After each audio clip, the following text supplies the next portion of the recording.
Hello, VOD viewers. I've not left very many VODs to be viewed recently. And as you can tell by the title, that will continue for a little longer. I apologize. But we are getting there. We are almost done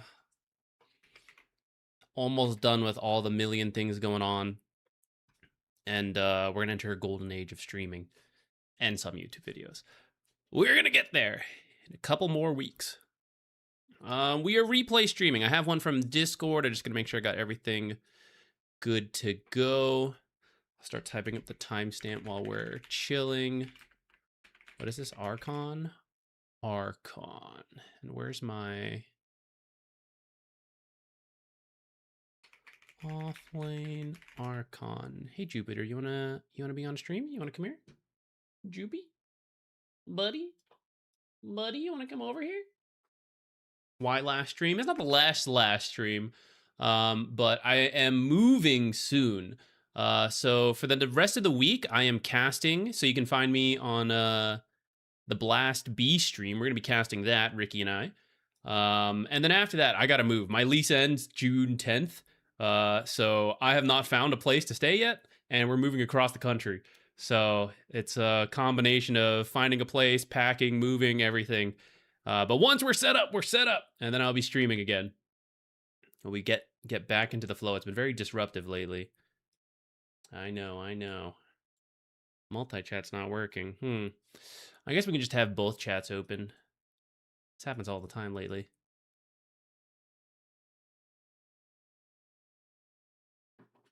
Jupiter, stop scratching that. Stop scratching that, Jupiter. Stop scratching that. He's on the run. He's a criminal. I was going to grab him and show him. Ha, fool.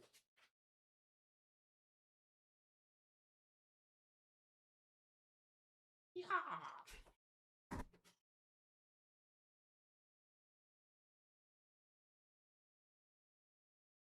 Keep your head down in shame.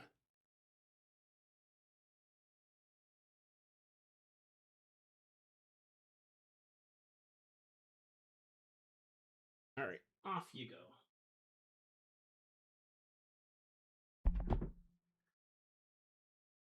No, I didn't get evicted. It's by choice. We want to move out of Texas. And our lease ends later on. I'm not too worried because the reason we're moving is there's no reason to be in Texas. I was here. Oh, hold on. I gotta. 1 second. I forgot there's a simmer pot on. I gotta turn it off. Good thing I had an alarm.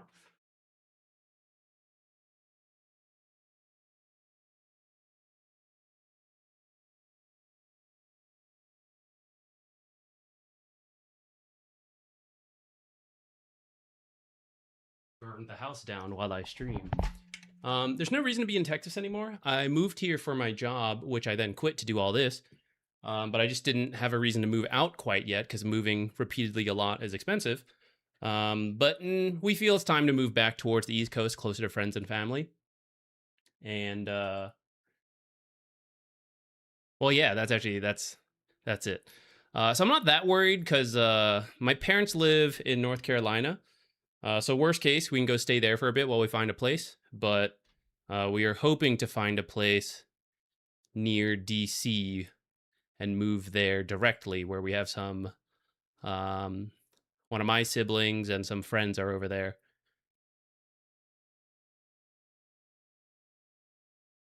All right, I'm gonna pop the timestamp. Let's get into this one here, which I just had it. Where'd it go? Here we go. This is a support player playing offlane on a losing streak in the offlane. I try to see the Slardar's point of view to see what he does right. I suppose the opponent offlane. But end up concluding that he just has supports and teams that show up an enemy going too deep as if the fights are presented to him. I don't want to conclude to luck and hope you can convince me why it is my fault that my offlane games are always so bad. So you can have bad teammates, right? Slardar could be getting lucky and his teammates are just better than yours in this particular game. And that can even happen for a couple games in a row to get that losing streak. but ultimately that doesn't really help you improve. So we always want to look for things we can do better, which is the point of your question, which is why I wanted to take a look at this one. Let's switch it to perspective. And especially for support players who have to learn offlane, I know it's kind of different. So it's not as easy to like understand what we need to do. I struggle with this as well. I live near Dallas, so it's been better than I thought living in Texas, but yeah, I just don't really need to stay much longer. I don't like the temperature. I don't like the road system. I'm ready to move, see some snow that the state is prepared for, and not shut down. Hey, Colonel Pike. Are you getting movers? I think we have to, because it's essentially a 2-day drive. I have cats, so trying to balance packing everything, cleaning everything, moving the cats, driving across the country with them, and then unpacking and everything on the other side is just a lot. So I think we will get some help, but we haven't, we're gonna do some packing ourselves and hopefully just get like some movers to pack a couple more things and then move the boxes and heavy furniture. Okay, sorry, a little distracted with my own life. That doesn't affect you in the offlane here, Centaur.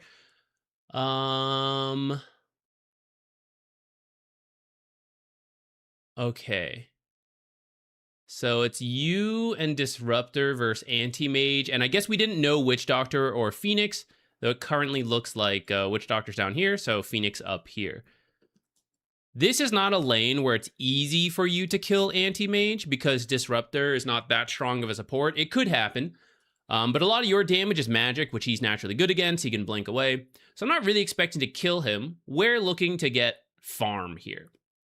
And then let's also think a little further, because this will affect like our item builds and stuff. So in terms of initiation, our team has you and Pango. There's also Disruptor. He can like glimpse people around. Your carry is Drow. She doesn't really jump forward all that well. Like if you chase someone over here and she's over here, she's not going to help you, right? So a lot of fights are actually aimed at just standing around her and only initiating on things close to her, which will be a little hard because Sniper is also pretty long range. He's kind of doing the same thing from the other side. So between our team, one job is to get to Sniper and one job is to protect Drow. Which one we do will depend on the game. But you, Centaur, are really good at protecting Drow. Oh, that's not Centaur. Because of Workhorse. And Pango doesn't really have a similar ability to protect Drow. He can like stun for her the same way you can. He can get a basher, which is BKB piercing that you don't have. So that's kind of cool. But he is probably better off chasing the backlines and initiating while you, in the early to mid game, initiate, but in the late game, protect Drow. So the reason we're bringing that up is because thinking about itemization then, Centaur can sometimes skip Blink. You don't always have to. You can still protect Drow with the Blink Dagger, but that's one consideration. Like, would I skip it? Do I want to lean heavily into auras? Do I want to do like Helm of the Dominator that you will see like pros do? In this case, it looks like you are doing Consecrated Wraps, but actually the enemy is heavily physical damage, so I'm not really sure you will need the Consecrated Wraps, and something like Vanguard to go into the Crimson Guard to protect the Drow and have the armor, or something like the Helm of the Dominator, but it's not as popular in pub, so if you want to skip it, especially because you're a support player just like dealing with offlane, I would say it's fine to skip.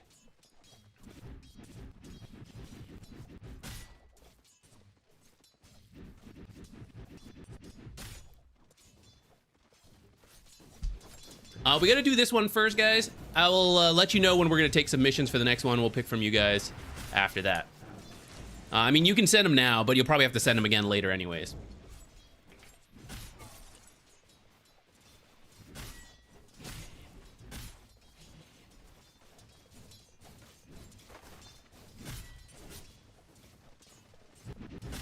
Okay. Early CS is fine. We got the lane to come back. Now, you haven't really hit Anti-Mage all that much, so that'll be a point to work on, which is that as you get more comfortable with lane equilibrium, you got to find times to actually harass anti-mage a little bit in between stuff. For now, you're doing like denies and stuff, but then you kind of like gave up on this one, right? For example, here. So there's not much going on right now. This creep is probably 3 hits from death. This one's like 4 hits from death. So we have a little bit of time. This could be a chance to attack anti-mage, or it could be a chance to go for this deny, which is what you chose, and I'm fine with that. And then we didn't choose it. So I know it's small, but playing the off lane is a lot. Well, playing any lane is a lot of little things like that. And I think you just got too caught up in like, oh, gotta focus on this last hit. But as you can see, we still have time. So then this is a window where you could get 1 or 2 auto attacks on anti-mage. That's 75 to 150 physical damage before reductions. It is a better focus and timing on the banner creep, which ultimately he missed anyways, but you'll deny XP and guaranteed deny him the gold, the most valuable creep in the wave, right? Phoenix was here, so the double gold for them and the gold for anti-mage is a huge amount. And we're going to look to do that every minute, essentially, because here's another one, right? Well, this is for securing our own, but essentially the banner creep is like this mini objective every time. All the creeps are, I suppose, but that one's particularly big.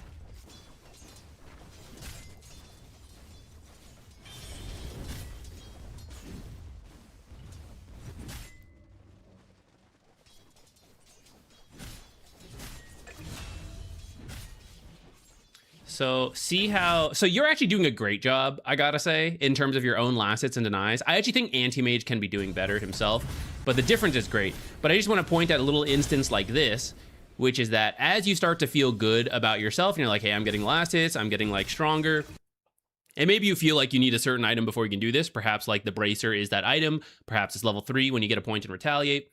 But notice we are on this side and anti-mage is on this side. So it's really all about my support. Does my support zone him? In this case, actually, yours is. I know later you mentioned like, oh, it seems like Slardar's got better teammates. I'd say Disruptor is far better than Phoenix right now in the way they're playing the lane. Disruptor is actively harassing anti-mage to whatever degree for like the rank. And I feel Phoenix has done very little in this lane so far. But if you swapped it and you had the Phoenix and he had the Disruptor, you would be feeling a lot of pressure right now. So one, that's the like random chance of teammates and opponents, which we should recognize when it's going our way. Disruptor is better than Phoenix right now. But also, how can you be more active so that if you do have the Phoenix and he has the Disruptor, like we're still getting somewhere, which is that you are here and anti-mage is here. So like I get my CS and he gets his CS, and it's all just about creep manipulation and all that stuff.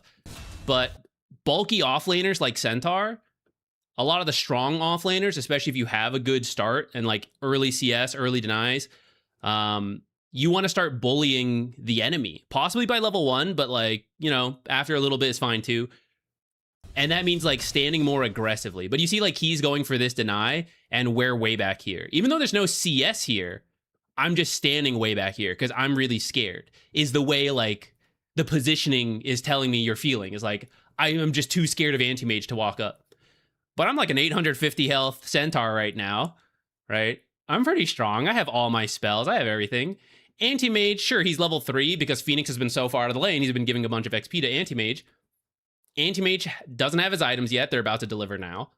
And he has like 600 health, right? It's so much less than you. And where is Phoenix? Well, I don't know. Like I said, Phoenix hasn't been doing very much in this lane. But anti-mage, he's here. Your Disruptor is here. You're here. So you guys can 2v1 this anti-mage, where together you have like 3 times the health anti-mage does in terms of health resource. 4 spells to use between the two of you, whereas he has at most 3 if he took like 1 of each, even though he's like that 1 level up. But we are 2 heroes with level 4 together, if you like add that, right? So we can stand more aggressively and push him away from this creep so he can't even go for it. And if he does, we can harass him. But not if we're back here. Then we're like really scared. And the lane is just going to be a lot of little moments like this of like, I have an opening. Did I take advantage of it? I don't have an opening. Did I play too aggressively and lose health I didn't need to? I also realize I didn't ping you in the Discord that I'm looking at this now. Ha ha ha.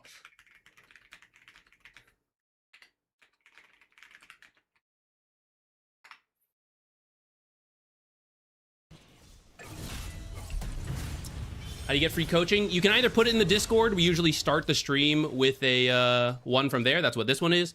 But once we cover this and maybe another one, I haven't decided yet, we will pull from the chat. So you guys are free to just hang on till then, and I'll post this will pop up. I'll let you guys know. You can submit your games and we'll pick one from you guys. And we'll do that for like the stream. Okay, so here's a moment, speaking of like when to not overplay. I saw Witch Doctor, so we just back up. This looks good so far.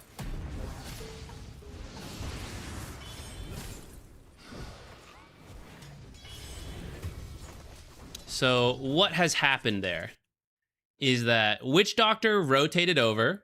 Let's rewind and why we can just back up. And actually, here is a moment to give up your Disruptor. I know this feels weird because you're a support player and you're like, I don't want my offlaner to give up on me. But actually, you're supposed to.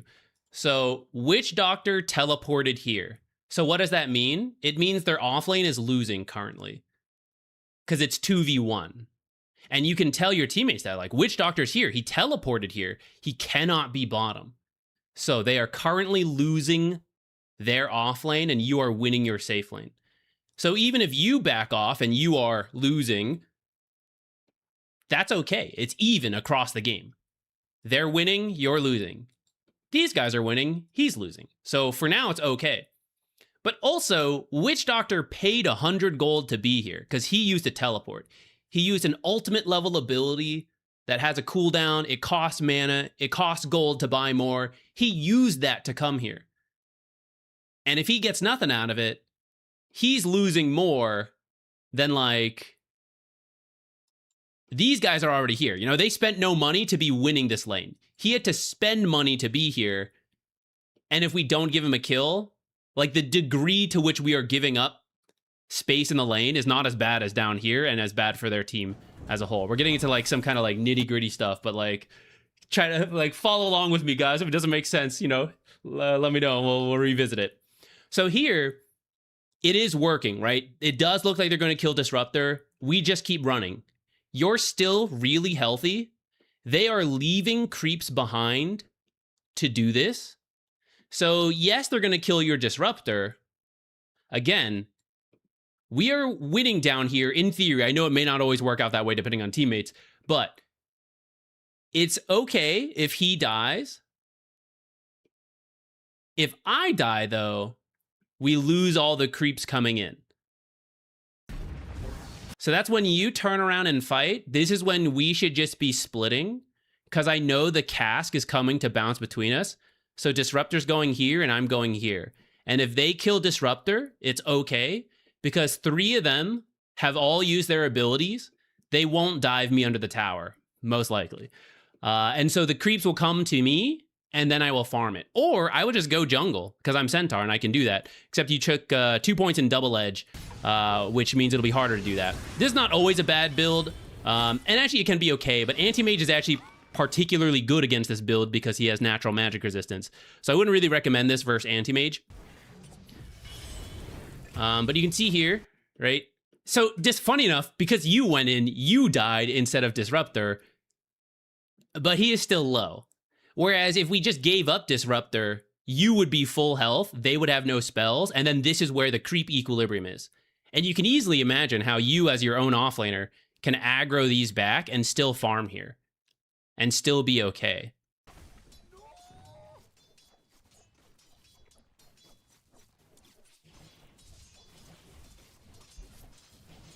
Now it's Disruptor getting the XP. Which can be okay. It's not like it's the end of the world, but that's a moment where as the offlane, you just like do it for yourself.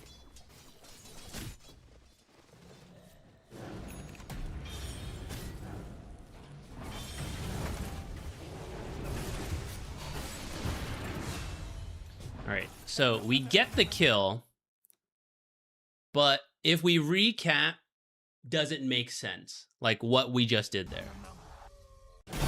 So, come back. I just died, and I teleport back to lane. Big cooldown on this. Still another minute to go. And if I die, the death timers are about 20 seconds right now. So 40 seconds to go, and then if I die, it'll be up by the time I respawn. So for 40 seconds, I have to be kind of careful Because if I die, I cannot come back to the lane easily, and I have to do this long walk, and I will miss stuff in the lane. So you run over here, and you kind of like split between what to do. He just did a pull, but the pull is over. The pull has finished. We can absorb XP around here, because I have a lot. This is the XP range, right? You're actually getting XP from the lane right now, and you can do it from over here as well. So I can live and get XP without really risking myself. And also, there's a deciding moment here where we are going to skill check Anti-Mage. This range creep is going to die. And if Anti-Mage brings it under the tower, I've won. And if he keeps it out of the tower, I haven't won, but I haven't lost. It is just like slightly favorable to them. So I don't actually need to do anything right now. I'm like okay just living as an offlaner right now. But when we start a fight on Phoenix, this can be okay if the carry is not very mobile. But you're dealing with an anti-mage who has Blink, Weaver with Shikuchi, carries like that who can be really fast and come over. This is not enough distance because they can be here pretty quickly. You have to be very careful. So that's why when we start fighting and we start burning lower and lower and then anti-mage is here, this is now a 2v1 fight. And now Disruptor is here, but I'm an offlaner. This is the support. So even if no one dies and we all back out, who's that going to benefit? The carry is full health and I am at the edge of death. So I won't be able to last it at all. The support can die and it's like whatever. In the same way, this Disruptor could have died and it's whatever to me as the Centaur. I don't want him to die for free, but like some deaths are, you know, acceptable. And then because we die, if we had the teleport, it wouldn't be as bad. But now we're going to have to walk back. And if Anti-Mage is smart, he will shove this lane in to deny you stuff. If he could. Actually, where it's at is fine. Because Equilibrium was actually fine, so I guess he can just leave it. Hey, Heartrun, I appreciate it.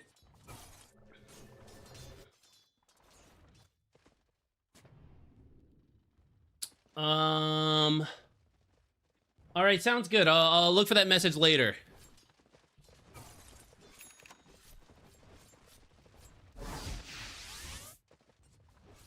Okay, so here is an offlaner, is a situation you'll run into a lot. Ignoring the deaths and all that, right? It's just like, I am currently on my own as the offlane. So what do I do? So let's take a look at Equilibrium. First, the number of range creeps is always a big indicator because the range creeps do the most damage in the lane. So these range creeps, there's 2, we have 1. So over time, this will push forward as long as a pull does not happen or if he starts denying a bunch. So currently, I don't have to do all that much, but if Anti-Mage is good, he will be denying stuff from me, and I don't really want that. So what can I do to kind of like bump it in my favor? Because if none of us do anything, it is good for me. It will come to me. But if he does something and I don't, then he might actually fix it. So I also need to do something no matter how minor it is. So one thing could be to just body block these creeps. Right? That will just delay how long it takes for them to get to the lane. So even as he denies some stuff, his creeps will get here first. It'll fight. In the same way a 2v1 that starts off in their favor, like here, when they were 2v1ing you and then Disruptor joined, it's better for them because they started first. They'll have more creeps in the lane first, so it'll kill your remaining creeps before these guys get there, which means then it will push into us again. You could walk over here, make sure no pulls are happening. That's another thing that you could look for. You could go for power runes if the lane is absolutely terrible and be part of these rotations, but I wouldn't usually recommend that for Archon, but I'll pitch that out as a potential. So we are getting XP from being here, but then we didn't really body block the creeps. We are kind of like taking a look, but funny enough, I will say it's not actually that important for you to look right now because you're not going to go over and help out. Well, I know I said that and I pitched like the potential level 3 rotation for or like the minute 6 rotation. But in this case, we died twice, so you're probably not going to do that. So looking too much here instead of like doing this stuff means he did do... Let's actually come back. He managed the wave a little bit and Phoenix did a pull. So they did stuff while I did not. So in this moment, that's why what could have been pushing towards me, but I said if they did stuff and I did stuff, it'll still push towards me, but they did stuff and I did not do stuff. Now it is going to stay up here and I'm going to have trouble. And now I need to wait for another opportunity to do something, which is just going to be the next creep wave in a moment here. Oh, who's that? Thank you. Whoa. Nice. Nice. Bro, I think Inglossian did the same thing.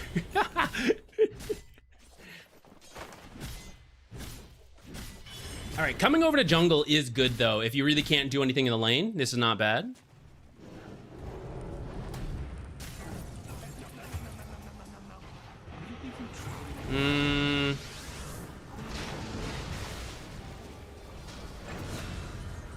All right, things are now snowballing. Hold on. I'm trying to think of like what I want to talk about here. I want to sit down while I think about this.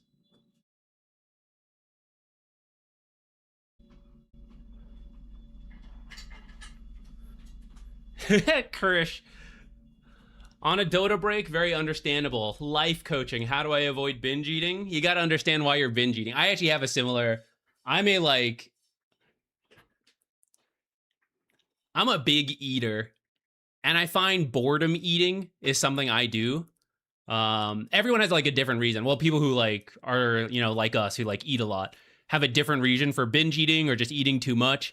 Mine is either boredom eating or like I hate wasting. So then I'll eat way too much than I need to, which I'm currently going through. There's a bunch of leftovers in my house and I want to eat them all before I move. But it's like, I really don't like, you can throw them away, but I'm like, I hate that. You have to like do a little self-reflecting. It's like, why am I binge eating? And then start to address that.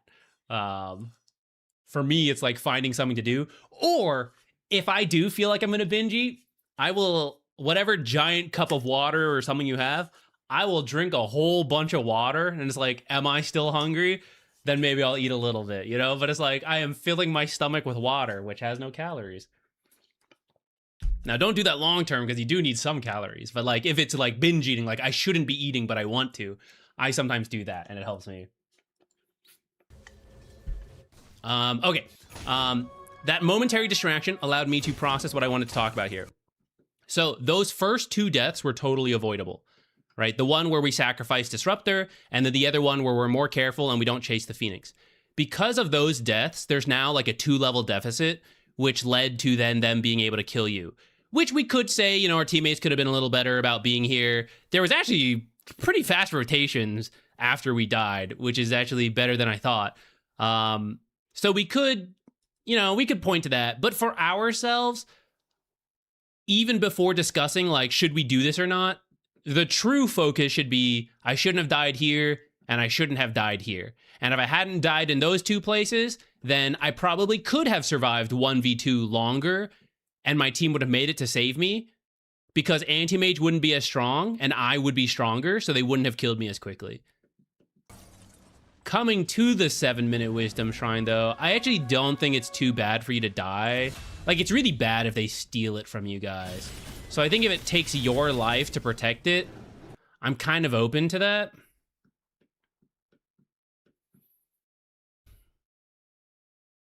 But maybe, I think on the mini-map, you can see they're coming, so like...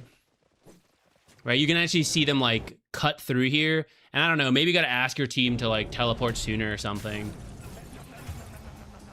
Because we still lost it in the end.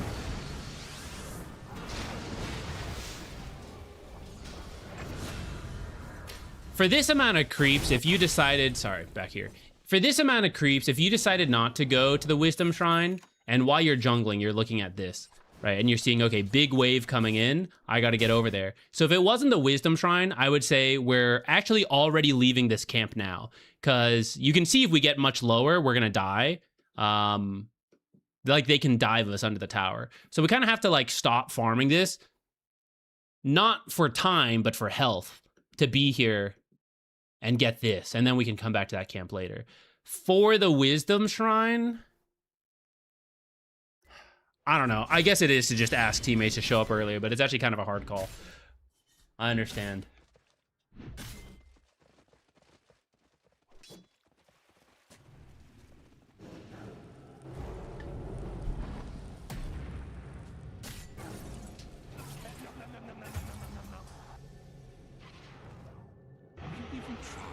If you have sweet cravings all the time, you're probably dehydrated. I hadn't really thought about that. But that could be... I guess I would need to double check that. I don't want to like spread fake information. But you're right. Drinking more water never really hurts. It is good to drink water. As long as you're, you know, some amount of eating. Don't only drink water. That's bad.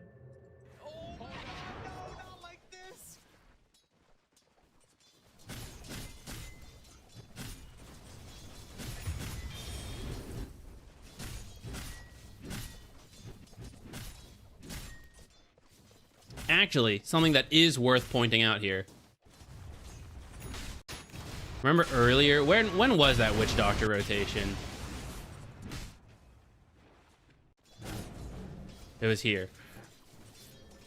So Slardar died. That's his 1 death. So you are at 0 deaths right now if we go back in time, and he is at 1 death. And then in the next few minutes, you will die 3 times where he only dies once. Going back to that idea that Witch Doctor teleported here, so they're losing this lane.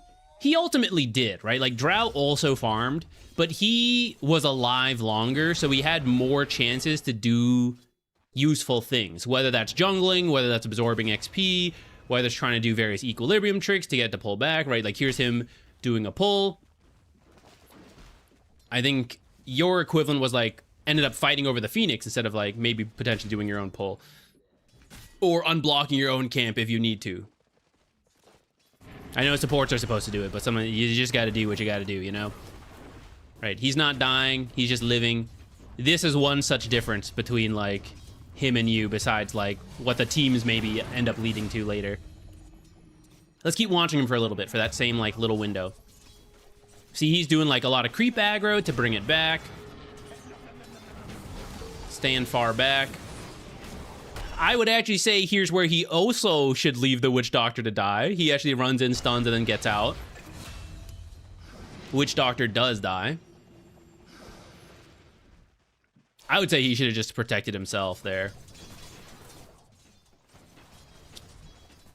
And then he is here waiting for a pull, but he could walk down to at least get more XP. And then because he does his own pull, this will now push out to him. Couple last hits real quick. He's got to get out of here. Scary.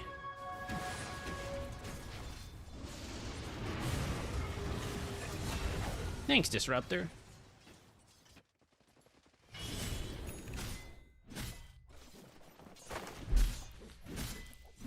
Your brain gets confused because your body wants fast energy, so it makes you think sugar is the solution. Interesting. I was really bad at the nutrition side of food science. It is not my strong point. The engineering side of food science is more what I understand. They're kind of different disciplines anyways, so it's not like I was supposed to know all of it, but thank you for bringing the education. Okay, let's look for like one more major mistake. At this point, we have to just, like, completely recover in terms of mentality. Or, like, that's our mentality, right? It's like, I've died 3 times. I'm very behind. I just need to get farm, get to level 6. This is where, so, like, consecrated wraps, ignoring the itemization discussion we had a little bit earlier, consecrated wraps are better if you're, like, on even footing or winning. Because if you're losing... Consecrated Wraps does not help you farm faster, really. I suppose in Centaur's case with Double Edge, it actually could a little bit. But for the most part, it's a, like, fighting, surviving item. So if you end up losing in the lane, then the item doesn't make sense. So we have to, like... It's like another compounding issue, essentially. It's like, I'm open to the item, but we have to play in a way that makes the item work. Or, like, it will work when we finally get there, which we messed up a little bit on. Or if we were going for a different item, then even if we do start losing, that item might help us. Like, say, Vanguard. Vanguard could help you jungle better because it helps you stay alive while you retaliate farm. Where is it? Consecrated Wraps will give you more health, but there's no real regen on it. So it doesn't help as much. Did you study food science? I did a master's in food science, but the focus was engineering because I came from chemical engineering bachelor's. So I studied a little bit of nutrition, but boy, was I bad at it.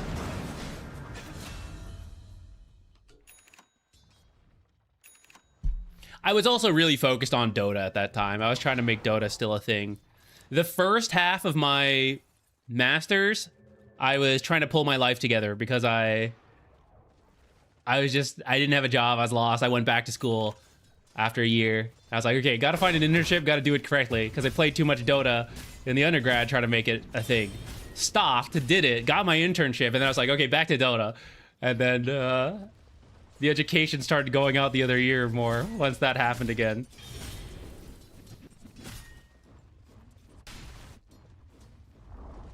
Okay, so here's a little moment for you. So they're pushing bottom, and I know you're a little bit scared. We got mid, so that's not too bad. Like, if you don't get this tower. If you want to use scan, let's say you had it. It looks like your team doesn't have it right now. You could potentially scan and just play really aggressive. You could cut the creep wave. Like, maybe you're scared around the tower, but how does anyone jump you here? And you have a ward here, right? So I know this is empty. So you could push this wave like you did, and then leave to go this way to cut the next wave, bring it into the jungle, and you're gonna like force responses, right? Because like the creeps are gonna go into the tower. It's gonna get something while they're pushing bottom. And you kind of do that. You kind of push in bottom. But I see you like consider coming up here, but there's no way I'm going down here because my teammates are all here.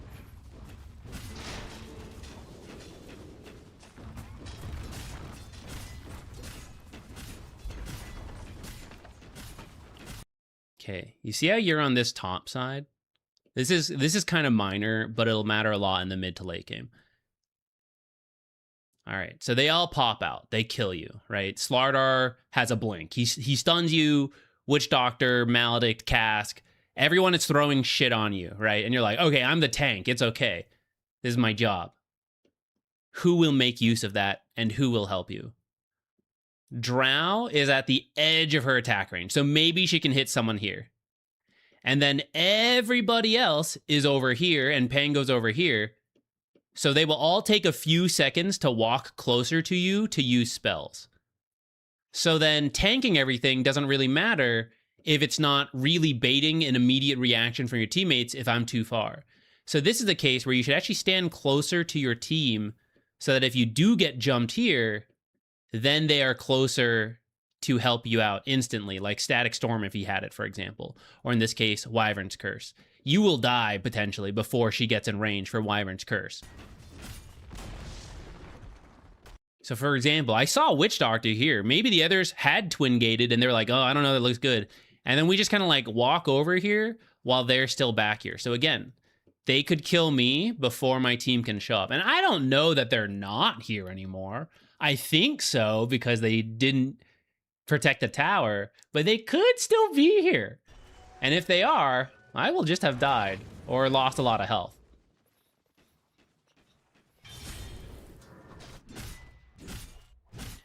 I'm in my master's right now and sort of in the same situation. Played too much Dota in undergrad. I will say, though, things worked out. I mean, not because I'm doing this, but if I had not done Dota, I did find a job after my master's, right? Back on track. It worked out. As long as you learn your lesson from like, okay, that was too much Dota, you know? Time to right the ship. If that's your choice and path in life. It is fixable. You are good to go. I believe in you.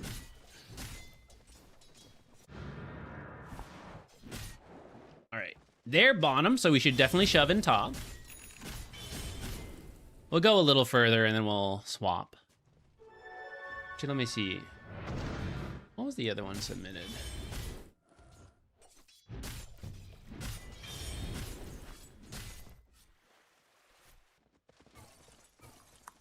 Let's get one from you guys. Why don't you guys start submitting your games again? If you did it earlier, feel free to do it again. We'll grab one from you guys for our next replay.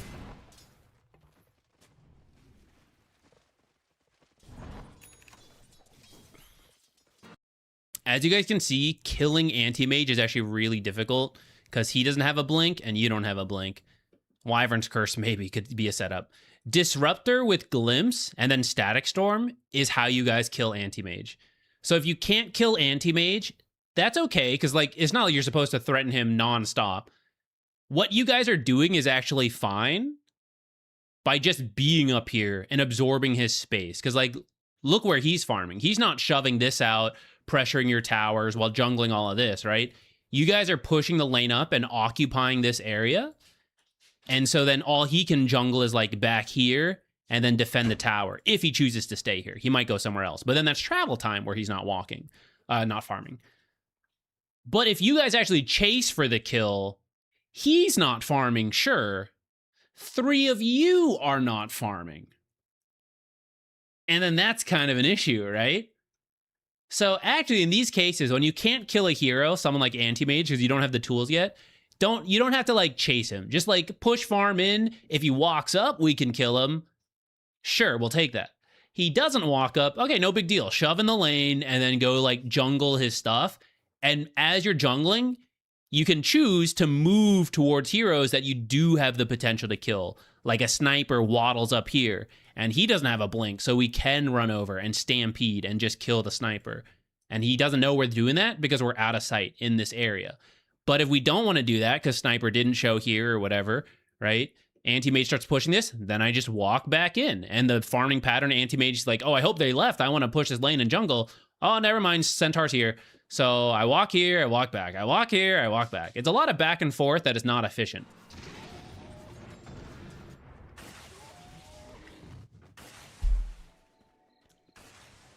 Money!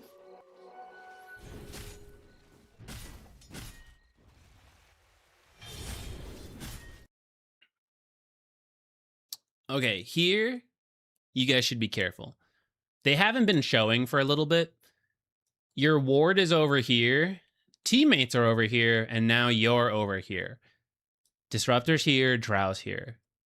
Disruptor's probably fine because he's near the tower. He might die. He's also support, so whatever.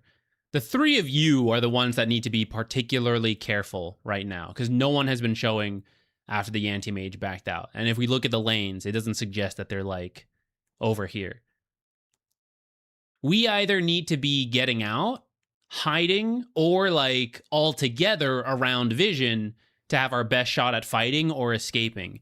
And we're currently spread out sort of around vision, but also this ward sees up to like the spot Pango's sitting. So like when Pango runs into a hero, the ward didn't help him, right? We're kind of in front of the ward, protecting the ward, but the ward is supposed to protect us in these situations. All right, they move top.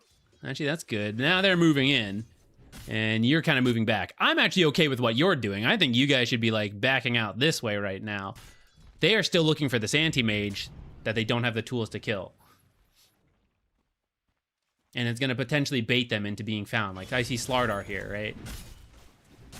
Here's Sniper. He's on the way. Time to get out of top. You can nuke this wave and get out.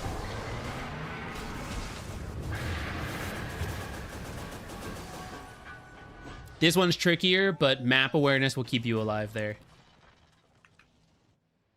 The other ones are easier. Like, the deaths here and here are, like, what you see on the screen, which is what most people tend to be looking at.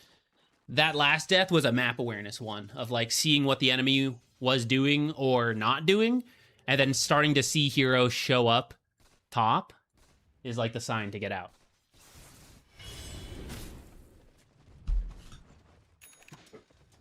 Hey, Big Tack, thank you. Good to hear you liked the area. I'm sure we will like it. Figuring out the logistics of the move as the lease is ending is a little stressful, but once that's done, I'm sure it'll be, you know, chill. It'll be good to go. If you got any recommendations on the area, let me know.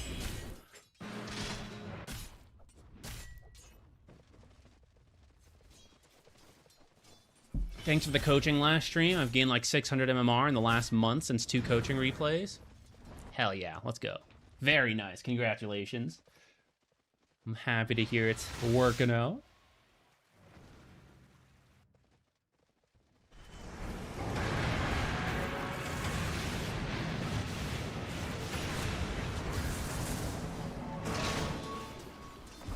I looked away. What happened?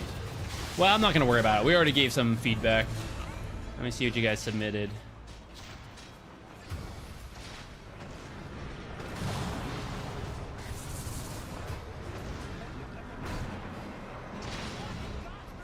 Oh, Nintega. Sorry, I didn't see this question. I don't know if you're still here, but thoughts on Helm of the Dominator Bounty Hunter 4? I tried it once to have an alpha wolf follow my team's PA as often as possible.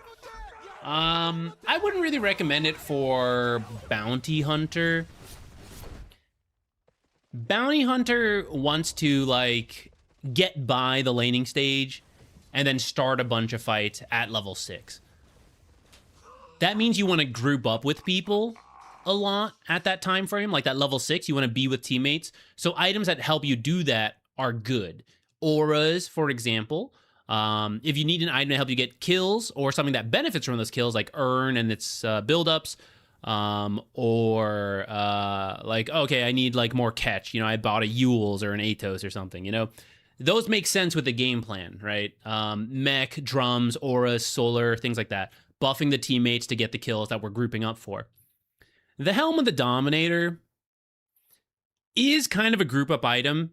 It can be, like when Beastmaster does it, but that's because he's like a zoo hero, so there's other things, like there's synergy between it. I don't really see the synergy with Bounty Hunter.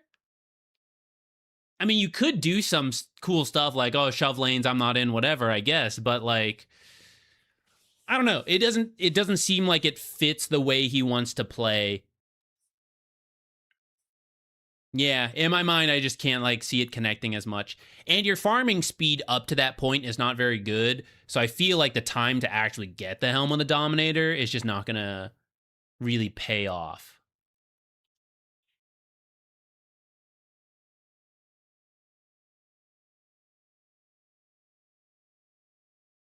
OD4 was a thing a little bit ago. I'm not sure I believe in it right now. I don't see like what it is doing. Before it was like the more you used Astral, I actually forget what it was. Were you stealing mana or were you just like buffing yourself? I can't even remember. But it kind of made sense and the numbers were overtuned. I don't know that it's in that place right now. So I'm not sure I believe in it. Even though you could eventually reach something like the Meteor and the Astrals and stuff. It's like, why not just do that as a core? Guff in 1,000 MMR in the last month. Very nice. Very nice.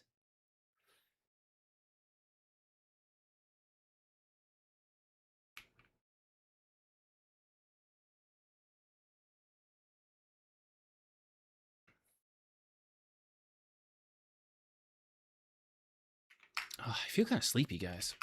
I guess I did wake up kind of early. We did a sound check today for the casting tomorrow. All right, I'll look at this Luna game. And then let's see. Might do another one from like the Discord, or maybe we'll get another one from chat.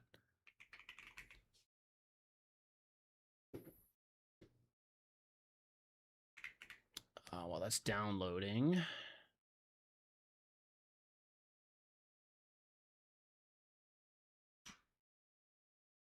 When was the last time this was a thing?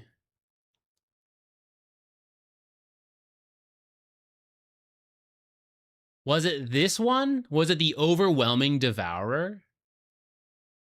You use it on someone and they just couldn't use spells back without healing you?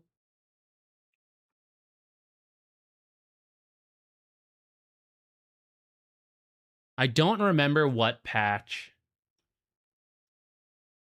the OD Astral support was a thing. It was very short-lived.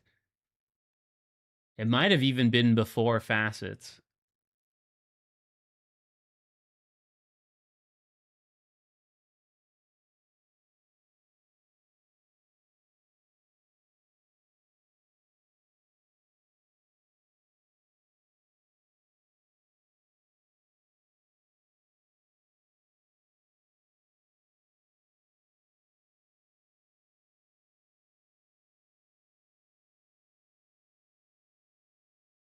Yeah, I'd have to do more digging. I don't worry about it right now.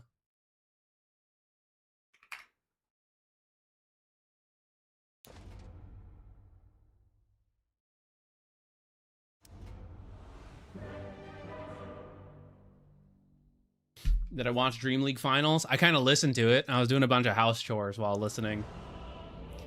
And I watched like some moments when it seemed like an interesting fight was going to happen, but I missed like the nuanced stuff of actually watching.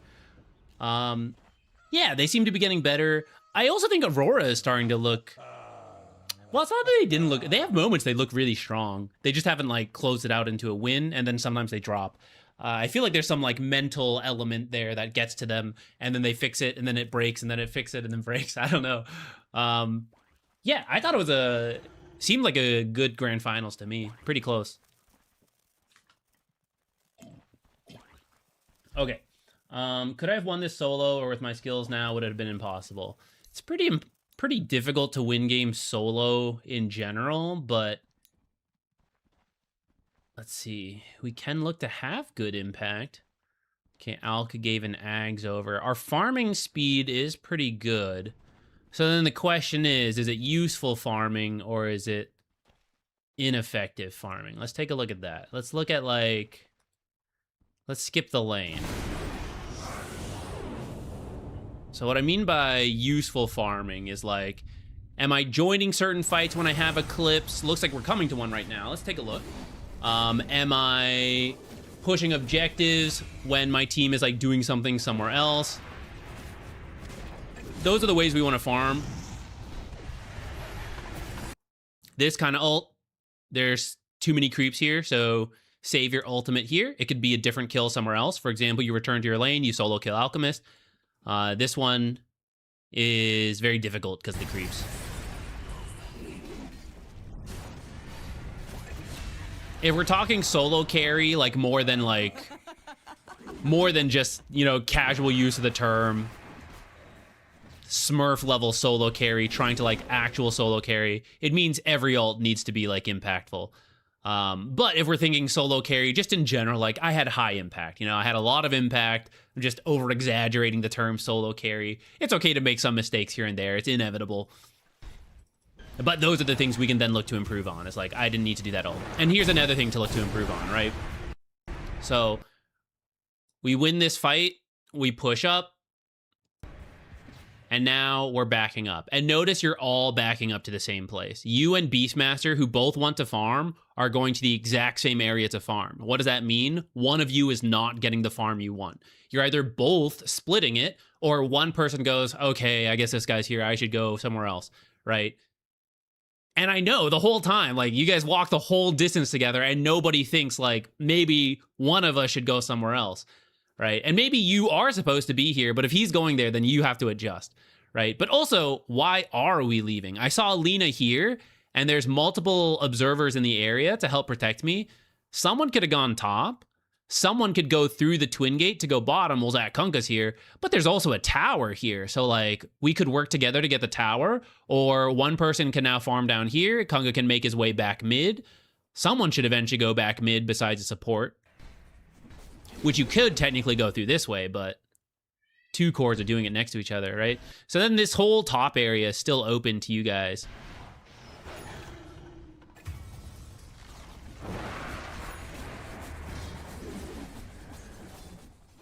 So in the end, we are farming it, so then Beastmaster is not.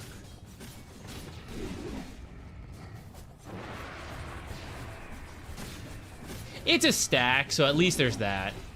I didn't know how many stacks were there, so actually working together to clear the stacks, I am more open to.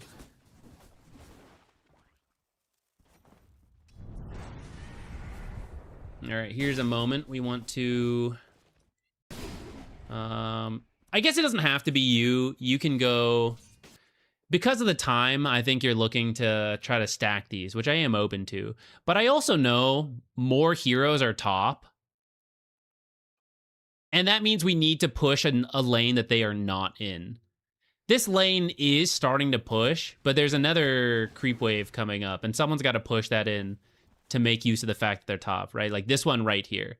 So whether it's you or Hoodwink, I don't really care, but someone needs to push us in. And when we're talking about like how do I have a lot of solo impact, it's just identifying these important jobs to do. And it's more important, in my opinion, for lanes to be shoved in when enemies are grouped up somewhere else than it is to like get a little bit more stack efficiency, which is also good. Unless you are super close to a game-winning item, then that's like the play, but we're not that close to a game-winning item.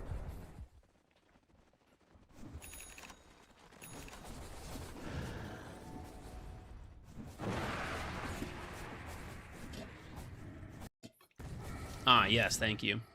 Oh, I didn't even send my timestamp either. Disaster.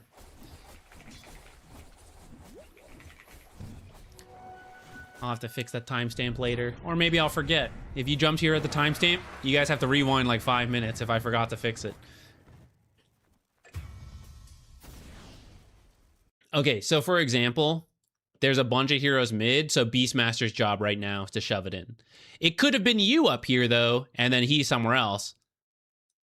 Then whoever is up here, our job is to shove it in. And it doesn't matter if you're carry or mid or off lane or support, whatever.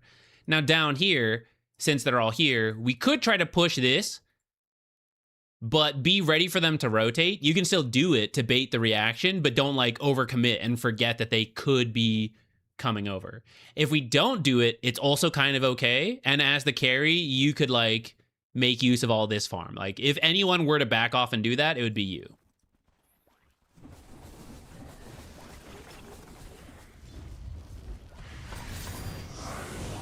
So now we just leave. All right, we're committing. It actually worked out. I would be very careful of that, though, because they kind of messed up. Okay, up to here. What has happened? We were all here. We just walked here. They have multiple teleports coming in. The Lena, at least. This is where I thought they should have multiple teleports coming in. Global just got used. Alchemist ult just got used. Boat got used, sure. But if you guys just back out, it's fine. You essentially gain however much money they spent on teleporting. And if they actually rotated more heroes over, I think they would have killed you guys and punished this dive.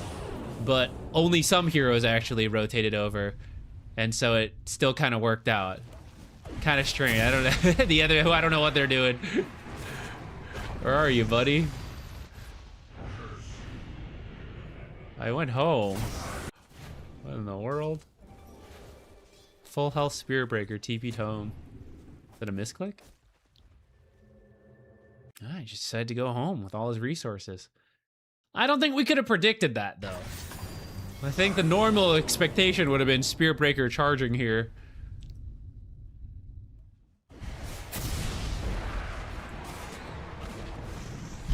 Very hard to tell him to change the lane. That's fine, you change the lane. You just go.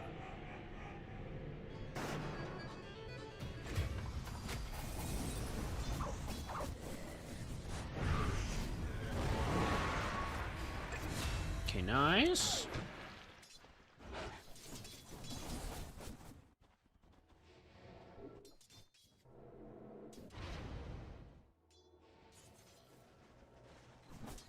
Like this lane change. Though funny enough, I think you could have pushed the bottom lane one more time before switching up here. But I am open to the switch up here. I think you could have just gotten like 200 more gold before you came here. And then here's another moment. Doot. What's up? Smells like orange and clove. Okay, so here's another moment, right? So you switched up here, and what you did, you got Drow to show herself because you pushed in this lane. And now you're moving back here. But I also know Beastmaster is here. I guess maybe if you see him leaving, it's kind of okay to come into here and then go mid. I actually don't think he should really be going home right now. I kind of think he should actually be farming this. And I'd rather see you just go back through the Twin Gate and come here, because no one ever ended up over here. So I think this is actually empty. So I think I'll just come back here, jungle this stuff, and then push out bottom again. And then in your moves, you've pushed out 2 lanes.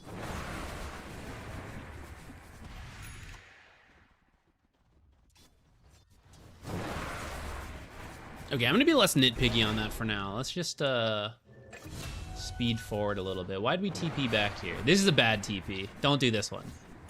Because this is... I think you got scared, but actually you're supposed to be top right now. Because Alka's here, Spirit Breaker's here. I know Drow is top, the last I saw her. So here's where you're just careful. And then 1607, the time just changed. So actually you were hoping to steal this farm right here. And then after it gets too scary, we fall back. But you actually TP out and leave all of this. So when Drow comes up here, she will have all this farm. And there's also no reason for us to leave yet. Because actually they're doing stuff bottom. So my job is to push in top. Because this is going to bait responses and I can see it happening. Right, I can see Silencer here. Spearbreaker Lena. So we should actually be top, like in this jungle right now. See, Drow's here now. Drow's going to push this out. And she's going to jungle this. So you are getting farm. And then Drow is getting the same farm. You've generally been pretty good about this. So I did say I'd stop nitpicking. But this is another nitpick. This is like an unnecessary TP. I would be, if I was a support and my carry did this to me, I'd be annoyed. Like if I'm hoodwink here. Well, I probably wouldn't be doing this as a hoodwink, but like if I'm hoodwink, I feel if this is happening without me, then it's like, okay, I push this lane and I jungle this stuff. This is like my farm. And then suddenly, and I'm looking here and I'm like, okay, the carry's pushing top. That's good. Carry's getting this farm. And then suddenly the carry TPs to my farm. And I'm like, what the heck? Like, now I have to walk to where the carry was. So you spent 100 gold to come to where I am. And then I have to spend 30 seconds walking to where you were. So we're both just like losing money for no real reason right now. And I think, well, the reason is like, I think you got scared. But I think you don't need to be scared. I think you just like stay in this jungle. And then you can save your TP and your support can get this farm. Granted, Hoodwink probably not the best support to actually get this farm. But you get the idea.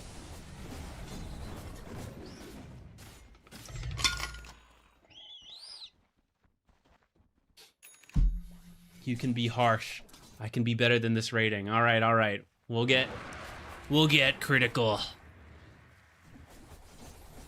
I do think your farming's pretty good. I know you may have lost this game, but like if you keep up this general farming pattern, you will be in a good position to eventually climb. I got distracted and I looked away. Hold on. Because I see another potential issue, but let me double check. You will be in a good position to climb. Like, generally, just having a good net worth like this puts you in a good spot. You won't win every game, but you don't expect to win every game. Okay, so right here, right, as I farm as a carry, my goal is to push wherever my team is not as much as possible, as safely as possible. So it looks like they want to start action somewhere mid, somewhere top, potentially, right? So then, if I want to get involved, because I have Eclipse, I have to be running to the team. I could have teleported to my team, but I teleported from here to the lane, right? So this is one such missed opportunity now that I've used the teleport that way. If I'm not joining the team, because I don't want to yet, okay, that's okay. Well, if they're doing stuff, then I want to try to push out other things as much as possible. But it's really hard from like all the way back here.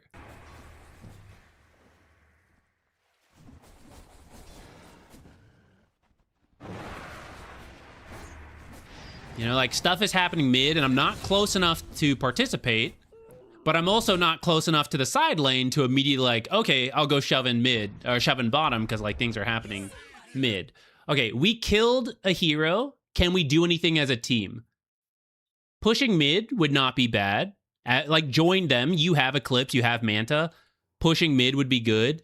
With the right team, you can even go for Roche, and Beastmaster is one such hero. He has his Ags. You could think about Roche. If you could get 4 of your teammates to do it. Now, I understand in pubs, you won't, like, they won't always listen. But if you guys are, like, serious about trying to climb, you need to make the right call every time, and then it'll happen, like, 10% of the time. But every time the right call comes up, you have to make the right call, even if it gets ignored. Because if you don't make the right call, it will definitely not happen.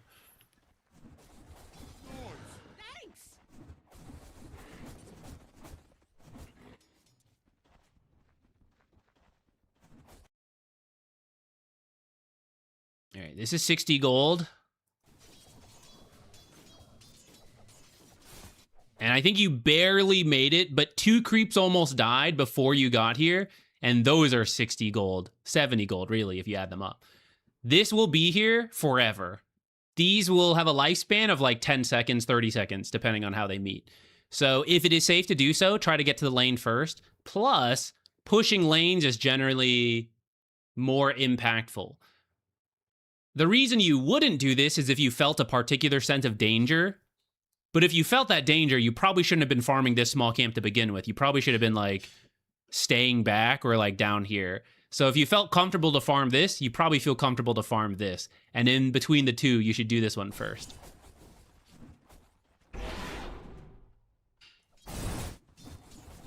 Okay, you did send the Mantis forward, so I think that's good. But actually, we can push this further. Again, because my team is doing stuff top, and I see Spirit Breaker in particular is the one I am very scared of, because he is the charge and he is like the one that will begin the killing of me.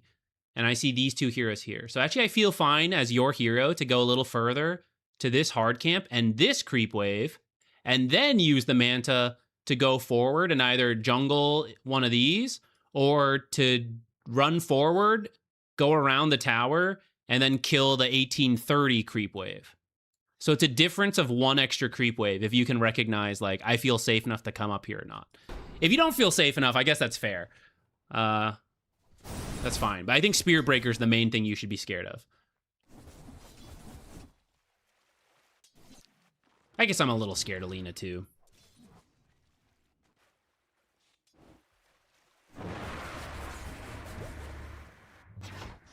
Whenever I don't play support, it's very hard to see the map because they don't usually know or don't want to ward.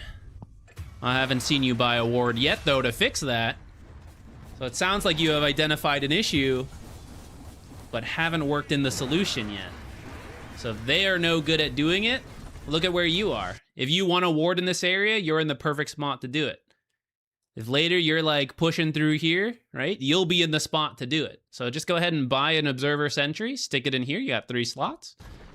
And get the ward down that you want if the teammates are not doing it.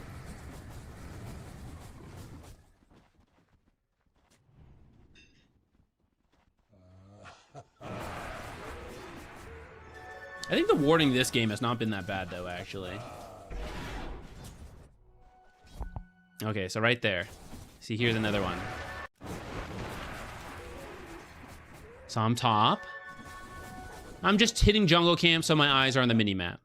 And the 2 heroes that are the scariest are Lena and Spirit Breaker, and they're killing a Hoodwink right now. So my choices are to teleport and help, or to just push in top, because I'm not worried about dying because the 2 killers are here. But then we Manta forward, so it is getting pushed, but your real hero starts backing up. But why is the real hero backing up instead of like moving forward? Because they're somewhere else. So the real hero should actually deal with this right now. And you then threaten the tower, which will bait the responses. And then you will back out and just send the illusions. Or you will just get 1 more creep wave. Again, like the real hero deals with this. Then you Manta. The Manta goes around. 2030 this time. 2030 kills this creep wave with the Manta instead. So you're just getting more out of it by pushing the limits a little further. So now we're here jungling this. Now they backed out. Now these teammates are here. So now we're going to be like conflicting on farm. But my real hero could have actually been here and then be going through the Twin Gate to be down here right now. And my illusions are cutting the like 2030 creep wave right now. And then my real hero is now popping out, dealing with bottom, dealing with this stuff.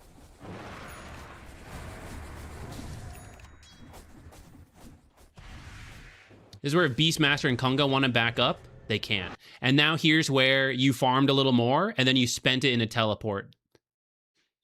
But I could have farmed this, which would have been less money, but is then balanced by the fact that you save your teleport, so you save 100 gold, and then you would have farmed this same area without the teleport, and actually The money is now the same because of the saved money of not having to buy a teleport, but the cooldown on the teleport's available, so if this fight happens, I can TP in and run in and join. And I can maybe get like 700 plus gold by being involved in a kill because I have my teleport ready.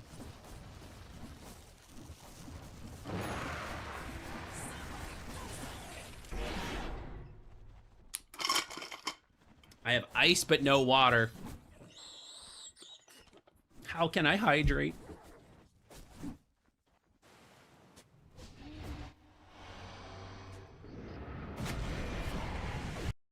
Okay. Now, we won't be able to see it. Actually, if you ping it, I will be able to see it. But I will just tell you, you are strong enough to do Roche or Tormentor. Like, you and Beastmaster together can do Roche with just 2 of you. It'll take a while, so the more, the better. And then 2 of you plus 1 more can do Tormentor. Your team doesn't actually need to do it, because I get it. Pub, communication, coordination, all that. But you need to make the call. If you see an opportunity in your game, you need to say, let's do Tormentor, let's do Roche, or ping it. Because you're the carry, you know? You're the one that has the most say in, like, doing these objectives. And if you don't recognize it, then, like, then your teammates probably aren't going to recognize it either.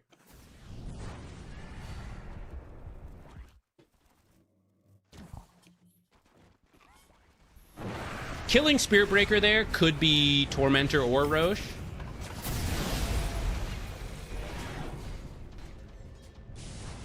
After that, could also be...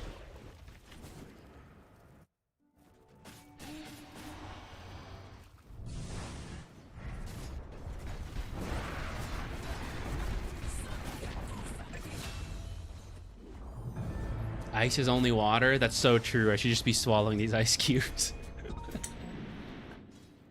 Would that work? Would that be more soothing for my throat?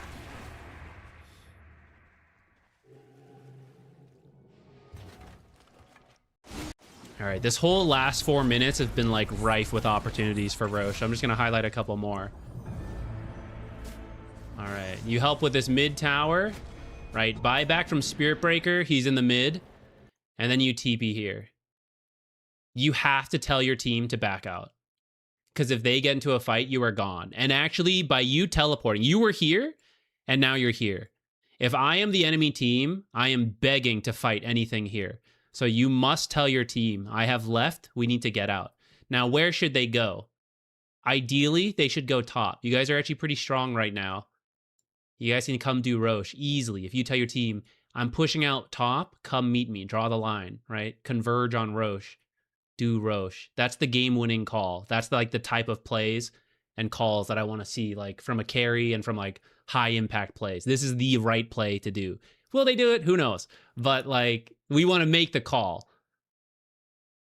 If they go bottom, it's sort of okay. It's farm efficient, but it doesn't really like, it doesn't have nearly the same impact. See how they're hanging around there? This is where you are not wrong for teleporting over. I would say that's actually the right move from the carry. But in a pub game, it just puts you in a weird spot. Your team could now lose this fight. If we go back to this screen, right? You're out of the picture. Your team is like 8k down right now, and they're going to fight on the enemy's half of the map. So it's very risky. These are the moments where like the games can get thrown. So then it's up to you to decide, do I need this farm or should I stay with my team that is clearly going to be here? I leave that up to you guys. I actually think Luna coming over here is the correct move, but it at least needs to be followed by asking the team to come over as well, because they may not realize what they're doing is dumb. I mean, you're not going to tell them it's dumb, but like, you're going to ask them to do the right thing in a very positive and nice way. This looks like a fight. Looks like a fight. Are we going to lose or win?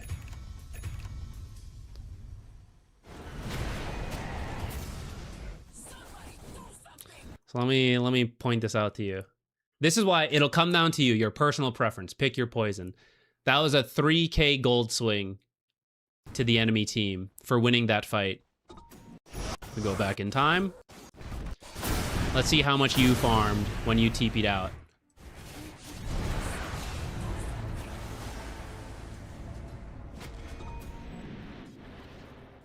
So minus 100 because we teleported. And then about 3 to 400. 300, I'll say. Got a wisdom shrine. Hard to put a value on that.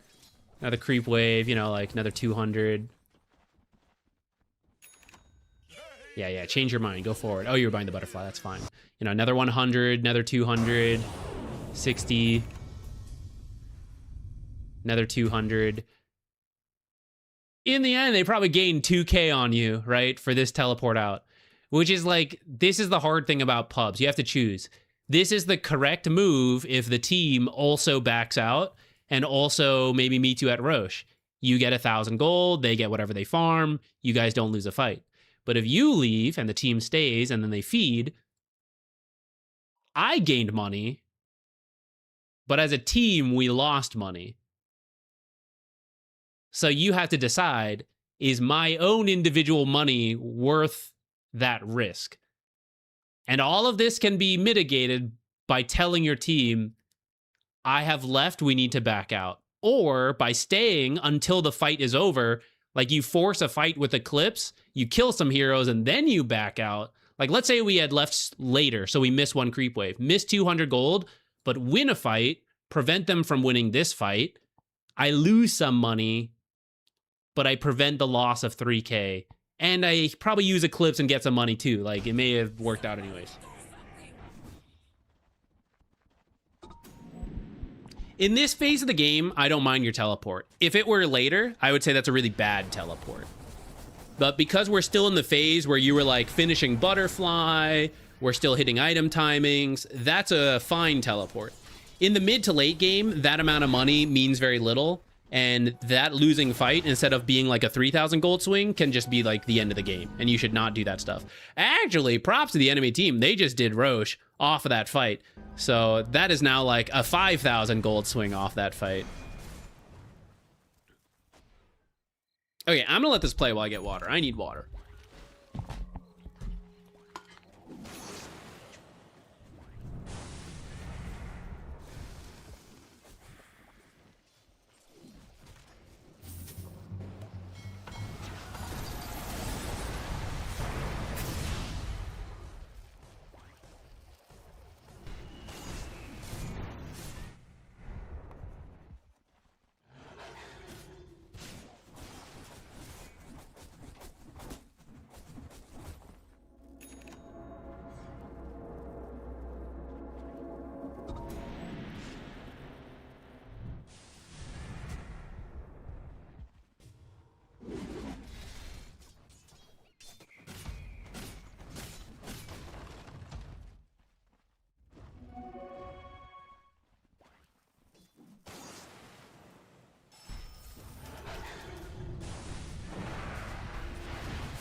Incinore, just kind of random.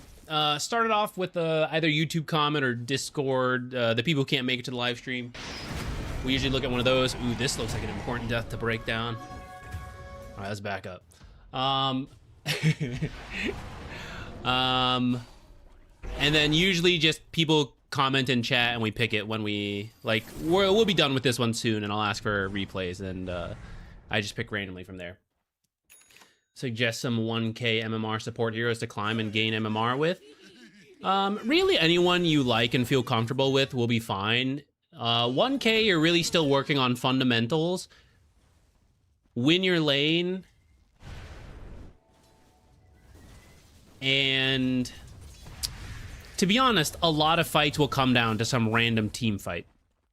So the thing is, off that random team fight, it's like, what is the approach you want? Do you want to be someone who is good at team fights? Like, say, Warlock, right? I'll wait for that team fight to happen. I'll win that team fight, and we will hopefully win off of that. Do I want to be someone who picks people off so they can't get that team fight because I keep solo killing people? So I play someone like Wind Ranger support, and I scale up. Marcy support, right? And I find these quick pickoffs on my own, and either I just keep scaling to the point where when fights break out, I'm a fourth core, or we take team fights and they're always down a hero because I keep finding these pickoffs, then there you go. Maybe I don't want a team fight at all. Maybe I want a split push. So I pick a split push hero. I like force objectives while the team fight's happening and I'm like taking barracks instead, right? Or I'm split pushing, I bait a response, and then I go back to my team and take a team fight that way. Those are like 3 common ways to potentially navigate some of those late game situations, those big team fights that are very common in that bracket. Whichever one sounds the most appealing to you, that you like that style of, pick that kind of hero. So teamfight heroes could be like Warlock, Split Push, Shadow Shaman's the classic. The pickoff we mentioned, like Wind Ranger Marcy. Who else is there? Scaling is another way, like AFK scaling, so I'm just strong. Phoenix is like a good team fighter. Zeus is a scaling kind of team fighter, good split pushing. Marana, you can chuck arrows till you find that like one big arrow that like wins you the fight because you get a free kill. Someone like Lich, right? You can find solo pickoffs with the ultimate plus the shard. Decent team fight, strong laner, not good at split pushing as much, but everyone will have like their strengths and their weaknesses.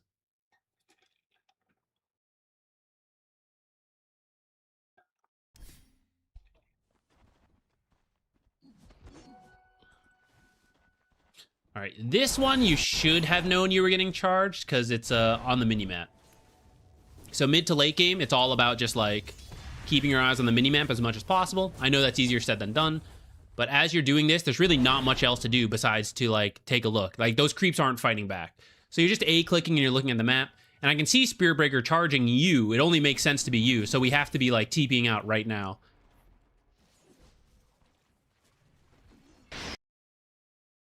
Another thing, I suppose, is like, if we think about it, would Spiritbreaker charge me on his own?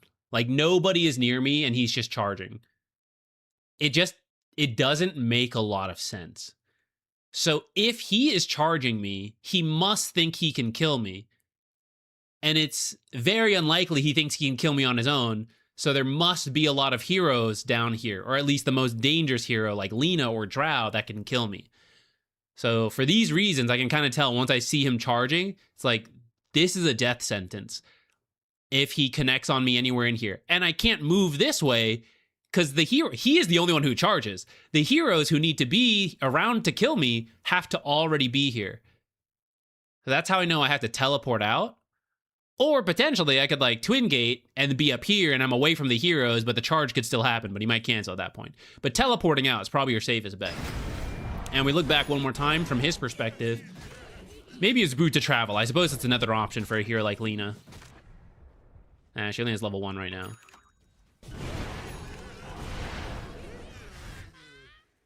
And she's running over.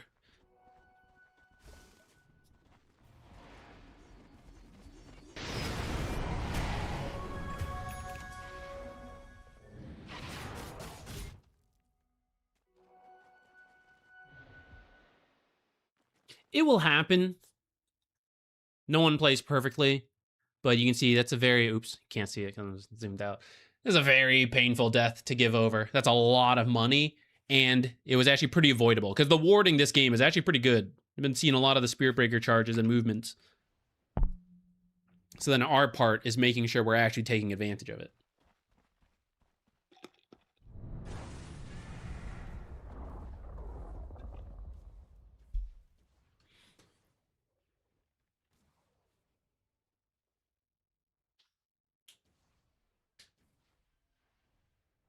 Okay, let's get another one.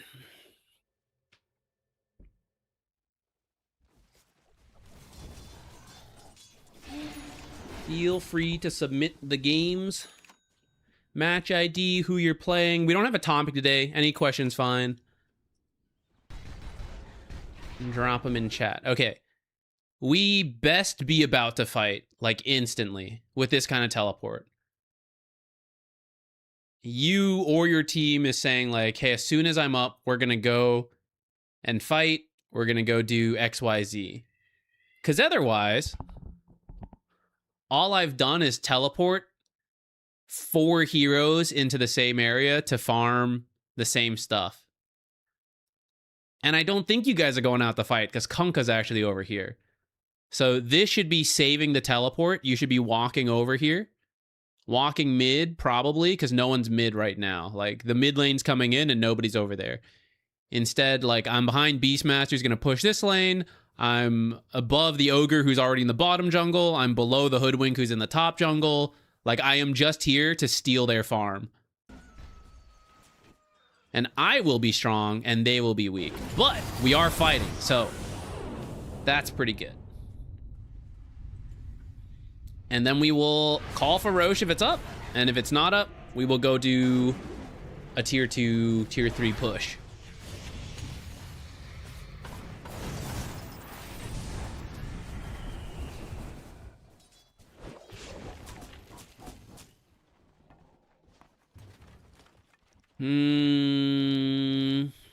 Let's see. Only some people came. It's a little scary. I know I mentioned tier 3. It is a little dicey if not everyone's here, because we only killed 1 hero in the end. And their high ground's pretty decent. I don't mind a little poking, though. Probably the safest is just you hitting and everyone behind you. And that's another thing you tell them, right? It's like, just watch me hit. X mark me so I can run in and hit this. Right? If they don't listen, it's just another pub game. But if they do listen, we are pushing in the best way possible.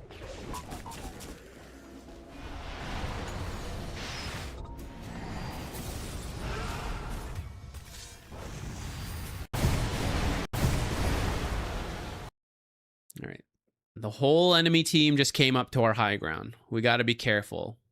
We can still fight. Our heroes are strong if we can see a good fight coming up. Okay, so here's this Kunkka. Okay, Beastmaster's here, and now Luna is showing over here. And now I know, okay, it doesn't matter which one we fight. Luna's not in the fight. Luna's the strongest hero, and she's showing herself over here. So you gotta be really careful about capturing this. You gotta think about what you're showing the enemy team. Because Kunkka's in the wave. I don't care who you point the finger at. You could say, like, oh, we're supposed to capture this, and they're not supposed to show. Okay, fair enough. We can say, hey, they're supposed to do this, and you're not supposed to be showing back here, right? Okay, we could say that too.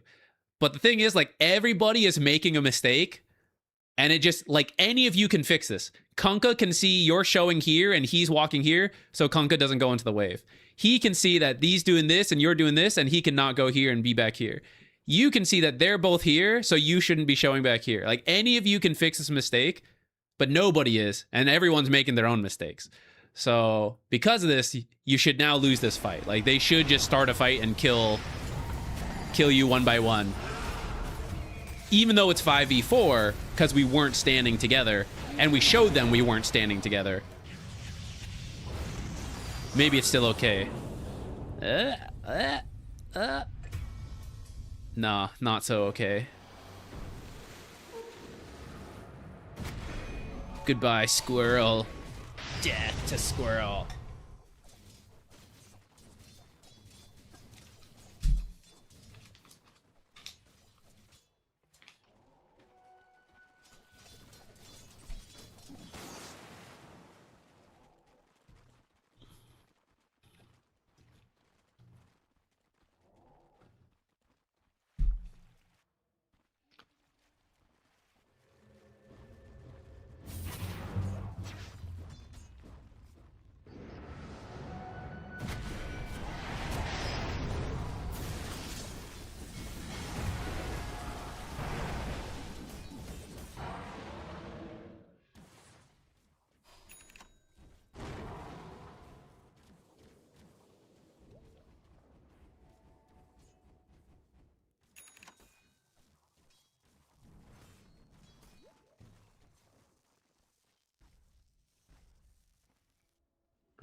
this one.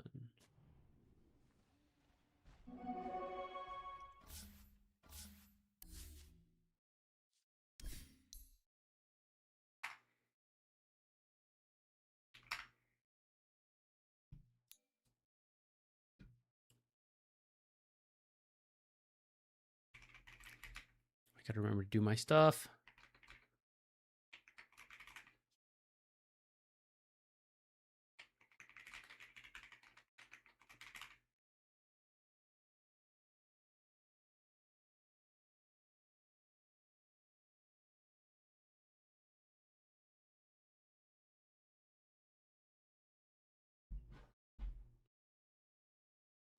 Check on that later.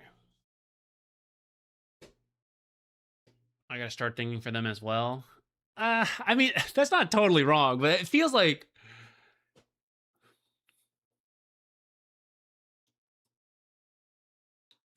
it is kind of thinking for them, but it's like it's thinking for yourself too, you know? It's like we all made the same equal tier of mistake there. So the mistake is like not recognizing our place in the bigger system. I guess I'm only nitpicking it because I feel I don't know, maybe the phrasing is like less personal responsibility.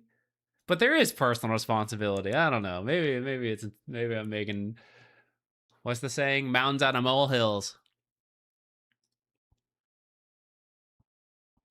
All right, Grimstroke. Grimstroke, hard support, ancient. Lane and early team fight review. Okay, let's see what our matchup is. So we are Grimstroke, hard support. So you're with the Juggernaut, unless something wacky's here. Okay, we're with the Juggernaut. And I would assume Axe, and then one of these two. I don't know which. Mirana's probably a little bit more likely, but I mean, either one could happen. So, Grimstroke and Juggernaut are a pretty good combo with Inkswell. But they could potentially fight back. Like, Mirana and Axe can hit hard. Mirana's really hard to kill because of Leap. Power Cog is going to make it hard to get close, even if we have Spin. So we're not going to spend too much focus on the supports unless they mess up. They use Power Cogs already, or they use Leap charges, and we can actually kill them. Otherwise, our main focus should be on Axe if we actually want to kill someone. If we don't want to kill someone and we're like playing more casual, harass, playing for pulls, then we might put more attention on supports. But we're just talking through like killing first. Inkswell, Spin, strong combo, but I don't want 100 to 0 it. I want to like get him low. So my job going into this is to attack Axe a lot in these early levels and then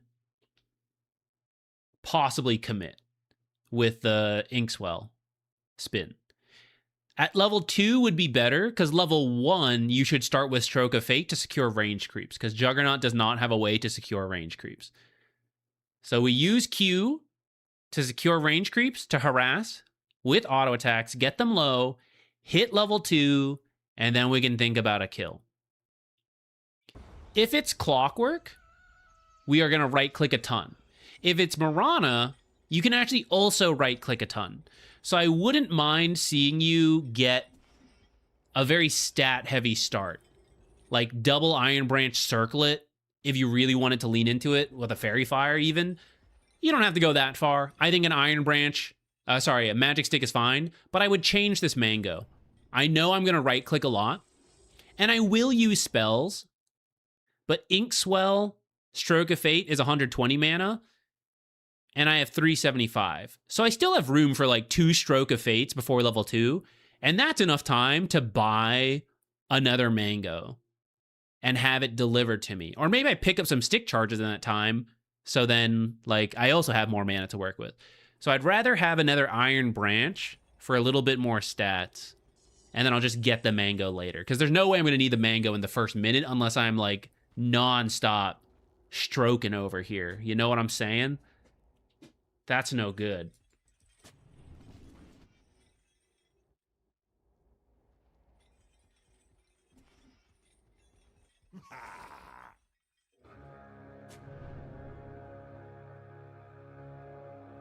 All right, I'm not gonna worry about this level 1 like movement. I would be careful about. Okay, yeah. This is actually where I would wait. So I actually really think in a lot of pub games, going through this twin gate is like, I feel it's a big waste of time. It's a waste of time and it's a big risk.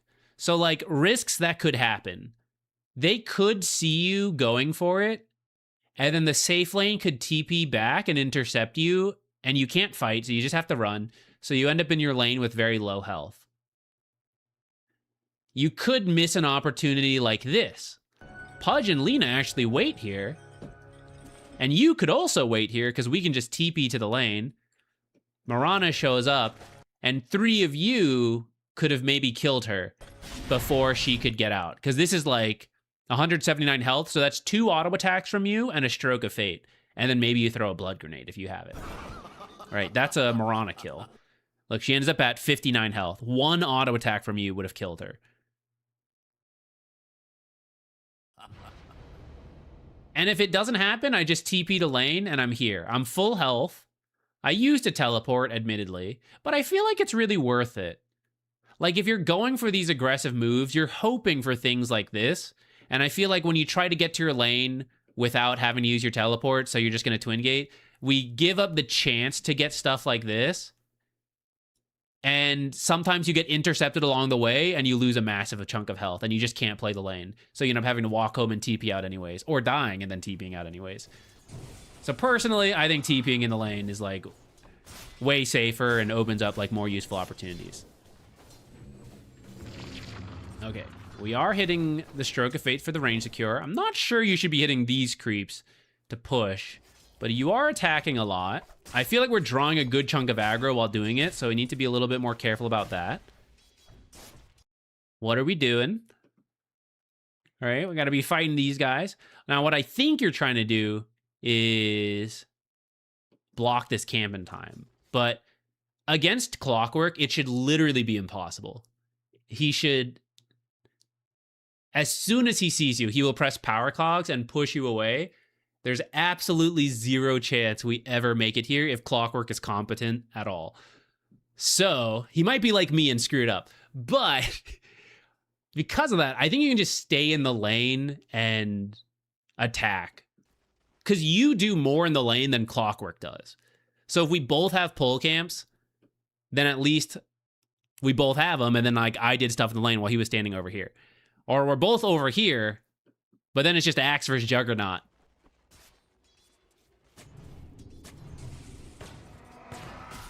Clockwork, what are you doing? You're making me look stupid. Why did you start battery assault, Clockwork? This was incorrect of you.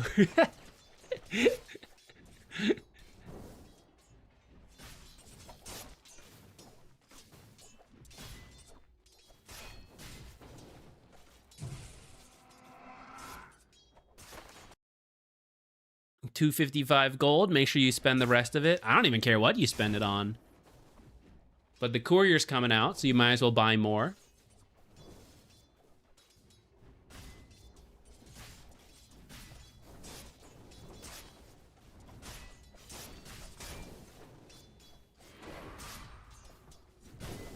Massacre. So things got pretty messy there. I want to look back at that last minute because I feel this really threw you off, which actually goes back. If you think it will be too hard to block the camp at moments like this in the lane, you should actually just do this at the start rather than like smoke out and do this. Or instead of trying to twin gate, you TP into the lane and then do this and then come back here ASAP, right? Another reason for it. But then you won't need to be here, because what you were doing in the lane was relatively good. You drew aggro a little bit much, but like you were attacking a lot. After this trade cost you all your health, you're still the only ranged hero in here. You can still auto attack a lot. This one didn't secure a range creep. Right, so here we are trying to unblock a camp that won't spawn for 2 minutes anyways, and Clockwork can come stand in here. So you were trying to do it because your sentry was here, so I think that's fine. But in other cases, it's like, it doesn't actually matter because like the small camp still won't spawn because he will just stand in it if he needs to. So I still need to get another sentry anyways, most likely. So you can just be in the lane. I don't hate it. That part's nitpicky. This part though, right? I know Clockwork is over here, so I should be attacking Axe a lot. And if I'm not attacking Axe, I should be hitting my own creeps. But because of the health we lost earlier, I think you're playing really timid now.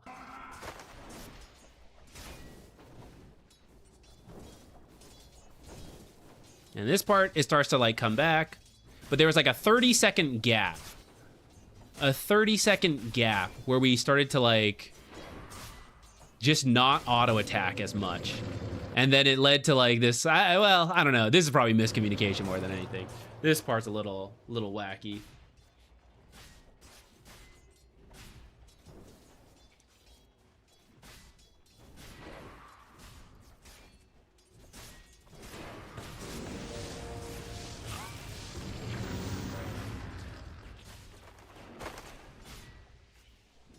You're gonna have to save your mangoes for the mana burn. I think there's 2 Stroke of Fates that you didn't need to use. The most recent one and then the one we talked about earlier. This is 40 gold for you. Attack, attack. Maybe just 20. Grimstroke's kind of slow. You can at least get 20 gold though.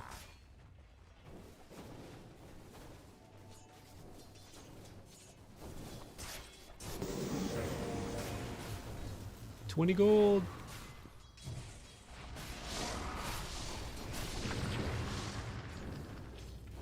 And this is where those earlier Stroke of Fates we didn't need to use gets us, because actually this could be a kill with Inkswell. Clockwork is off like killing couriers or something. I think you could commit there. You could just like, you had your stuff. I think you could just mango Inkswell, run at him, and then put your level 3 point into Inkswell. I think you would have just killed Axe.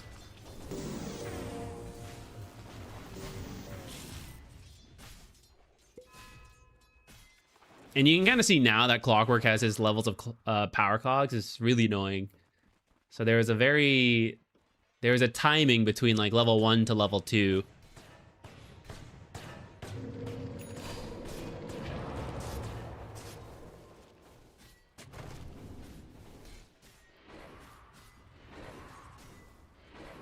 What are we doing last hit wise?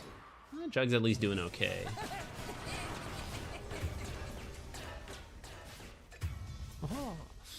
Okay, let's zoom forward and find the early team fighting.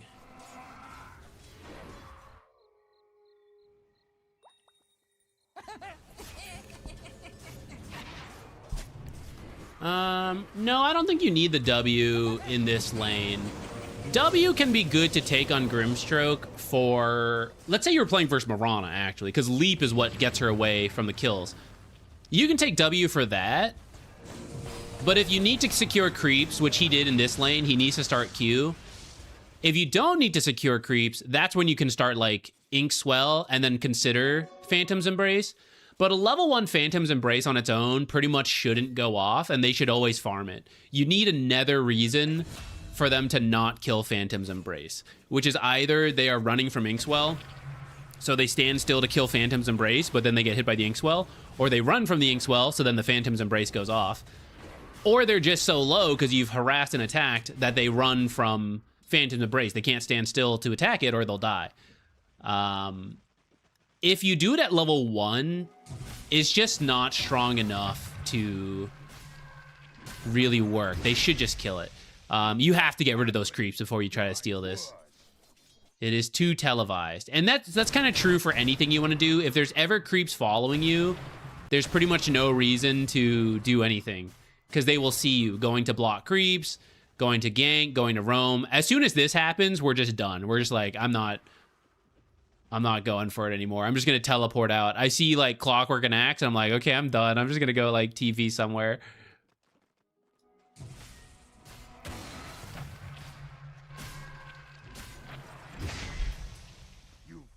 Friendly line with glasses. Thank you for the Prime sub. I don't know what happened to my alerts. I think they're like well and truly broken at this point. I will fix them after I move. We'll have to find a new system.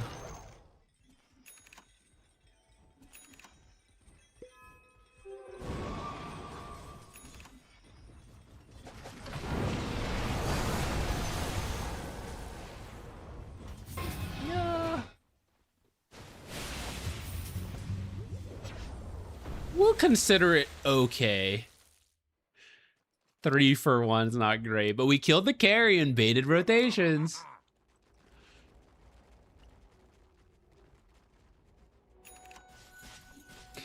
Okay, I'll talk about it more, because actually you asked about early fighting, so I guess we should go over this a little bit more. Inkswell Pudge right now, and then Phantom's Embrace. Swapped the order a little bit. The stun could have otherwise happened a little bit sooner. Like, as the hook is going out and you see it hit, you Inkswell him. It'll land, like, when she's over here, so it's easier. And you throw out Phantom's Embrace while she's still running, so they'll both connect sooner. And then you probably could have Phantom's Stroke to Fate after that. And then maybe she's dead. But Conga and Mirana still would have wrapped around on you guys like this, so... I think in this one, even if you press your buttons a little better, they would have got you. But maybe if they had to TP here, maybe it would have made the difference. Because then she wouldn't make it as far back to her team.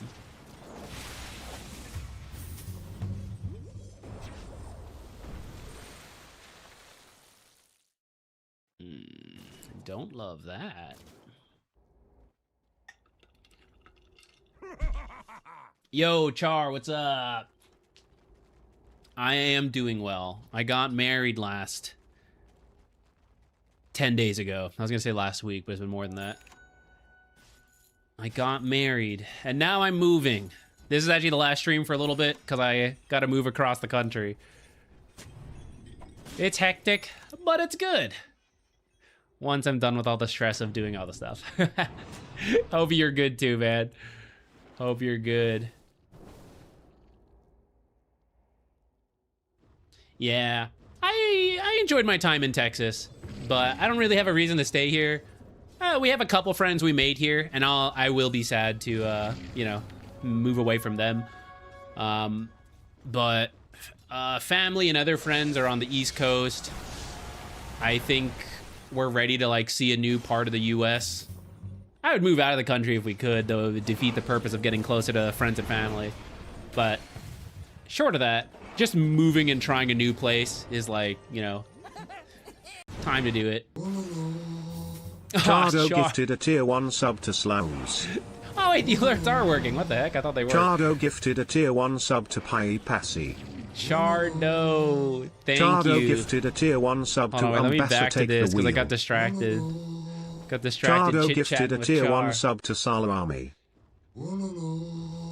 Chardo gifted a tier 1 sub to DR Octagon 3000. Octagon 3000. Chardo gifted a tier 1 sub to Retrix 067. There's one more. There's one more. Chardo Sloops. gifted a tier 1 sub to Fiamma for you. Oh wait, that was not the order I expected. I'm out. Thank you for dropping by. The drive-by gifted subs. Thanks so much, dude. Take care. I'll see you again later, I'm sure. Sea of Chaos, thank you as well. Thank you. Wait, I got distracted again by that. I was supposed to break down this early team fight for Grimstroke. Okay, one more time, one more time. Third time's the charm, as they say. Okay, so we were top. Unsure what's happening. You see some stuff happening here. You start TPing down here. I would actually say you could probably just twin gate.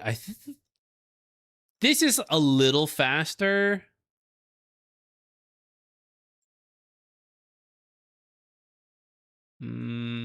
Yeah, I mean, it is probably a little faster to TP, but I think the twin gate's not that much longer, and then we can save the teleport. I might greed out for it, but you might be right. It might be better to TP. Though as the fight moves this way, maybe it would have been fine to twin gate. Okay, seems like we're retreating because Rubik died.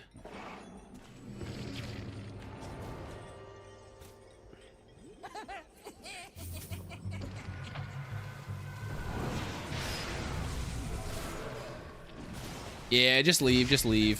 Go mid. I actually liked what you were doing, pushing top while they were...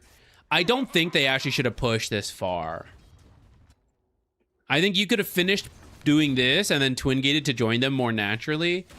I think stuff just happened a little bit too soon. I don't want to worry about it as much.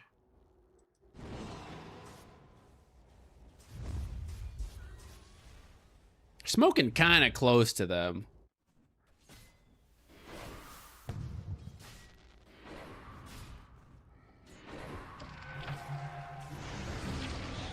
Oh no, it's so awkward. Oh god. All right. For this one, I think you should get your level 6 first. And also, let's decide what heroes we want to play around. We do want to play with Rubik, because Rubik is mid. But we want our level 6 to make use of Rubik, double lift, double telekinesis. Swap that. Double telekinesis lift, double fade bolt. And then whatever he steals with spells, he could have double value, if we get that. So I think first you want level 6. If you don't have Rubik, then the other, or sorry, if you don't have 6, the other hero I want is Pudge rather than Juggernaut. Because of that, this is a bit of an awkward attempt. I know Axe is up here, and Axe is quite strong from what we've seen. He's the strongest on their team. So we see Luna, and it gets pinged. But even if we sneak our way to Luna, Axe is going to be on our ass, like, immediately, plus other heroes teleporting in. So this is a pretty hard one to do, and I would say, one, we should smoke sooner if we're going to do it, but since we haven't smoked yet up to that point, I would just call it off. Just like, let's just go back to farming. Let's get our level 6s. If your team gets out at this point and only loses you, it's not that bad, but it looks like we're going to lose Lena as well. That's super overkill from Luna.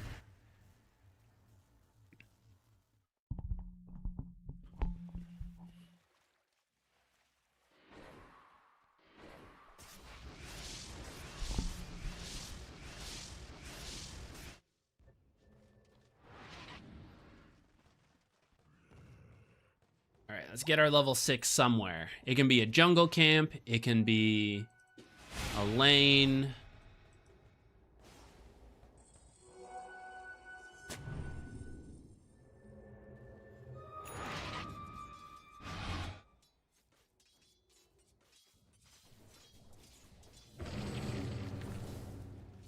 It looks like my team wants to fight top. I really want level 6. Keep going before you TP. And maybe you can even just end up twin gating. Because we're here. But I'm missing the most important part.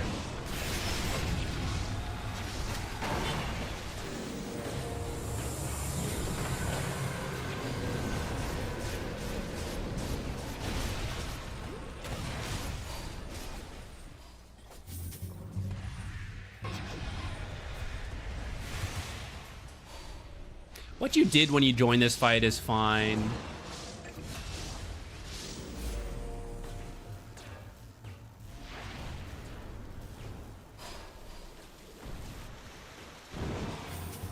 This fight is like so close.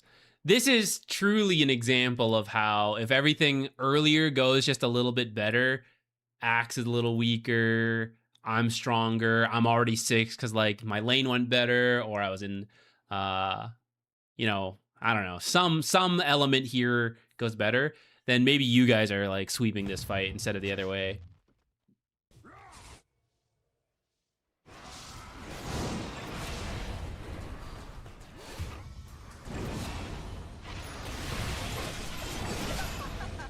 All right. It took a little bit to get to 6, but we're back on track at this point. So we're going to play around Rubik and Pudge.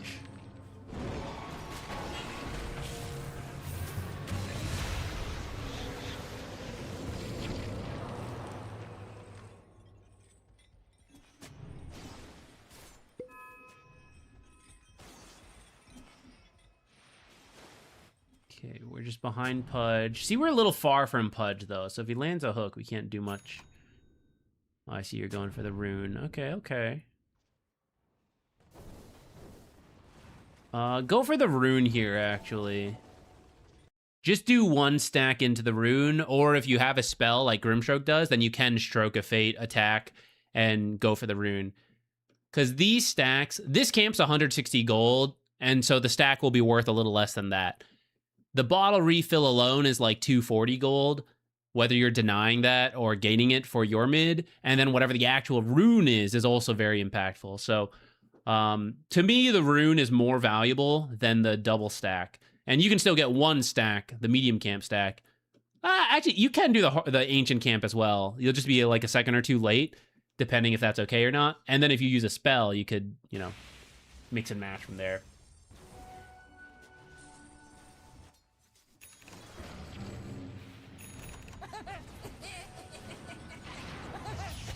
Unfortunate. Disaster.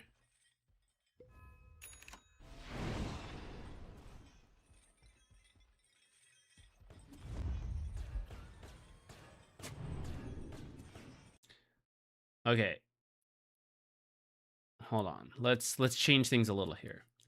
So I don't hate this observer because you have another one. And maybe you thought someone was here so we can go for a kill. But then let's combine that with smoking. Like, why are we smoking? Right? We're smoking to go find a kill. So if we're just going to look for the hook across the river, you don't even need to smoke then. We can save this, save the money, save the limited resource. Just put the observer, see if Pudge sees anybody, get a hook. So if we're doing that, that's like one route covered. Okay, now let's say we're not looking for a kill here. We're smoking, we want to go into the jungle, we want to go somewhere, go to the lane, whatever. Because we're moving as a team, possibly into the enemy's half of the map, that's where I want to observer. Placing deep wards is the hard part about warding, and I need some level of information of the enemy team top so I can go bottom, or I need the safety of my team. And that's happening right now because we're smoking, and then I put my observer here. Something I can put at any moment without smoking. Now, I have two, so that's why I said, like, I don't hate it. Because, like, okay, we can put this as long as we save the other one for the deep ward with this smoke. But if you only had one, I would really consider that. Of, like, this was my chance to deep ward, and I put it right here. And in the end, we're just kind of, like, here anyways, so we didn't really need to smoke here.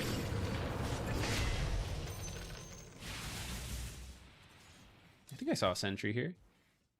It's like behind the tree.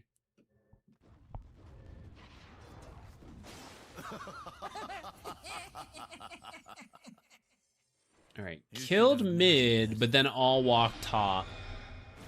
So, you kind of got a Kunkka rotation, but it does feel like, I don't know, maybe we could have pushed a little bit. We'll say we baited the Kunkka rotation, now we can't help top. Let's see a fight start here. But now Pudge is here, so I'm a little worried.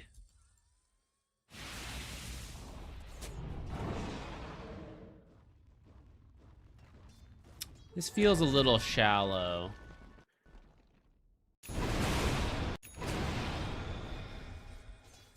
All right, so how long are we going to be at this tower?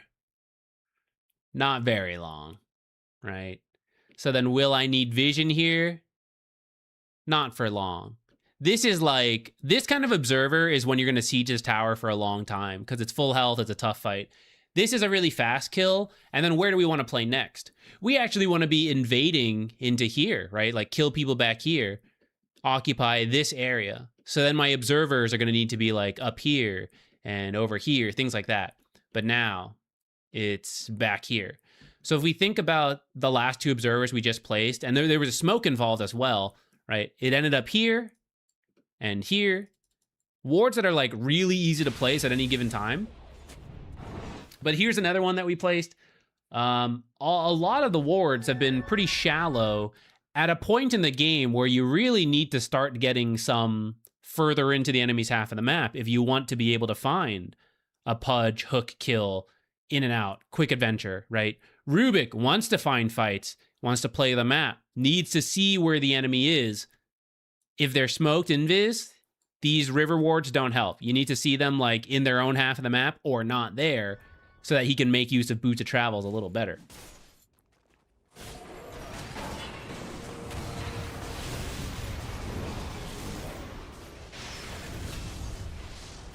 Also, by the way, because of Rubik, Force Staff will be... Or sorry, because of Clockwork, Force Staff will be really good this game. I would probably pick it over Aether Lens.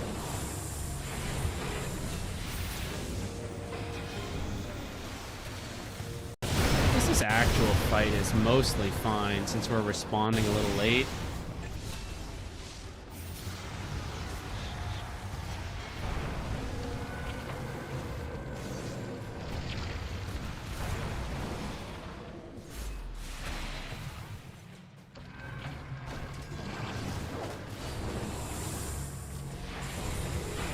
I think the only thing I'll say is I don't think you guys are actually killing Kunkka here.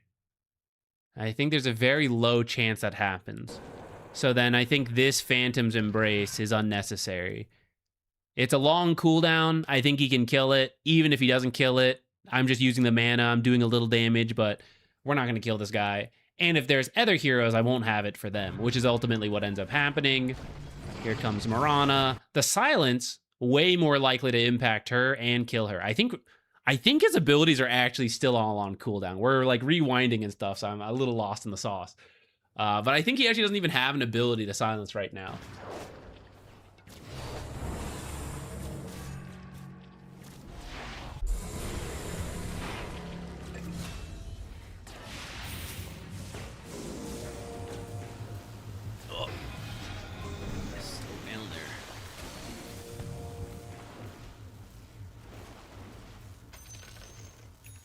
Let's see like another fight or two.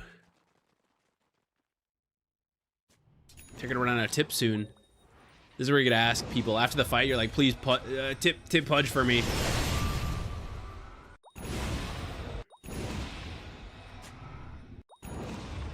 This smoke, I want to compare this smoke to this smoke.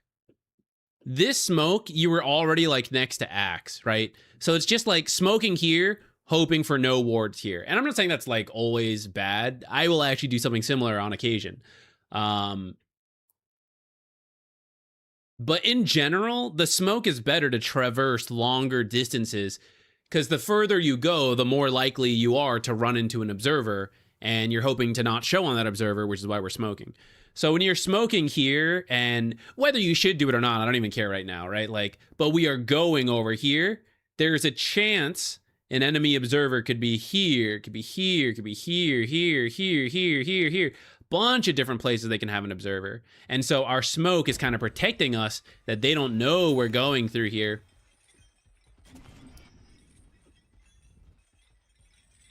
And maybe that's what lets us ultimately get this axe. Let's see. JK, he had no vision here whatsoever to begin with. It would have worked no matter what. But I hope that kind of makes sense comparing that to this one, which is like, I'm already at the destination. And so it's like, they've seen us or not at this point. They either saw us coming here, and even though they don't see me here now, they should know like, hey, I saw them go from mid top, right? I know they're here. I should be careful. So then the short distance after that usually doesn't matter, but sometimes it does, which is why I won't say it's like, it's always wrong, but,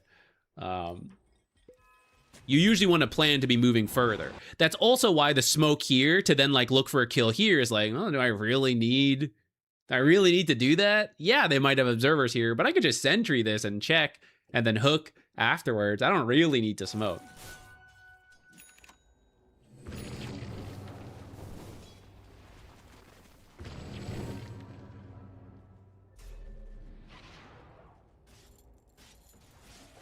You probably could have just walked here through the Twin Gate, like keep moving bottom, farm another camp along the way, Twin Gate over. Save the teleport. You may have bought this in the heat of the moment to like avoid losing money, but usually you should buy the recipes last. Okay, let's see what do we do with this smoke. Okay, they just tormented. The smoke is kind of losing focus. And notice this smoke is pretty blind when you guys go. So this one we've traversed a long distance, which is great. But this is where the warding I mentioned when we only have river wards and we don't have deep wards. So we smoke and we are gonna go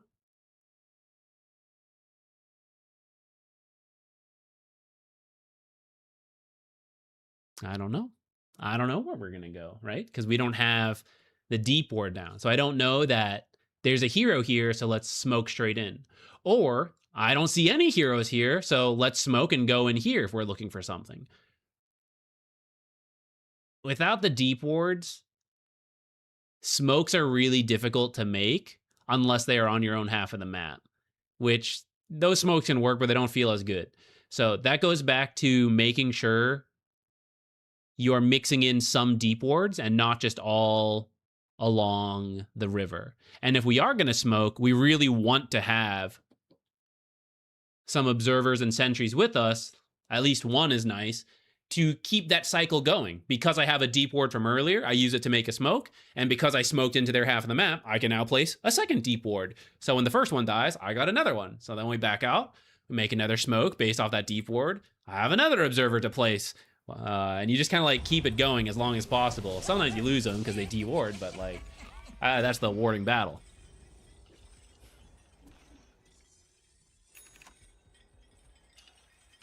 It's a gamble. People are gambling addicts. Truly, it is a gamble of where's the smoke gonna go, right? We got like a 5-on-5 smoke going on, and let's see what their vision is. Let's see what they're working off of.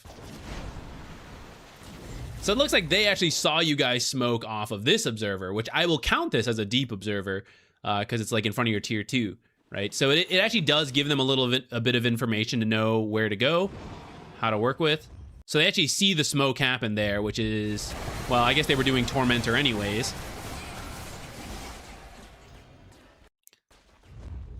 I think this smoke is a response to them seeing you smoke earlier, but let's pretend they didn't know you guys smoked. This is also like, well, where are we going, guys? You know, they do have one deep ward here. But since it, you know, if we're just pretending they didn't see you guys smoke and they haven't seen anything here, you know, it's like, where do you go? If you guys hadn't smoked, though, we did see Pudge like back off here, and you would see like whether they go this way or this way. So the deep ward lets them know kind of like, okay, we go in here, we're going to find a Rubik somewhere down here. Or like, okay, Pudge went top, Juggernaut went bottom, so we can like kind of pick the target we want. They won't be together, or they'll have to teleport, you know. So this deep ward, even though it doesn't see a hero right now, prior to the smoke, it kind of let them know what direction people were going in to then give them more direction to make the smoke more effective. And as they go through, let's say the bottom river, they can place a deep ward down here. Or they go in through here, they can place a deep ward somewhere in here to then make the future smokes a little bit easier.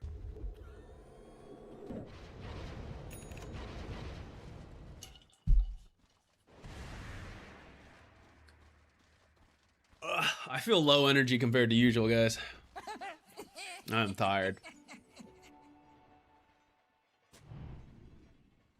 Let's see if one of them wards.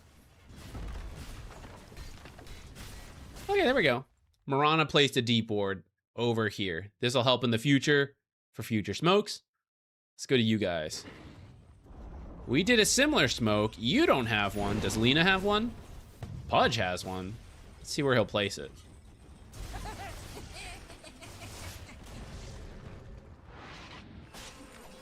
He TP'd back.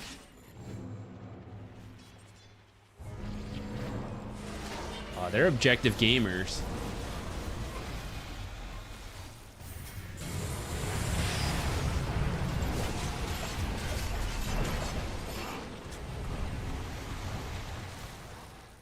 And I believe I want to see this fight finish playing out.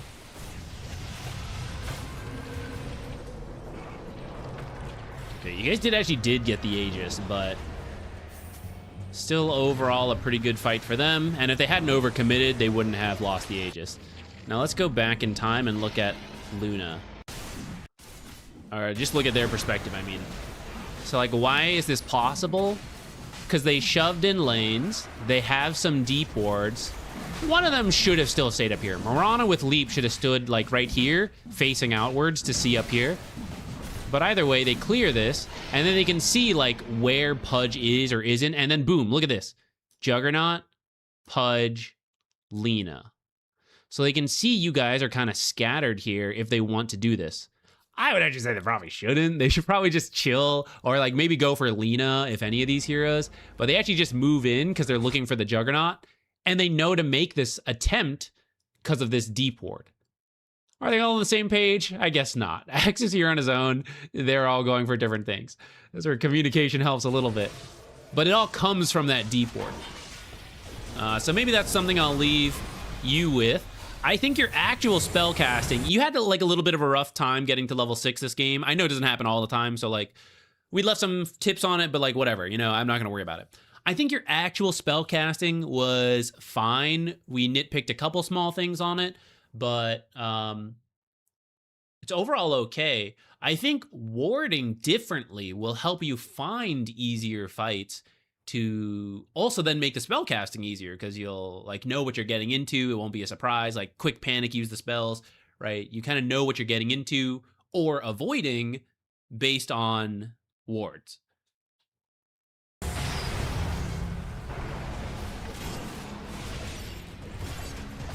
All right. You guys want to submit games? Throw them in. Let me know who you're playing, what your questions are. I think you need to make tea. I feel like my throat... We haven't streamed in a while. I feel my throat's straining, and we have the cast this whole week, so I gotta take it easy. I gotta make sure maybe we slow down a little bit, do less, at least make some tea and stuff. Is Clock playable? He's actually pretty good. I thought he was over-nerfed when they changed expanded armature, but relative to the nerfs other people got, and how they compensated him, he is still playable. I think it's harder now. I think expanded armature was a lot more forgiving. I think the new version, which is really just the old version, but now a little easier to kick around, you are a little bit more like Space Maker mana burn in the lane, and if you can hit 2 to 3 power cogs, okay, at the highest level, I won't say higher. Actually, as you go up in MMR, if you can hit 2 to 3 power cogs every cast in the first few minutes, it's pretty good. The lower MMR you are, you got more wiggle room, so like I'll say 1 to 2 power cogs. But if you can't do that, then it's not very good in the lane. And at that point, it's just a worse version of expanded armature, which was easier to use, more forgiving, easier to get kills. This one is less likely to get kills, but can still be effective in like zoning them. It's kind of like how, I'm trying to think of an example. Let's say like Warlock. Warlock's not always trying to kill people, you know, he's just like getting them low so they can't do much. I feel like new Clockwork is kind of like that in the lane. Like you can get kills, but a lot of times you're just like, I'm burning their mana, like, you know, we're getting what we need. I'm getting to level 6. It's fine. Hey, we go hard. How you doing? Happy Memorial Day indeed. I'm good. I guess we haven't streamed in a while. I feel like my throat is going a lot faster than it used to when we do these replay streams. So I'm about to go make some tea to make sure I protect my voice for all the casting we're doing this week. But otherwise, I'm good. How are you? This was a Grimstroke replay, Matthew. Okay, I will go make my tea. I will just let this play out. We're even on the wrong perspective. We should go back to the Grimstroke. Okay, I'll be right back.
Who's that? Thank you. What? Babe.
Yeah, dumped a bunch of honey in here. Yo, Math Magician, what is up?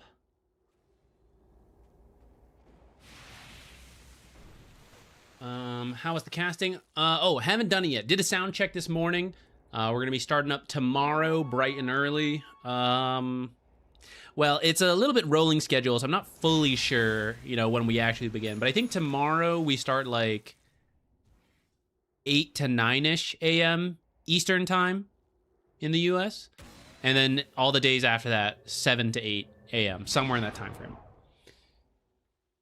Math, how you doing? What up? Got married. That's what's up. Moving away from you, I think, actually. No, wait, aren't you on the East Coast? I think you are. I think I'm moving closer, actually. Let's see what games you guys put in. Send the Addy. I don't even know you where yet. We're looking to move near DC. I'm still looking for a place. I couldn't dox myself right now if I wanted to. I don't even have an address.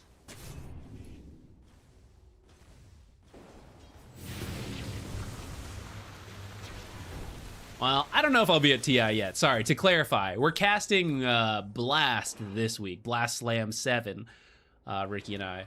TI? I don't know yet. Fingers crossed.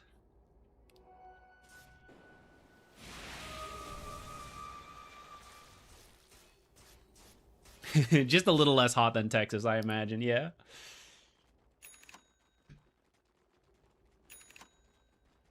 I don't even know where that is, Math. Where is... I see, that is pretty close. We can have a hangout sometime. Just like 5-hour drive or something. That's not the worst. Better than the like 25 it is right now, huh? You used to be in Fairfax? Yeah, we're looking in that area, or like, the whole surrounding area. We'll see what we find. I'm the one that's like making it a problem. I would prefer, I gotta be in a closable room, because we gotta like try to keep the cats out when we need to, even though they scream through the doors. Preferably not too near neighbors. So like apartments and townhouses in the middle are a little bit of a gamble, because like, sometimes you have loud neighbors. I am the loud neighbor, but like their loudness will come affect my recordings and casting. So try to find a place that is like at the edge of a townhome, or like a house that is on its own. Obviously more expensive though. So trying to find all that, and then preferably like fiber internet and stuff. You fought badly, died worse.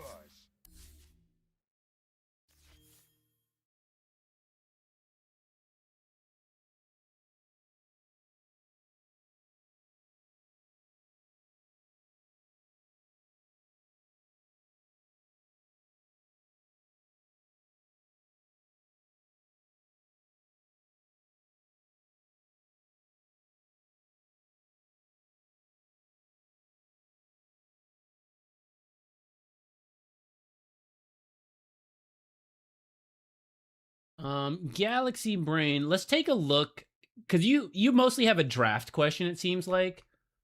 So let me pop that up. We may not actually look at the game, but let me see the whole draft and we can talk about it. So you were asking, is Lifestealer a good pick with Troll, Medusa, and Dawnbreaker revealed? So for Guardian, number one is your own comfort. So if you feel really good about playing Lifestealer, then that's like fine, you know? And I'd probably pick him in the second phase if you're going to do that and save the last phase for someone else who's going to like counterpick. But if you are trying to counterpick them, let's kind of like go through things we're looking for.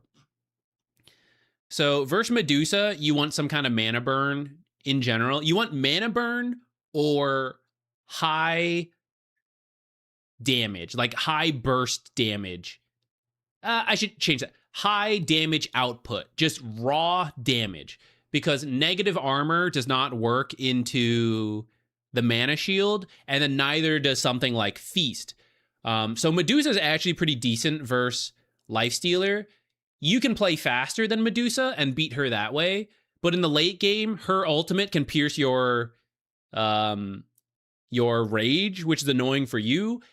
She's a ranged hero, which is generally not the best for Lifestealer, and then she's not that tanky to get value out of your percent HP damage. When you can infest her, kind of like helps out a little bit, but you will need some help. You will probably kill the other heroes and then focus on Medusa. Troll, again, when you can infest him, that part's kind of good, but actually in the direct one-on-one fight, Troll actually beats Lifestealer, because Troll is just kind of like the best at it, you know, like he has his ult, he attacks super fast, he's not that tanky again for your Feast, and he doesn't really care about BKBs because he can like pierce through.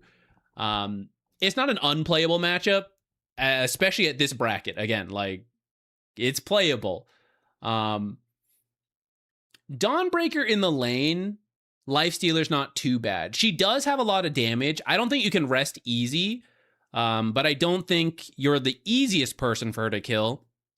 If she is a good support, though, I think they can fight you. But then again, same deal. If you have a strong support, you can fight her. You can dispel the troll net, I believe. But I think you can just like reapply it real quick. Let me just double check.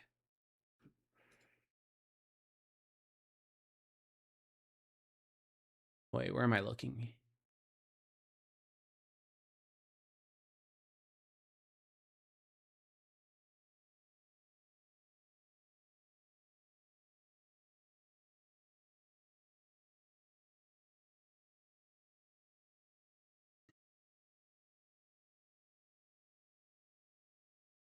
She doesn't say here. Am I blind? Let's double check. Let's double check real quick.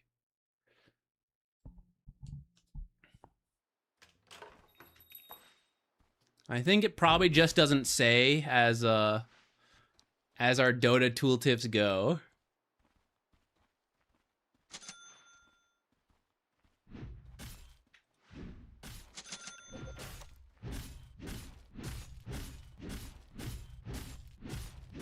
Do I need something leveled?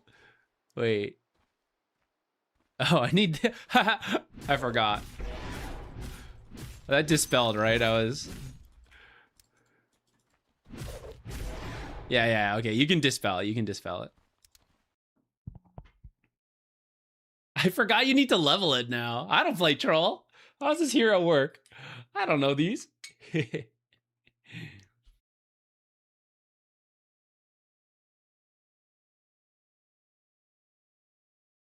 Okay. Back to our draft talk.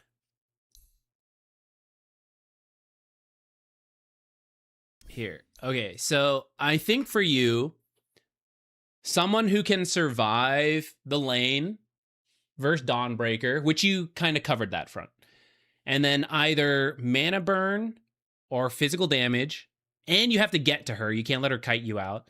And then you actually kind of want to kite out Troll, where he uses his BKB, he uses his ult, and you just avoid him, right? You kind of have to like either burst him or draw out the fight, but you don't want to have to like directly man fight because troll tends to win those, though it does depend on the amount of farm everyone has.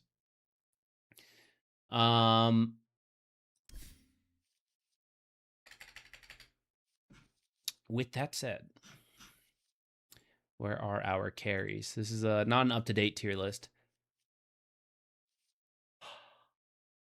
I actually don't hate Ursa, even though Troll beats Ursa in the one-on-one. Ursa, who has an early lead, can burst the Troll with enough farm.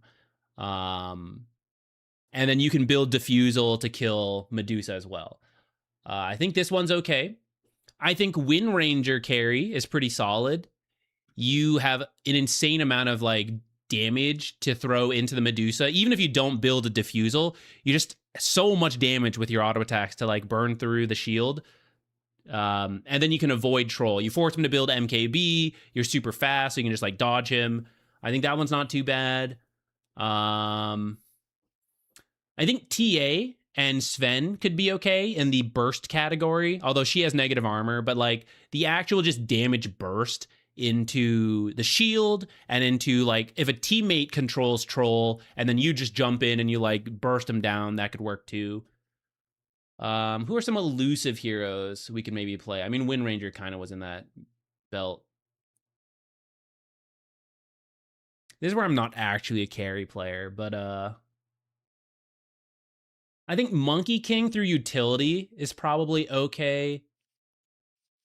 Slark and Weaver might be okay. I think Faceless could be good.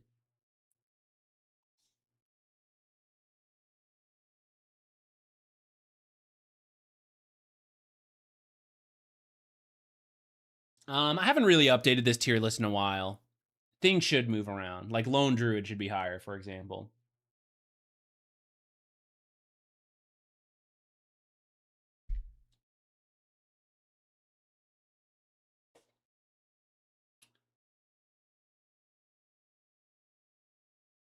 I am open to Sniper. I think at this bracket as well, people probably aren't building blinks on the carries to get to Sniper. I think you could do that.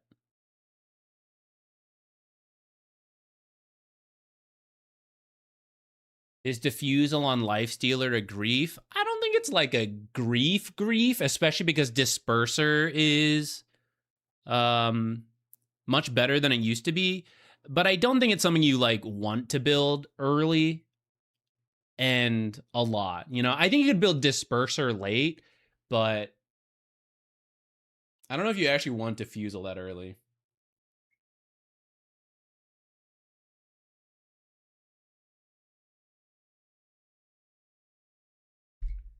Is Earthshaker 5 or 4 good? Earthshaker 4 is pretty good. Earthshaker 5 is not that good because Earthshaker's a really weak laner. And the way you get by the lane is by roaming and by just doing like creep manipulation tricks, which is much easier in position 4 than position 5.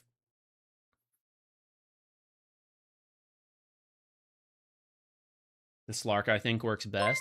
The only issue with Slark, I think you wrap back to the Dawnbreaker you have to lane against. Dawnbreaker can kill Slark in like a quick burst, but it does come down to supports. So I think if your supports are strong, you can play Slark into Dawnbreaker and it's okay. But if they have a lot of burst, you could have a terrible time in the lane. That's kind of why I like Faceless, because Faceless also kind of protects versus the Dawnbreaker.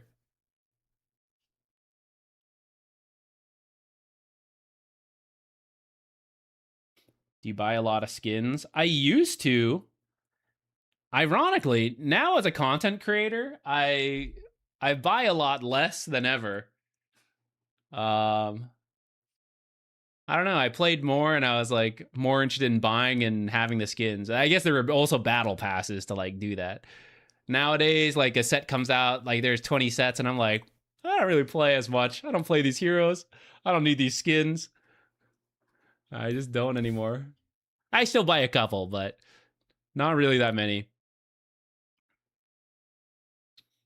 yeah. I need my luxury DC apartment. Gotta save that money. It's so real. So real.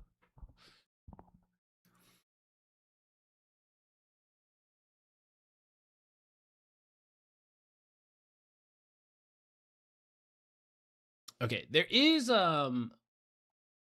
I'm going to pull one from Discord again, because there actually is one I wanted to look at.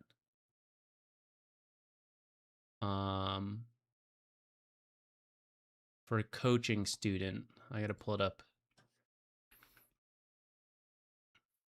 Because I think he's winning lanes, but losing games.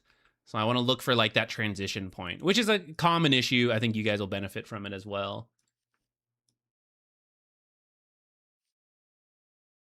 But in classic Zach fashion, I had it ready and I closed it and can't find it now. So I got to find it again.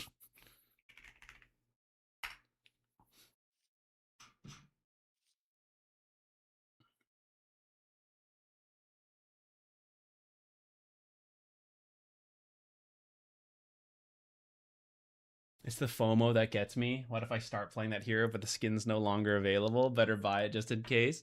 Yeah, I totally understand that. I also somewhat justify. I don't know why the movies is always my like frame of reference. Before, I guess technically I'm now way net positive because I made Dota my career. But before making any money from it, if I think about the amount of time I spent on it, I know it's free. I could keep it free, but I didn't feel bad about spending some money on it because it's like, if a movie is like, you know, $15 base level nowadays, I feel like it's even more, but like $15 to see like an hour and a half movie, anything better than that, this is my girl math, napkin math justification of buying games and spending money on skins. It's like, well, you know, this is a $60 game, but like if I play it for 4 hours, it's already like, you know, better money value than watching a movie. And then if I buy this skin for $10 and I play one game on that hero, like, but I've played so many games of Dota for free, you know, it's worth it.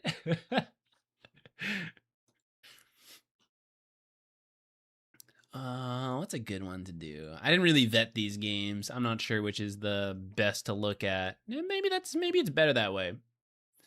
Maybe we just pull up a random game and find what's up.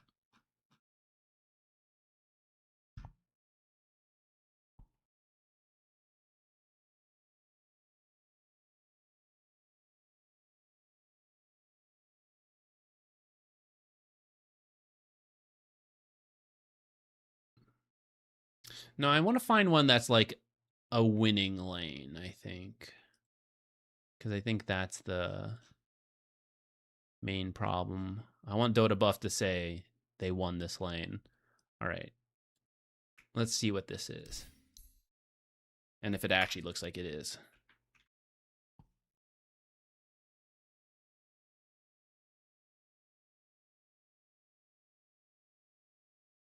I've been losing all my lanes, but I'm on a winning streak. It's a skill to get carried sometimes, you know? Sometimes you just got to be as lightweight as possible to get carried. Nah, usually in those cases, I mean, you do get carried sometimes, right? But usually you're doing something without realizing it's like, hey, that was pretty impactful. Okay, this looks like a good example. Like their team is generally doing well, but they ultimately lose. And it looks like they do build up a gold lead for a bit before ultimately throwing. So maybe this can be a good one. Winning lane into losing game.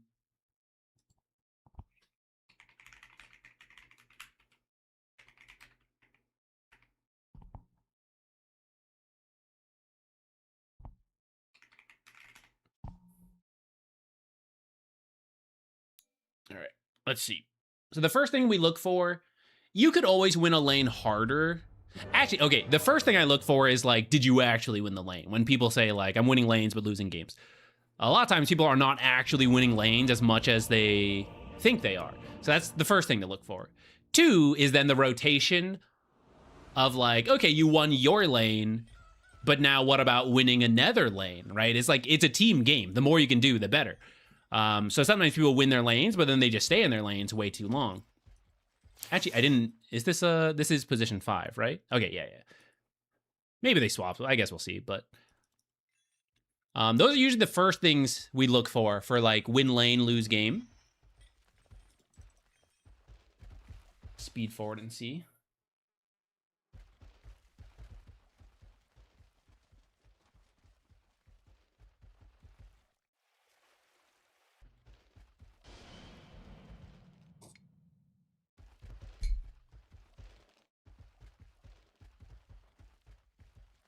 All right, we do a little scouting. Scouty scout. A loss so small, the world will hardly notice.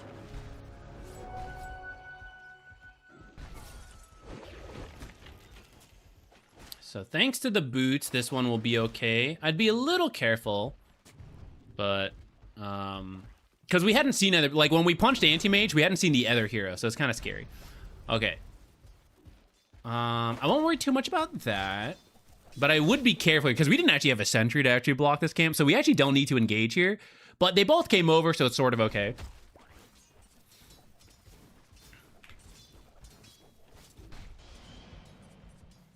Okay, so things like this. So sometimes Treant, I know Treant's like unique with Nature's Guys, but sometimes you don't have to be unique. You can just be Ogre. You are Treant Protector, but you are actually just Ogre Magi. And by that, I mean Ogre Magi just stands in the front and hits things. And sometimes Treant can just do the same. So like right here, I feel pretty strong. Treant, Ursa versus Nyx Ogre, they're not going to be that strong right now, especially at level 1. Right? I don't think we have to do anything fancy. So I see us kind of like backing up like, oh, let me take another angle. Let me sneak up on them. But I'm looking at this range creep and it's like, I got 90 damage, you know, like let me just walk up and punch that thing. I don't need to be sneaky about it at all. I'm just like, I'll wait here. And then when it gets low, I'll walk up and punch it and back out. And that's like, that's all I got to do here. And if it's not the creep, then I'll just punch them if I feel safe. Instead, we kind of like back pretty far. This guy's going in for the range creep and I'm still trying to like sneak around, go invis. But it's, yeah, I don't need to be sneaky. I can just go and punch him.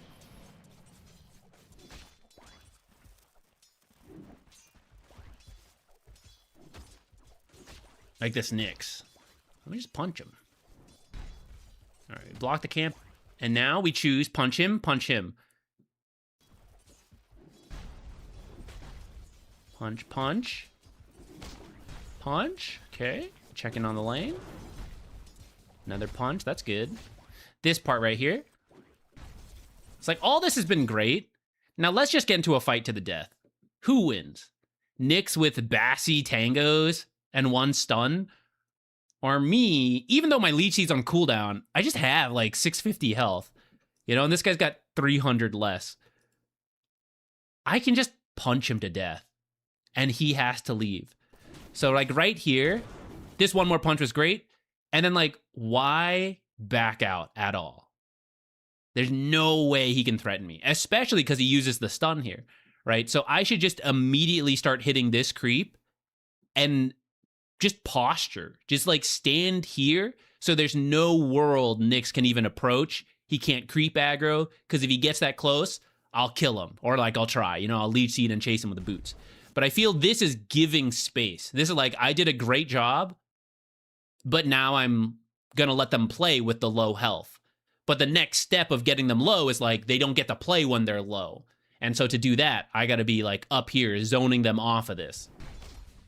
See, like, look at Nyx. Why can he walk up and go for this? I should be where Nyx is right now, and Nyx should be back here. They should be working together to get this creep. And I will go for that creep. So Ursa is denying this creep. I am getting this creep. And I know this sounds minor, guys, because like, aren't we nitpicking over 1 creep? Yeah, but like the laning stage is nitpicking over 1 creep for 10 minutes. You know, it's like the whole time. It's like, can I get 1 more creep here? Can I zone them off that creep? Because it adds up. 1 creep every creep wave ends up being like 20 creeps by the end of it. And that's pretty, right? That's pretty impactful. And it all starts by just like sweating over every single creep. You will feel this as you go up in MMR. Before it's like, oh, it feels very relaxed. You're like, oh my God, it's so sweaty. Every single creep. I gotta think about so many different things. So it's really all laning is. It's like finding all these little moments of this creep here, this creep there. And why did that guy get to go for this? 80 damage, 89. It's relatively close, but like I should have made him sweat for it, you know?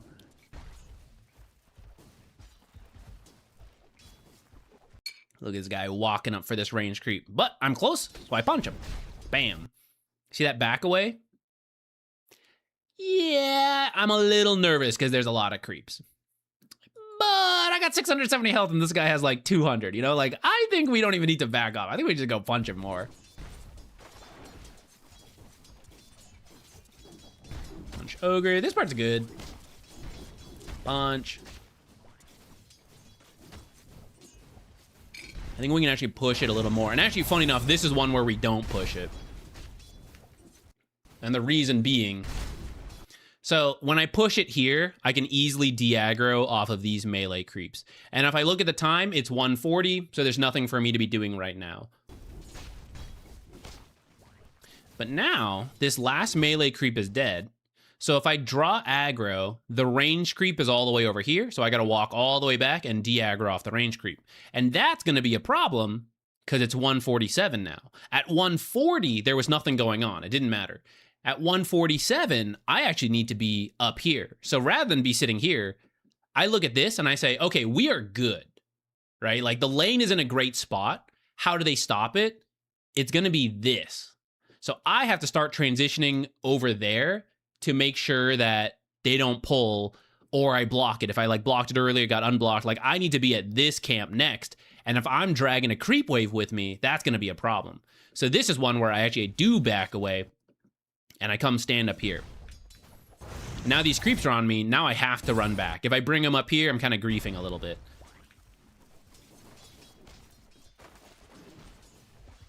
I think we did make it in time though.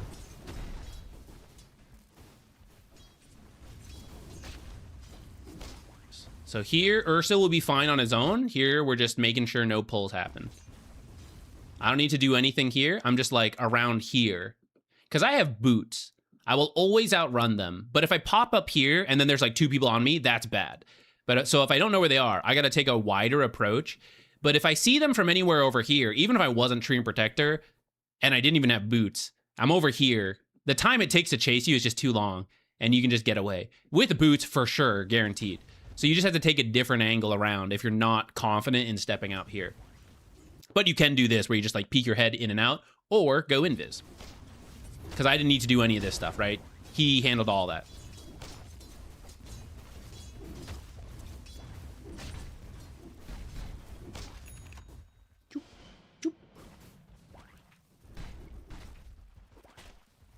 At this point, I don't feel the need for the hard camp as much. Like, I think we are in position to start using it. So if it opens up, I think it's fine. And we could have gone for the wisdom, or sorry, the lotus.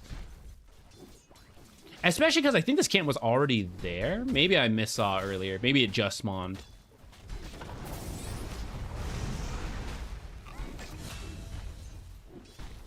That was kind of close because they had the lotus. Okay, so in this situation, how do we stand? I need to be in front. Because otherwise, Ursa's in front, and Ursa has 200 health. Ursa's got a gap closer if there's a good fight. So I need to be in front, zoning Ogre away. This is a 2v1 situation.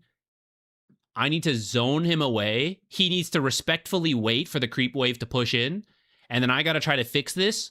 Or just shove it in, go do a pull if these are available. But if I am behind the Ursa, who is the carry, higher farm priority, and less health than me, he will be the focus of potential Ogre harass.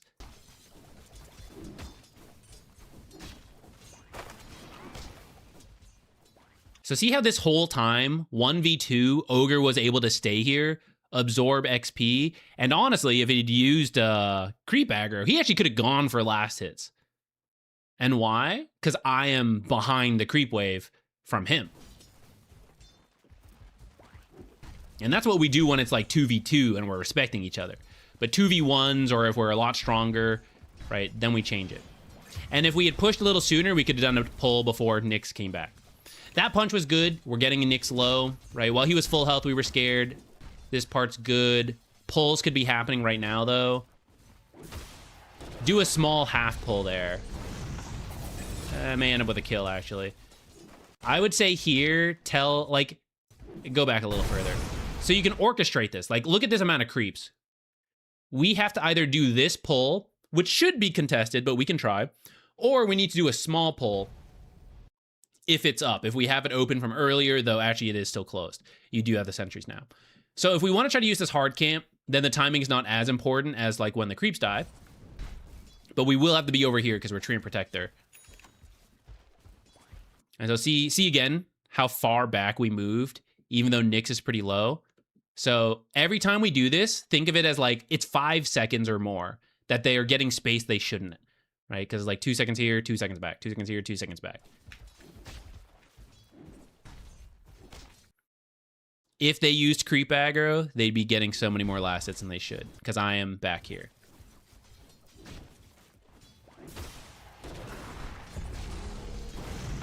Okay, and then we saw this. This is good. We would hopefully have an observer now. If not now, we can buy it. I guess it is still early enough. We should have gone for this hard pull onto this creep wave, but if not that one, we should do the next one.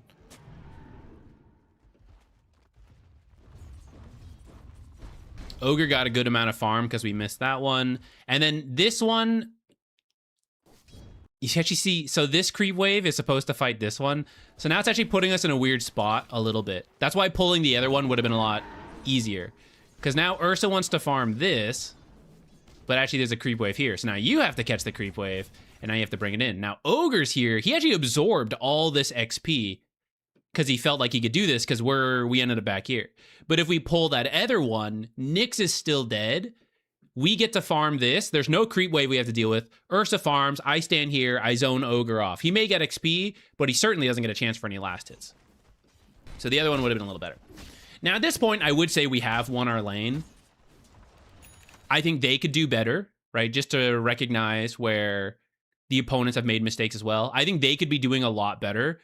So they've given us some free lane time, but we made use of it. Now, how will we win the other lanes? Storm versus Sniper is very tough in the lane for Storm Spirit, but Storm counter Sniper once he has level 6, and for the rest of the game, BKB eventually.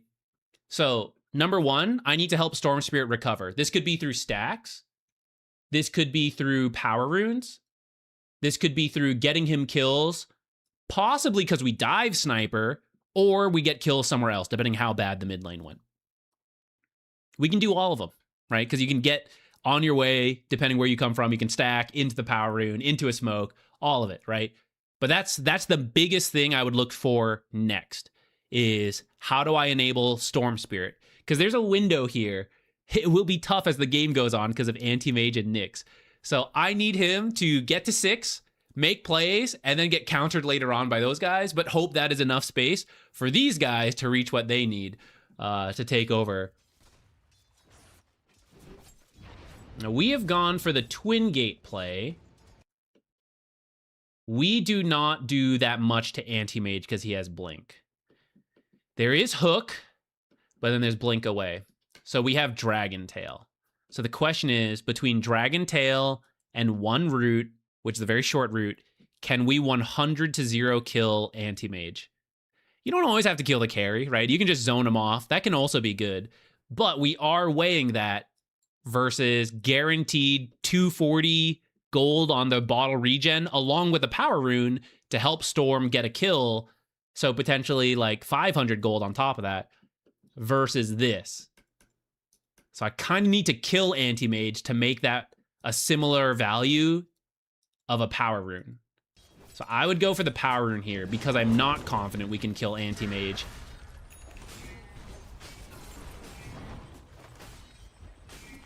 Kind of that's what I expect to happen.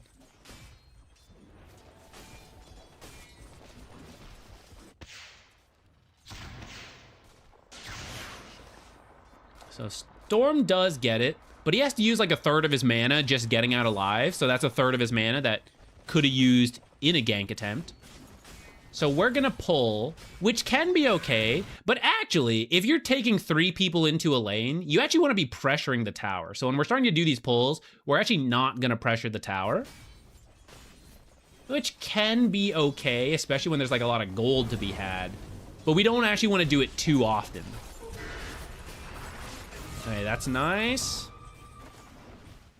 7 minutes. Right. We will not actually kill this Anti-Mage. So this kind of slows him down a little bit, but at the cost of getting the shrine sooner, at the cost of maybe stacking, at the cost of helping Storm Spirit is the big thing. So here he goes. He's going to go bottom with the Arcane Rune he secured himself.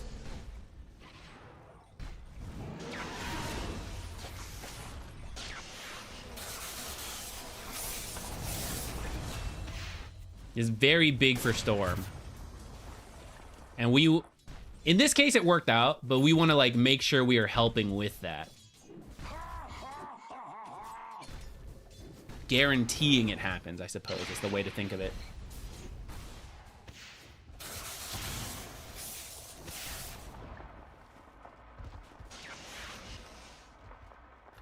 Okay, he did get the rune again, but I don't think we were really like there helping it. We were here, but I think we gotta like walk over to one of these runes a little bit more consciously.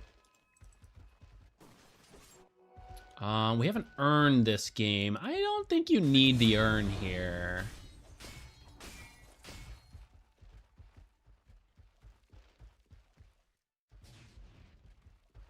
I'm trying to think about what I do want. Probably get a stacked there. Kind of minor. I don't think we should skip Magic Stick, especially versus Anti-Mage. I think we should get that. It's not that we have lockdown issues, because it'll get there eventually. I still wouldn't mind a blink, because getting to the sniper and the anti-mage are a big deal.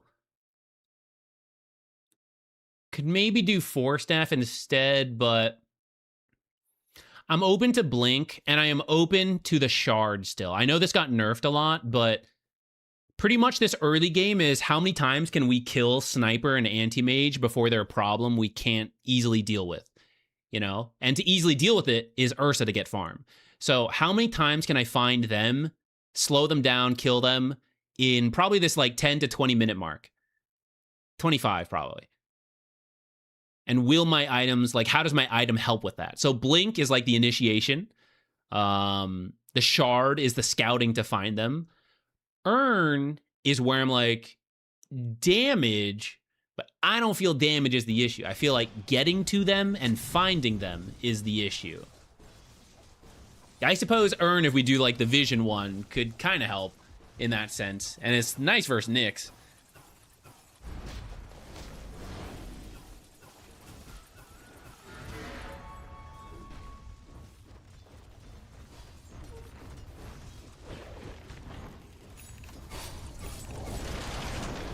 Oh, I like the idea.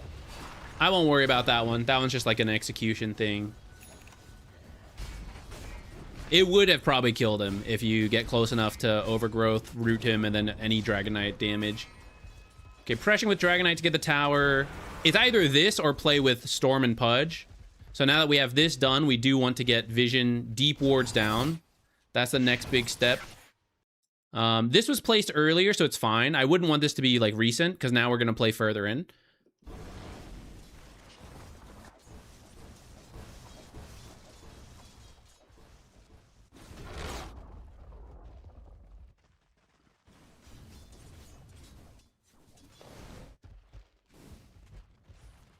Let me go back here. So this part is kind of wasted movement. So around here is like, okay, we took the tower, kind of thinking about the next thing to do.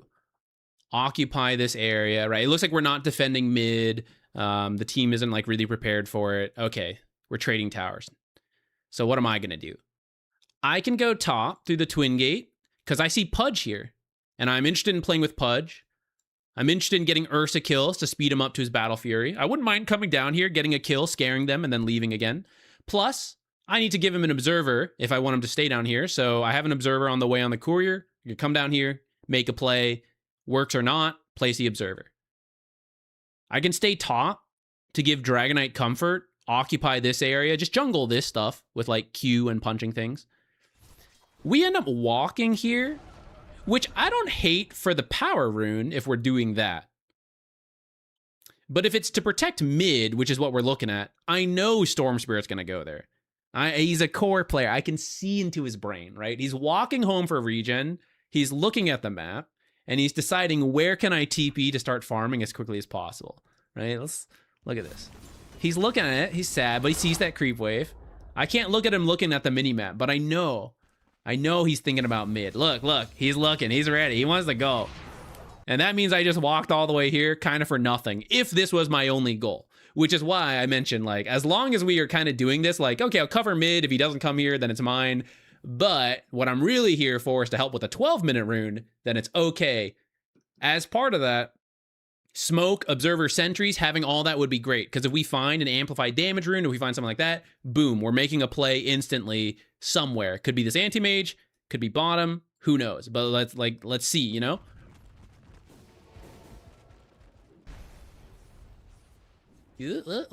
Okay, we're doing it. We're doing it. Okay, backtrack on this though. Not 80 to 90% right up to this point. First, we got a sentry first. Because if they have an observer, they just saw me place this observer. And it's super common to have observers and sentries here when there's invis heroes like Nyx in the game.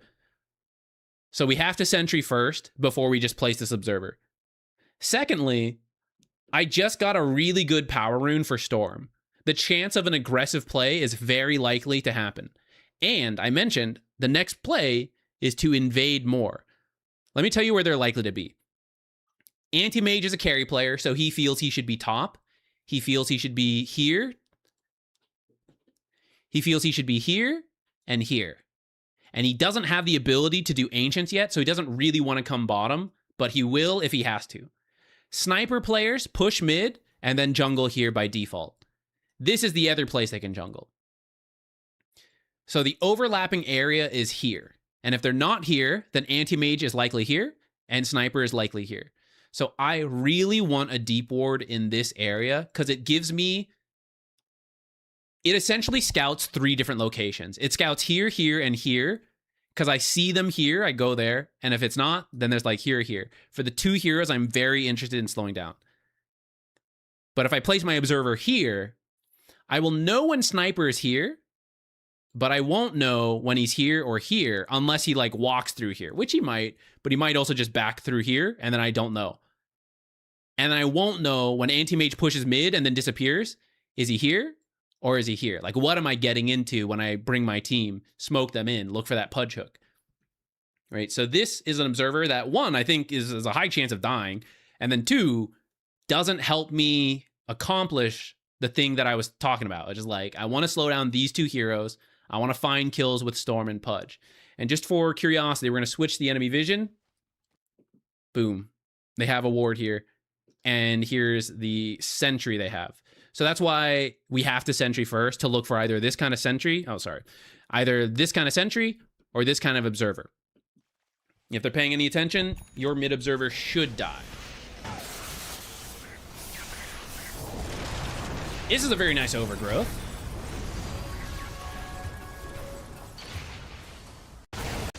Now let's back up. So Nyx and Ogre bottom, Anti-Mage here. So we go in. He gets out. Actually, up to here, you for Hoodwink is not that bad of a trade. I think you guys could have gone for Sniper. I think that's the wrong target priority from Storm. They also rotated in everybody. So even as this ends, it could have just been us for Hoodwink, and that would have been fine, especially with these rotations. Even this is like okay, because bottom will push in. Ursa is getting a bunch of free space right now. Did Anti-Mage get either of these kills? No. So Ursa is out farming Anti-Mage right now. And that's what I want. I want Ursa to get scary before Ursa is. This is not a problem. When they reach the items they want, Ursa will beat Sniper. Because Ursa will have the Blink Battle Fury and then like BKB Basher. And there's no item combo that Sniper has that will save him from the Bear Assassin plus like a Storm Spirit. Or you or any combo of heroes with Ursa will kill Sniper at equivalent gold.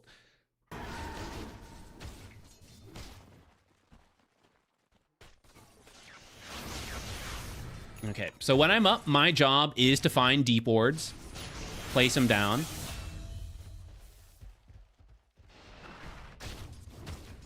So I don't like this jungling here because I feel like we should be looking to place a ward.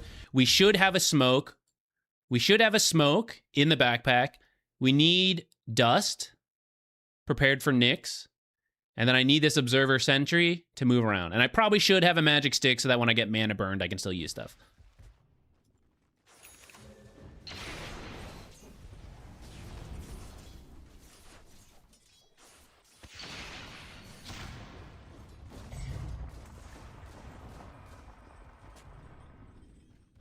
This, for example, could be you and Pudge just smoked behind the storm, rather than have to walk like all the way up here. And like while I'm here, this is the perfect time to just like a deep ward anywhere here is very easy, because this part was kind of risky, but like here you are, you know? So like I can now put the deep ward down.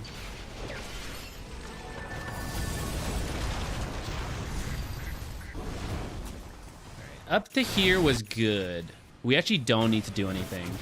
So Storm actually lived. This is fine. They're rotating in a bunch of heroes. This was Nyx Assassin, ult attempt, right? So on the map, Ursa's free farming, and so is Anti-Mage. But in the mid lane, like, they committed a lot of resources to get nothing, and we didn't. So, like, when this settles down, we're good to go. We actually don't need to feel pressure to do anything. But in a pub game, it will likely happen. We kind of go in for it. But you can kind of see, like, okay, we get one hero.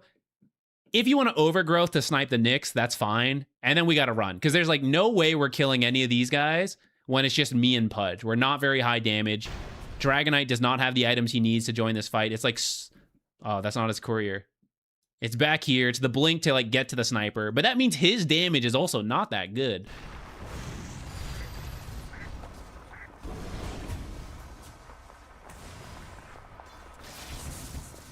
I think that's one we maybe could have lived.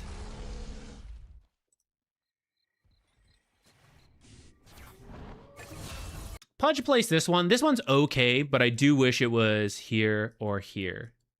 The reason being is that you can get this vision from pushing in a creep wave, but you can't get this kind of vision from creeps.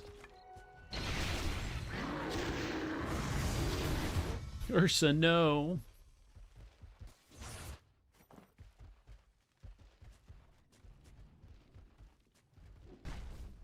Okay, we're stacking. If you didn't stack to get to the rune, I'd say that's fine. Okay, for comparison as well, I have seen you jungle this camp and like a couple different camps with Nature's Grasp, which is not bad to like farm some to get to blink. But I don't think I have seen a case of pushing in a lane with Nature's Grasp or like jungling the enemy's camps, which would be like a step above this. This is like, okay, I'm farming, level 1 success. But like level 2 is the enemy jungle, and then like level 3 is pushing in a lane that no one else on your team wants to be in. And so it's like, it's still farm, right? Jungle this versus jungle that's the same. Lane creeps are actually worth more. And then it has more impact. It wastes people's time to rotate to you. It sets up kills by like scouting things, by forcing rotations, you go somewhere else.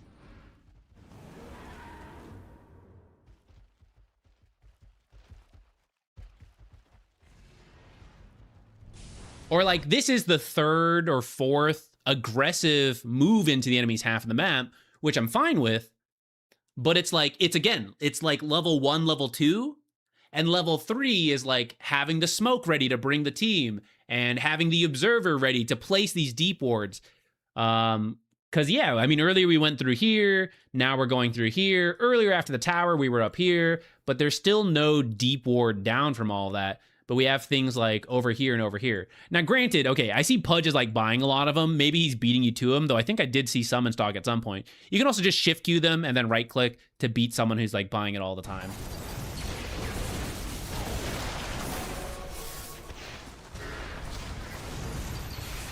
Part of the symptom of this is like, this is another overgrowth, which like, this is pretty decent, but this is like the 3rd fight in a row where it ends up being like 4 to 5 of the enemy heroes. And we didn't know they were all there. And that is a symptom of like vision.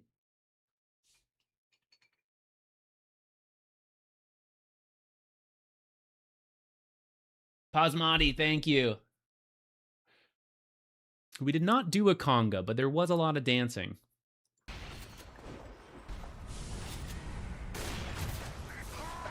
Is early shard better than blink this game?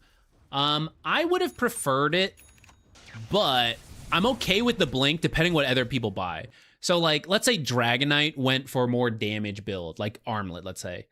I would want the Blink to Blink Initiate, and then he runs in. But now we are all building Blink, so we'll all jump Sniper, but then there won't be very much damage. So if he goes Blink, then I can do Shard, which I realize is not more damage, but it's better at finding out that, okay, nobody's near the Sniper. It's going to take us 10 seconds to kill him, but we have 10 seconds because we can see that the heroes are not here. We know we have the time to do it, or we can see them TPing in because we have the Tree Shard, whatever. You know, I think that synergy works better. Or if he wants to go a Blink, we do Solar Crest. So like he didn't build damage, he gets to the Sniper, but I buff him so he has the damage. I think Solar Crest is another option here.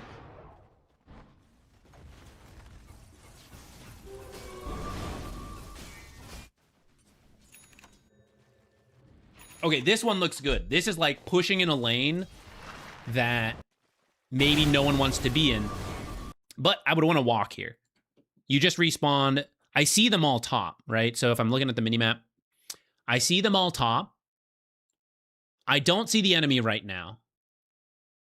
I don't want them to have to use their teleport, so I can walk bottom. Now, maybe they will teleport. We'll adjust from there. If I use my teleport, that also kind of defeats the purpose, because, like, I don't want them to teleport bottom because I want them to be together top, so if a fight breaks out, they're all together, and I can TP in. But if I TP bottom, then I can't join the fight that breaks out top. So it's like, you know, the point of pushing out lanes, half of it, well, I should be careful about this. One of the points of pushing out lanes is to create a situation in which the enemy is split up and we are not. Either because I force them to split up to go defend all the different lanes, or because I push one and then rejoin the team and teleport, and because they split up to deal with the lanes, they're broken up, we are together. That's what I'm hoping to create. But the more we teleport to do it, the less likely it is to happen where we can reconnect. Not always, but sometimes. So if we don't have to, we should be careful of it. And this is a case where I have tons of time to walk here before this creep wave gets onto the tower. So I would just try to like walk here and then do this, which is great. Like this kind of pushing, it is on our half of the map, but the whole enemy team is top, or our team is top. So I am pushing in bottom for them. I am getting farm. And then this is the moment where I would just TP to join the fight as it happens. So in this case, if we had walked, we would not have made it to deal with this yet, which is unfortunate. But you see it's actually here, which is what I mean by we had time. So even though I'm walking and I'm like somewhere here and I go, oh shit, this fight's happening, I TP up here, it's not like I'm losing this tier 2 yet because this creep wave is still here. So actually, I can TP top, we can fight, we can win or lose, and then someone on my team can then TP down here. Or we might still have time to like twin gate and like run down, you know, there's like still options.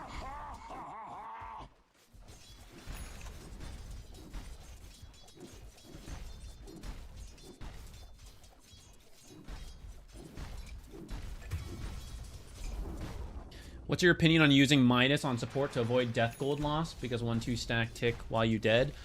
It's not really worth it. One, I don't think Midas even gives you the reliable gold anymore. It's swapped a couple times. Does it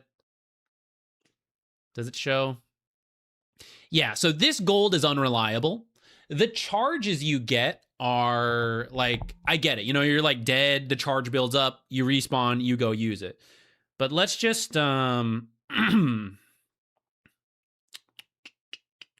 heck's my calculator at? Okay, so this is 160 gold. Oh, oops, gotta clear the old stuff. 160 gold on a 90-second charge time, which translates to about 106 GPM. That does sound good. And it's like, yeah, it is, in just like a vacuum. But for 2,200 gold, 100 GPM is, let's just say one creep camp, right? It's one hard camp. The medium small, it's like a little less. It is less than a creep wave. So with a different item, can I farm those easier? Or can I help get kills easier or objectives? Because that will also be like a different way to get gold. So someone like Force Staff could let me play more aggressively to get kills to steal farm and force staff away. It could keep me alive to not even die in the first place. And the buildup tends to be better than Midas. Midas right now is in a pretty bad spot, in my opinion, especially for supports. For cores, I think there's like an argument to be made for certain situations. But for supports, I really think a lot of support items are in a really good spot. And they can do many things. They can fight, they can farm. The Midas is all about like AFK farm. And it's got like some glaring weaknesses as you go there.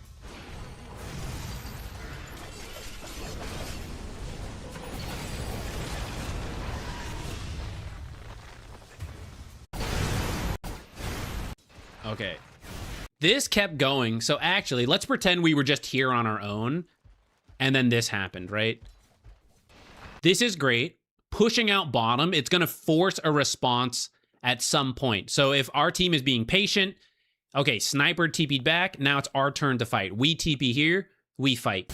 Now, actually, the fight starts. It's sniper on the run. I think he actually dies here. So then Ursa TP's in, and then you TP in. Now, although no one has rotated out of this fight here, what this means is that as we get involved in this fight, this whole creep wave is going to do some damage, and the enemy is missing out on the chance to get this gold because it is lost. So there's a chance that someone gets baited, like right before this fight happens, to TP over. Even better, we can take this fight easier. But if they all stay, I am chipping this tier 2. I am getting a lot of vision on the map. As we lose this fight, it is not possible for them to come down and take this tower. Like, take this, cut through, take this, because the creep wave is over here. So this is, like, far better than when we, like, do some jungling here, which will happen on occasion. I don't mean to be, like, super harsh on it. But as much as possible, I'm looking to, like, push out lanes. This, outside of the initial TP here, this is a really good sequence. This shoving of the lane and now TPing into the fight is really good. And then this overgrowth hits everybody. Great. I don't think your team would have won this fight without you making it here in time.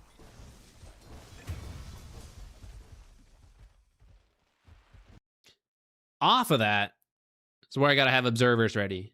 And if I don't have them because of stock, whatever, I got to buy it right now. I go won the fight, buy observers, buy clarity as needed, right? Because they're all dead besides anti-mage. And I last saw him somewhere here. We should be moving out onto the enemy's half of the map. So we're going to look at the mini-map. We're going to see what happens here. Maybe you are going to go look for dewarding. I will accept that. But ideally, this is the time to deep ward because they're mostly dead. I'm Treant with Invis, with Blink. I can kind of do it even when they're alive, but it's far better to do it now while they're dead. So I'd rather go forward than go backwards. But sometimes that's okay. So Ursa went mid. See how Dragonite did not go top and you didn't go top. So you're looking for anti-mage. But can I kill anti-mage? I don't have overgrowth on Treant. Ursa has blink, but no actual control. The heroes necessary to kill anti-mage are the scouting and initial setup, which could be you. But then the continued stuns are Storm, Pudge, and Dragonite. And none of them are here. So this is actually a waste of time. Even if you guys chase anti-mage, it's like, oh, he's not farming. But what should be happening is like, we should actually be taking over their half of the map. If none of us are farming and 3 of us are alive and only 1 of them is alive, that's actually a win for them. So if I don't have the ability to chase anti-mage, it doesn't really make sense for me to. In fact, it's probably better to let him farm. So he's down here. You guys go push top. What's going to happen when all the heroes respawn? Everyone is going to look to lanes to respond to. So they will look to go here and here. And your team, because these lanes are pushed in, will look to go bottom, which is where anti-mage might still be in this area. So if I chase him now, I have 0 chance of killing him. And then no one farms. We don't push in any lanes. That's good for them. I ignore him now. We push in mid, we push in top, he pushes in bottom. We're 2 lanes up to his 1, so it's good for us as a team. He is getting farm, yes. My carry is getting farm, right? I'm not falling behind anti-mage, even if he is getting some space right now. And then, as long as my team backs off, if he backs off, okay, again, we're all even, no big deal. But if I coordinate it with my team, and I twin gate, I TP early, I go invis, I go find him, my people who are respawning, the ones who are necessary to kill the anti-mage, are looking to teleport down here where the anti-mage is. And if I find him, I can now kill him. So rather than chase him out early like we're doing now, find him later when there is kill potential. And it might actually, like, you're double dipping on everything. We're pushing lanes, we're killing him again later. It'll work out better. When we chase him now, like it's happening, I mean, let's see if I'm wrong. Maybe you guys do kill him. Maybe he messes up a blink or something. God damn it. But it shouldn't. It shouldn't.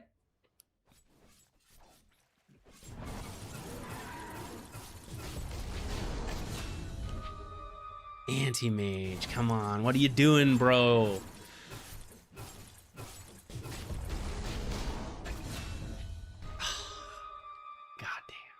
God damn. A loss so small. But I will say, we didn't push in top because of that. We did get our anti-mage kill, though. I'm shooting traffic, guys. Look, even you know it shouldn't have happened. Even you know it shouldn't have happened.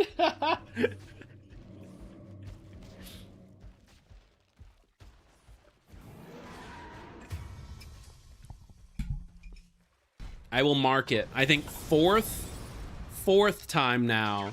Pretty deep on the enemy's half of the map, but still no deep wards at 21 minutes.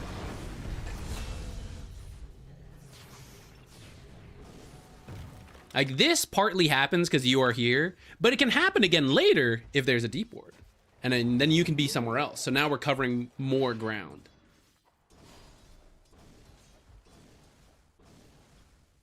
I don't mean to keep repeating it, I guess, but, like, I also don't want to undersell how big of a, like, missed window it is.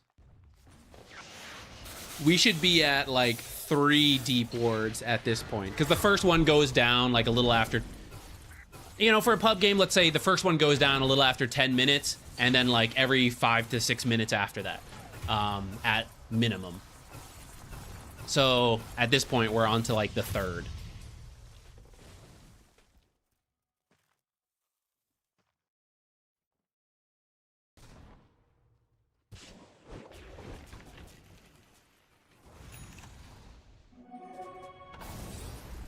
Where are we on all this? It's Ursa at his, okay. We're hitting critical mass, BKB on Ursa. So here, it is a sequence of calling objectives, finding kills. And if it doesn't happen, like the objectives, it doesn't happen. We'll keep going. But, like, every time it should happen, the call gets made. You know, look for a kill, guys. Go Roche. This is why we split push. This is why we deep ward. I know anti-mage is not here. This is a 5-on-4. Just send it, you know, just, like, bring the heroes. Unfortunately, Pudge is being killed first. But, like, you guys can take this fight, and there's no way anti-mage can join. Whether he should or not, he probably shouldn't, because he's still working on Mantha. But, like, you know, sometimes there is, like, he can do more. We've seen him get some kills. This is a pretty good fight to take if everyone shows up.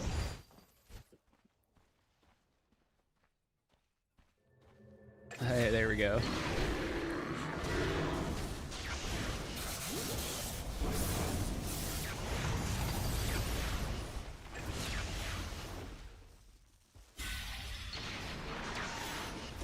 All right, it was a little slow. It could have gone better.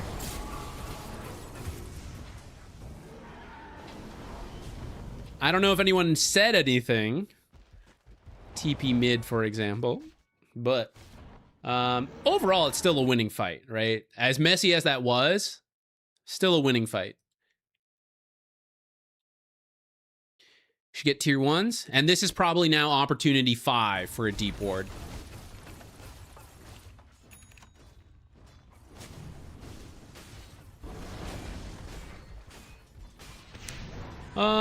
I don't think you need Atos.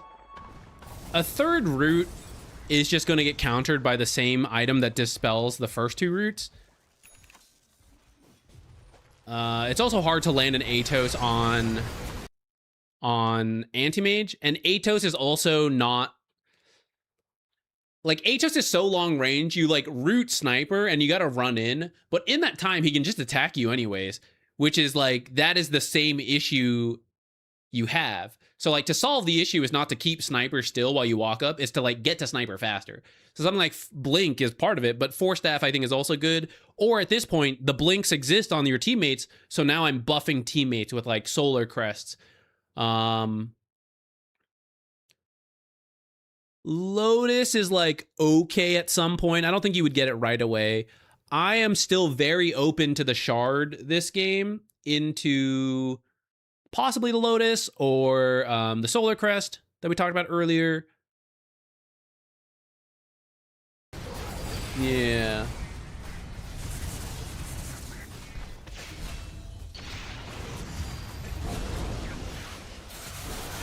Here comes the Bear Assassin.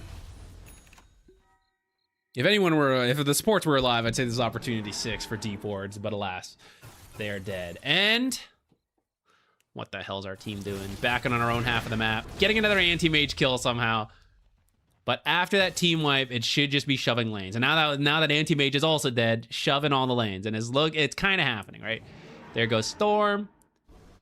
Dragon Knight and Ursa are double dipping in the same area. You know, someone should already be jungling, but whatever. Like, we won't sweat it. The enemy will make these mistakes as well if we swap perspectives. So then here, this is where this kind of... It depends, right? It depends on exactly the timings of everything. But if I was dead earlier... Okay, deep dive into thinking about the map here, guys. Deep dive into this. Where can the enemy be right now? Because they were all dead and they just respawned. We are early enough in the game and there are no like global teleports that you essentially know all of this is safe. We're kind of in... I'm trying to... There's like an example in my head that I can't remember the game of.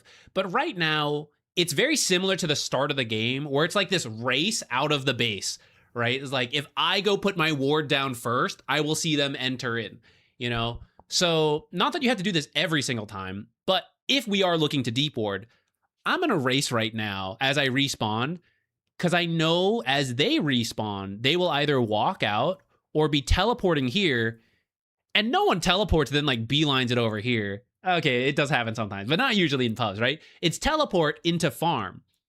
So it's like, I know there's like this wave, right? Where like it'll start here and slowly push out of the heroes moving out. The danger increases, but currently it is quite safe because there is literally no physical way for them to be over here when they're all respawning.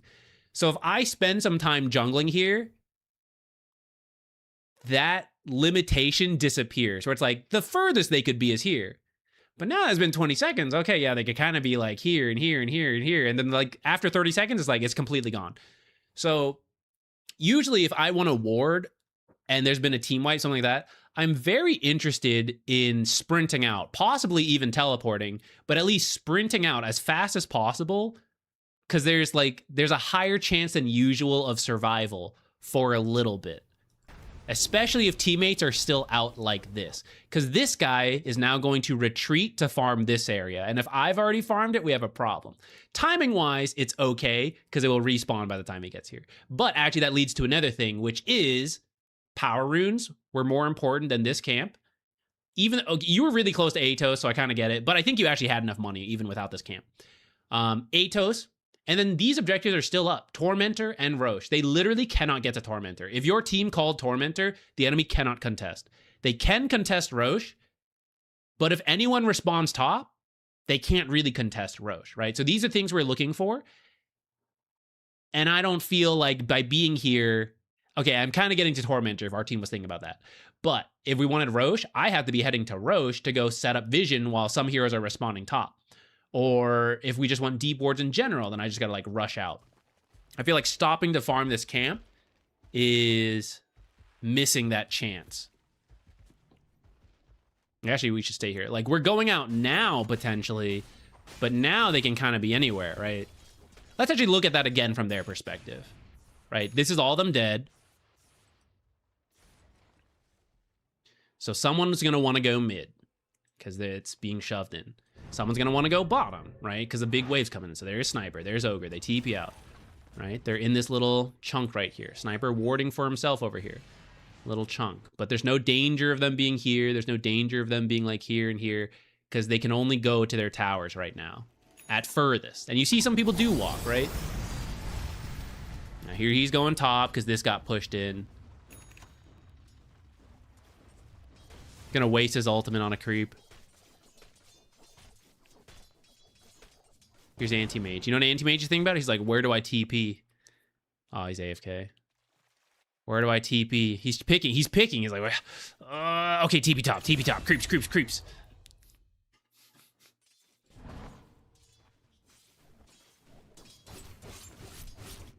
Okay, what are we doing? Got a hoodwink kill, warding. This is all really good.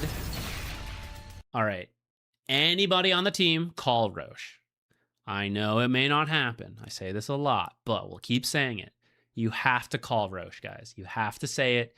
You have to ping it.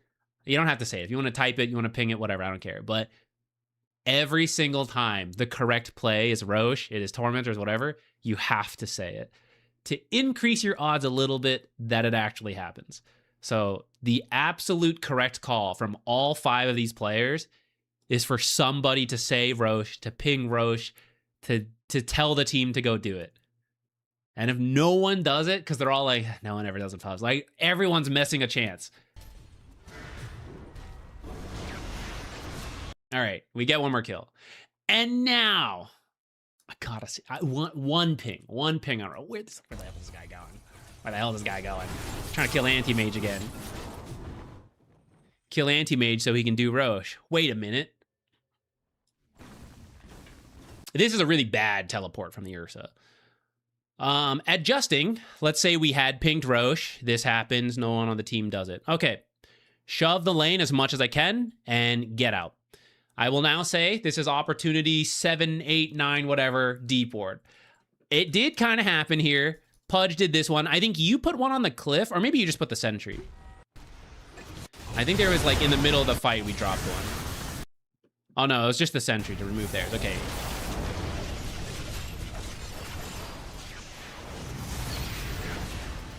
But one of our major jobs right now is to place a deep ward that lives. I don't mind this, like, okay, cut this. But if I'm the enemy, I'm looking at you right now and I'm seeing like, okay, in this fight, he had one observer. He still has it, so it's not placed in here unless there was already one down.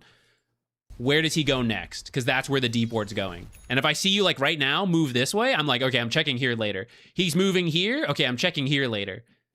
That's why you go here, you go invis, and then you go this way. Sneaky, sneaky. Or you go this way and then you blink across and you go plant it over.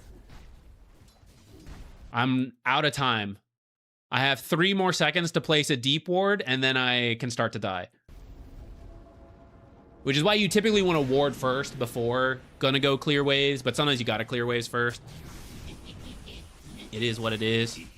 That does mean after that wipe though, we didn't actually place a deep ward.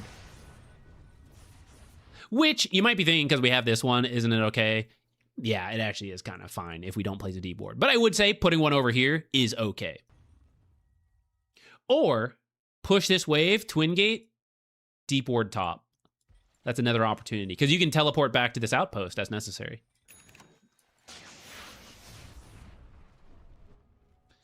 Yeah, I don't think this Atos nor this Spirit Vessel are very necessary. The Atos is at least a little better. I really don't think this Spirit Vessel's worth that much this game. Solar, Vlad's, Lotus, I think are all very good. Shard as well. Look, Roche does happen sometimes, guys.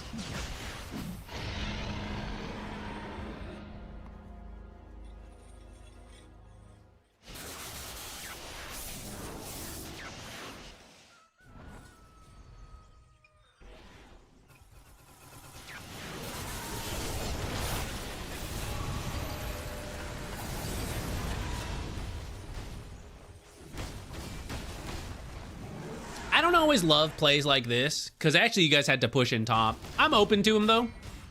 If you guys go straight high ground, though, that's definitely a mistake. And someone should be saying that. Don't need to go top. Hey, we did it. We got our deep ward down. Someone on the team needs to say, okay, now we just chill and look for another pickoff. Sniper in particular.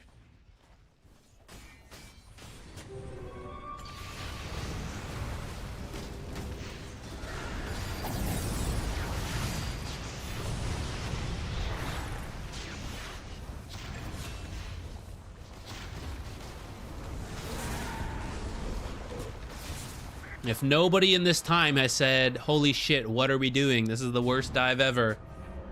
We've all messed up.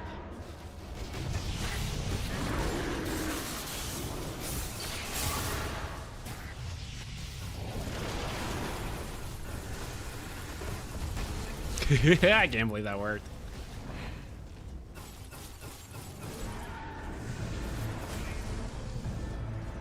All right, we all must get out. Run. Retreat.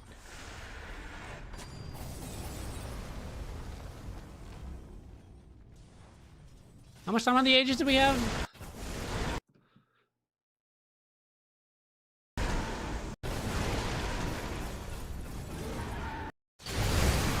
This ended up being not the worst. Wait, where was it? Oh, here. Still 3.5 minutes on Aegis when we ended up diving. This ended up being not the worst, but I will note 8K gold lead here. Blah, blah, blah, blah, blah, blah, fight, fight, fight. And this is where the game is sometimes out of our control. Sometimes we just got to do the best we can. And we're going to rewind one more time to talk about that in a moment. By the end of this fight, we escape with 12K gold lead. Which, in 2.5 minutes of farming with map control, you can get a 4K gold lead, still have Aegis, and look for a fight. Now, granted, some of these are buybacks. There's, like, some different value there. But, like, that's why, for you guys in general, rushing to high ground is not usually worth it, and you should, like, use the Aegis time. And someone should say that, but even in my games, my team will go straight for the high ground. So, you know, it is what it is. Let's go from there. But first, rewind one more time to talk about what Treant can do here. As we come to these fights, like, okay, so my team is clearly pushing when we're not supposed to. We just have to make the best use of it. What is my job? My job is to enable Ursa. He's the strongest hero for my team. He is the damage that will ultimately kill these heroes. So my number one job is to keep an eye on what Ursa is doing and assist him. Next is to control Sniper and Anti-Mage. But simply controlling them when no one can do anything is probably not the best. It might be. If I'm like keeping him out of the fight while Ursa's killing someone else, could be okay. But in general, I am gonna want to act when Ursa is doing things. So here we are leading into this push, right? Notice we are not actually seeing out here. You should be standing a little. It doesn't really matter exactly which one. You could stand here to see this way. You could stand here to see this way. But there's actually a gap in vision, which Treant with Invis should be like finding all this stuff. Okay, here's where someone says, don't push. Just look for a pickoff. Push bottom. Fix bottom lane. Right? Wait for the rune. Any number of things. If no one says it, we've all made the mistake. We'll go push high ground blindly. Okay, here's my Ursa. So I am Treant Protector. I gotta be closer to Ursa. Here's fine with blink, I suppose. But am I blinking to Ursa, or is Ursa blinking forward and I gotta blink with him when the time is right? It's more likely the second. So that's why I gotta be a little closer than this. If he's, you know, playing kind of wacky in a pub game, as is. Right, so this is a pretty big Ursa mistake. He just goes in when no one else is ready. So this is more on Ursa. But this is where we adapt, guys. This is why I'm saying, like, technically where I'm standing here is okay, but like for how I see this guy playing, like, okay, I gotta adapt. I gotta be ready. It's just how it goes. Okay, Pudge missed the hook. Again, anyone calling, like, get out, reset. Here's another dive. Okay. But is he my guy? No. Here's my guy. So I'm chilling right here. I'm like, okay, Ursa's here. This guy's in. I don't give a shit. I'm with Ursa. And I'm kind of like sneaking in past the Ursa. And if Ursa comes this way, what I'm doing preemptively is kind of okay. But the reason I have the blink is to go in when Ursa goes in. And if Ursa ends up going over here, from here, I can't get to him. So here, I should just stay near Ursa and see what he does. And he's still waiting at the edge, so I'm just waiting at the edge.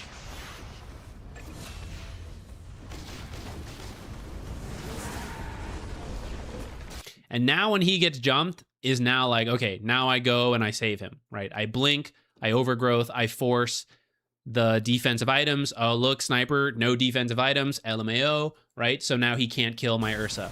But if I'm here showing in vision, I might have been hit by something that cancels my blink. They might have seen me. They might not have jumped Ursa yet, right? So that's why now that we're in here, I'm just staying out of sight in here. I don't need to hit the tower. I'm just like waiting here, probably dropping a sentry. And then I either blink overgrowth at that moment to save Ursa's Aegis, or he gets hooked out, he escapes without me, whatever, then I retreat. Or like I just stay in here the whole time, you know?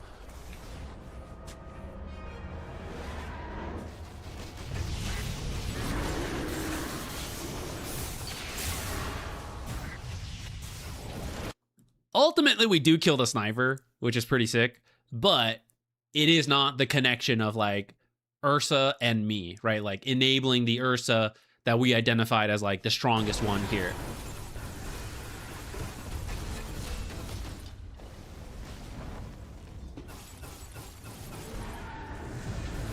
Should Tree risk blinking into the base and placing a deep ward to find sniper?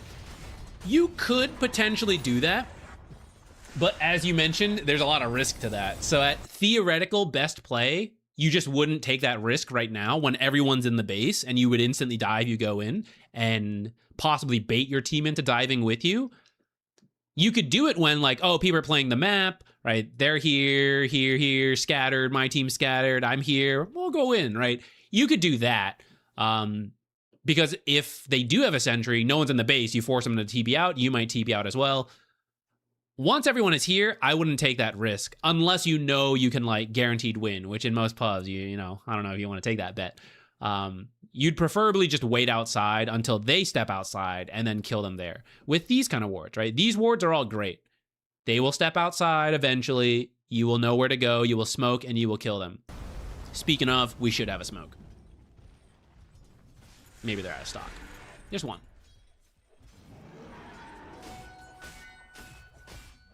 Now, I do think we should back out.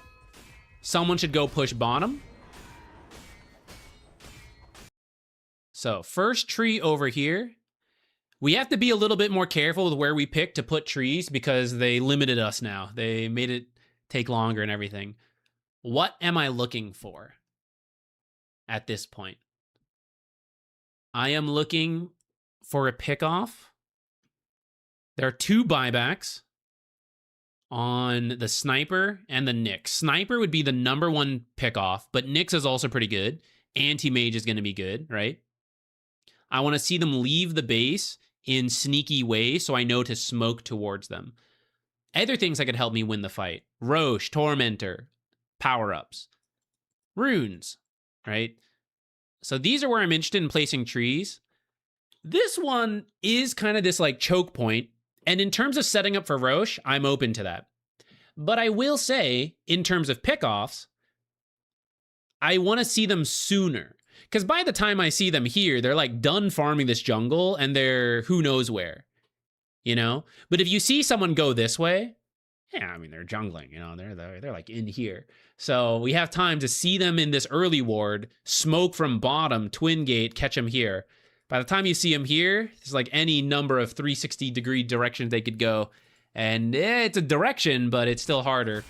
So I think further up would be better. I think this is like really good for when it's a closer game and we're setting up here, they're setting up here. This is like really good for that. We're in a stronger position of power than that, though. This kind of walking, you should already be invis from like back here. And then this one is, again, okay for just general like vision in a close game, but I kind of would like a little further. But I'm not going to nitpick this one too much. I think this one's better than this one. There's my boy Ursa.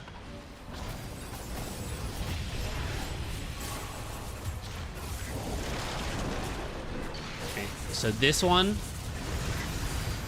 That's us. Should have just led with the overgrowth instantly when he does this.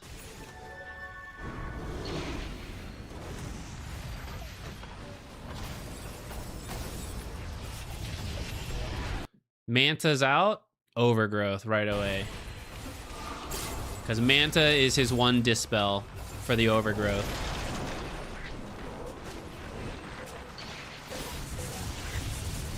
You can also punch first to try to bait the Manta if you need to do that.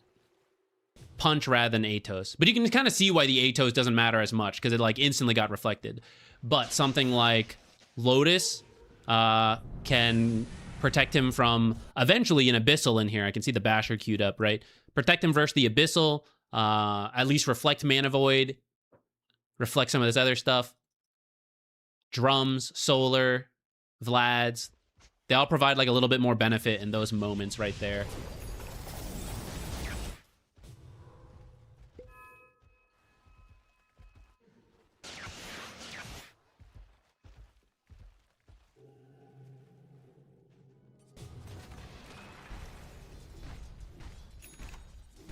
Okay.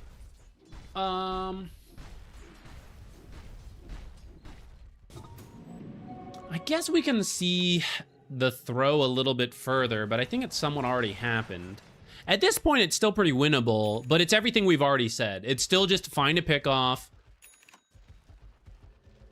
call for objectives. Like right now is pick off as we wait for Roche to get closer. Okay, boom, that was it. That was the play right there. Did you guys see it? I'm sure you all did.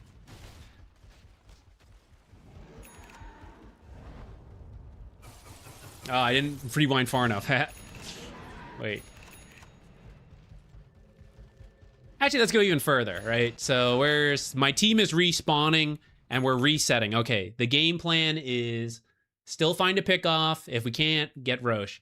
So I just saw Ogre here. Nyx here.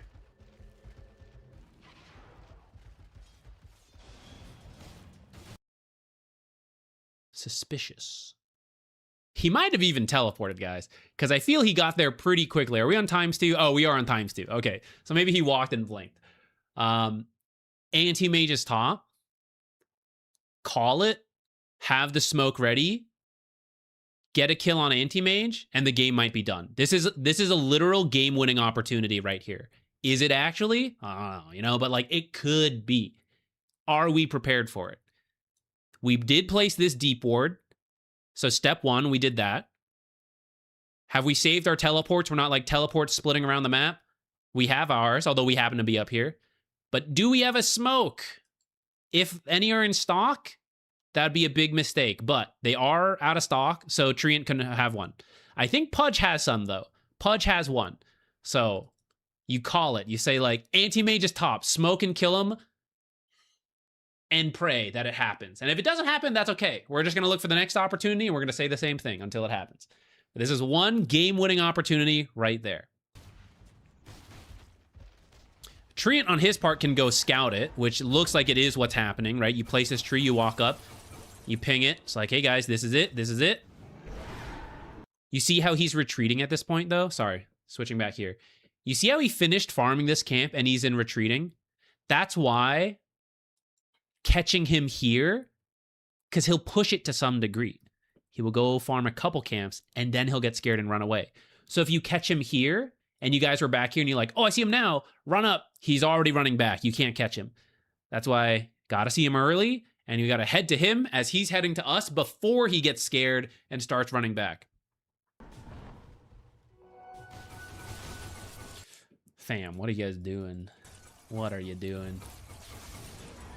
Oh, smoke did happen. Right, but this guy's already back in his base. This one's no longer possible. Oh my god.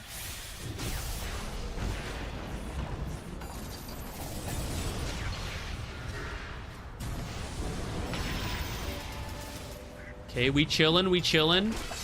We ain't chillin'. Where's my Ursa? Where's my Ursa?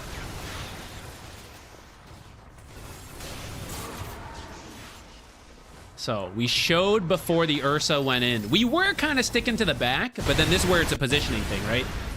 Because I move too much, they ended up finding me, right? Kind of stepped out, stepped in, stepped out. So this is where we got to like stay here and just like look, because I have the blink, I have the range. If the fight happens here, I am in range from up here. But by moving down, we kind of like revealed where we were, which is why Anti-Mage then knew where to come to get me. And I didn't get to like just wait with the Ursa like I wanted to. This one's a positioning. The number one mistake was probably the team jumping first, but it was kind of working, right? So all we can do is look at ourselves and say like, okay, what do I do better in this situation? And that is positioning here. Anti-Mage will get bored waiting. He'll look for someone else, and then we'll get to blink overgrowth. He still only has one dispel.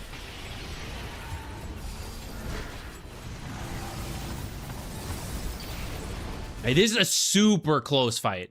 So you can imagine how like one overgrowth wins this fight, possibly wins the game, even though this is not the way I would have suggested we go about it.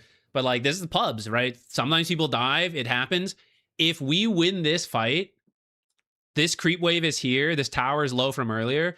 This is top barracks, possibly bottom barracks, depending who lived or not, right? 2 barracks off of this fight, maybe just by being in the trees a little better and then blinking in with the overgrowth.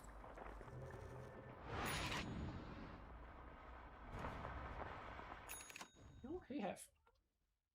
I know, Joey K, but we will be back. We will be back.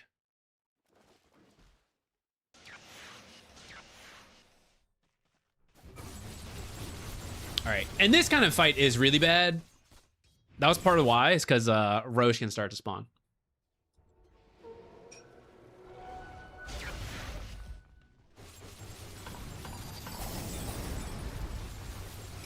The other reason it's no good is because they can just run down like this.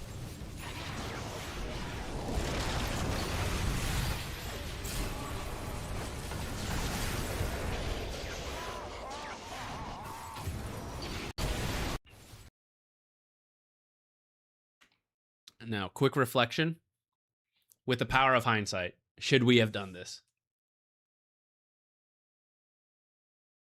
Now, because of vision, I do know that Hoodwink is here and that Sniper is here, right? So this actually was a 3-on-3, which is a mistake from the enemy team. And if these guys had buyback, it could be a different story.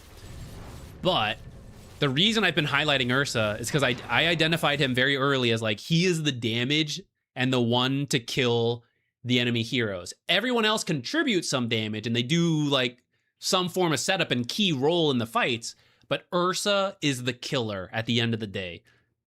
And so this, I want to push him off of this, sure, but I need Ursa to actually get the kill. And Storm just like sends it, we join him, but I should just let Storm die here. Like, this is not a good jump, and I should not get baited with him. And I know in pubs it's really hard to tell, like, oh, I don't know, it's close, like he's low. So at that point, I do get it. If we try this and it doesn't work, that's okay. You know, it's a learning moment. Like, okay, I thought we could do it. It didn't. Go back to like my original point then of like, okay, lesson learned. I need the Ursa. Really needed him here. But that can be your other way of doing it by identifying it ahead of time. Like, I will not fight without the Ursa. Then this becomes a much easier reaction here. It's like, oh, Storm's going. Should I go? Wait, Ursa's dead. That's a no from me. Then I just wait and let Storm die. Now, what if Storm just dies?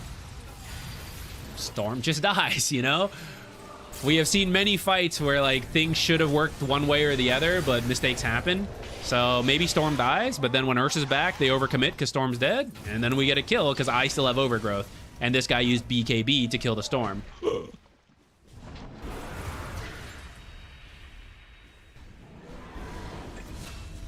Kind of like that. Kind of like that. Yes, Pandarex, I am moving. Moving, moving, moving. I see the flames starting to come out.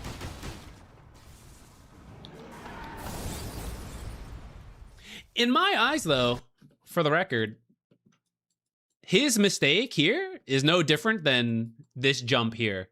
To me, this is like, we should absolutely not be jumping without Ursa. And here's like, Anti-Mage absolutely should not be jumping in. To me, these are equivalent mistakes, right? From my outer perspective. I know from within the game, sometimes we don't have that, and like we're biased towards ourselves, but like that's the like step-by-step improvement. Don't worry about this or that or whatever. It's like, what did I do right? What did I do wrong?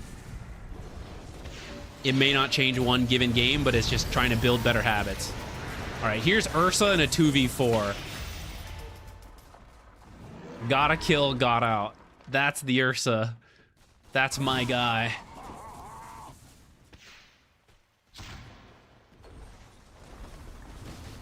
All right, I will leave it going, and we will collect more match IDs, guys. If you want your match reviewed, match ID, who you're playing, let me know any questions. I'm going to step up, refill water and all that. Are you truly a Dota content creator if you're not willing to stream from the back of a U-Haul truck? Actually, I think I would be willing to if there was the capability to.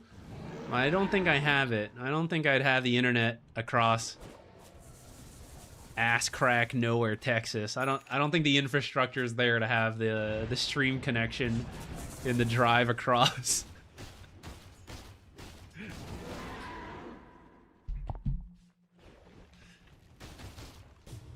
Okay, give me 1 second, guys. I'll be right back, and I'll let you guys submit your games.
was his rank?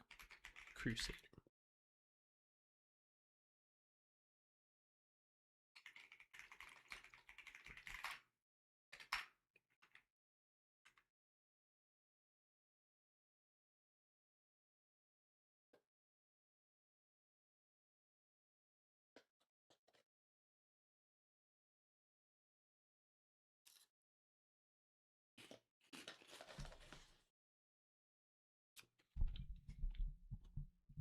Did you finish your League's journey? I'm satisfied. I did not get the dragon rank, but I didn't really care to. The only thing I kind of wish I did, but I'm not willing to put the time into, I wanted to either get the dragon claws and try the spec build for fun, or get the door, do the door build, or at least have better magic equipment just to have. I did not get any of that from the raid Chambers of Zarek. And I don't feel like doing more chambers just to like try those builds. I got a pet. I got the thieving pet. That was something I wanted. I also got a random which one was it? One of the wilderness ones I got, the spider. I got that pet, which was unexpected, but cool. So I feel happy. I feel happy with it. I do wish I got to try the dogger, but yeah, limited regions, had to pick something. If I could have done that, that would have been a backup. Was there a reason you aren't streaming for a while? I'm moving across country, so it's not easy to like pick a day, shut down the stream, move, reset up. It's going to take a 2-day drive at minimum, and then who knows? There's always some kind of hiccup with this kind of stuff. So that along with casting first. I'm casting starting tomorrow. And as soon as the casting is done, it is like full clean and pack prep mode. I'm going to do it like after the casting as well. And I don't know what place we're going to find yet. So what day exactly we need to move is uncertain to me. So I'm just kind of like leaving it up in the air. Maybe there'll be a stream, but maybe there won't be.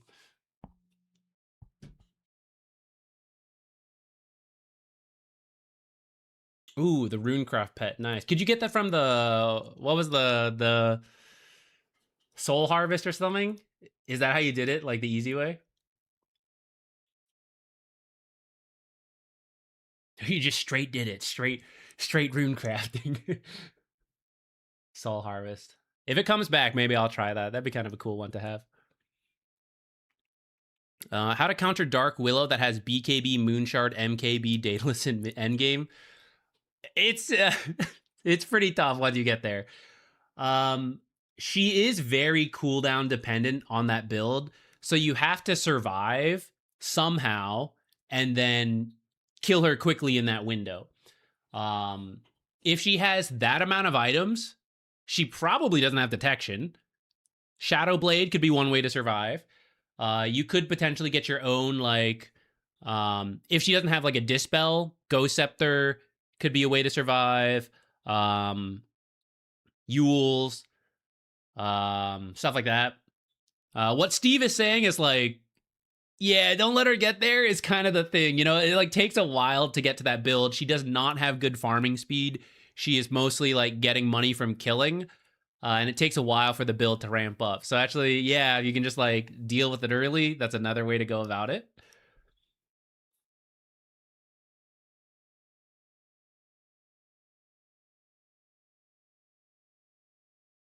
Like any hero that is like insanely high damage output, it usually means they're quite fragile.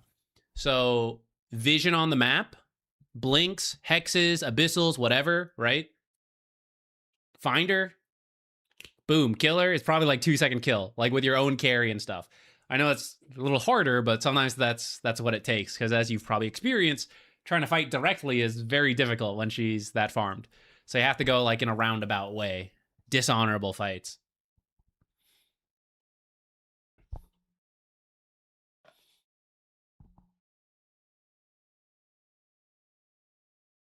If you have the match ID, we're about to cover this Centaur game, but if you have the match ID, yeah, find it. We will probably cover, let's see, probably Probably maybe another game or two after this one. It depends how long each one is, I guess. I shouldn't strain myself too much because can't start the casting with a strained voice already. But we probably have time for a couple more. So we might be able to look at that situation.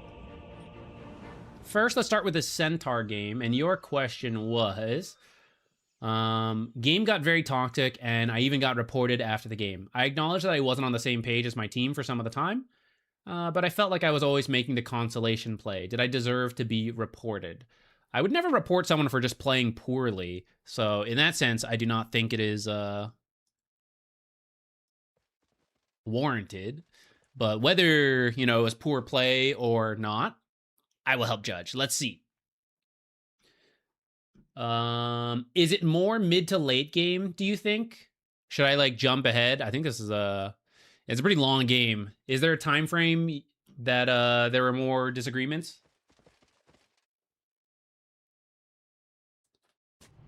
Which stream are we? We're going to be on the B stream on the later half of the day. Like the last 4-ish games.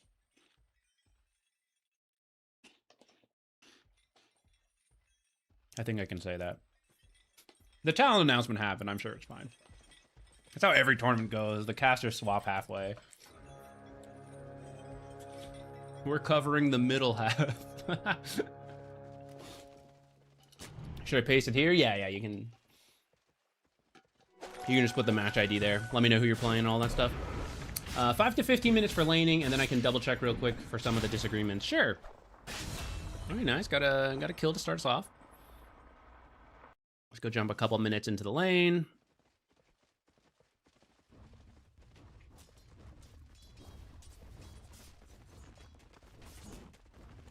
What? Okay, still got 2 on that pull. Pretty amazing.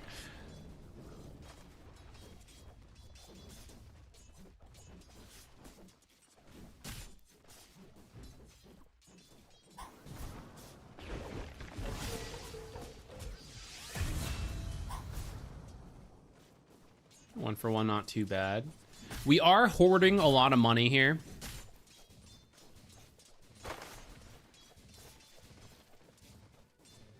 We missed a CS there while I was figuring out what to buy. So try to have that figured out ahead of time so you can just queue it up and then not worry about it too much. I'd say Vanguard is a very safe pub Centaur build if you're uncertain and you're just like, panic, build something. Yeah, there we go. Right, just, yeah, grab that stuff. So a little bit of missed CS and probably some missed value in like how soon we could have had those items. And the simple solution is just think about it after the game, before the game, whatever, and then it'll speed up the itemization. Shift queue it, and then there's less thinking in the heat of the moment.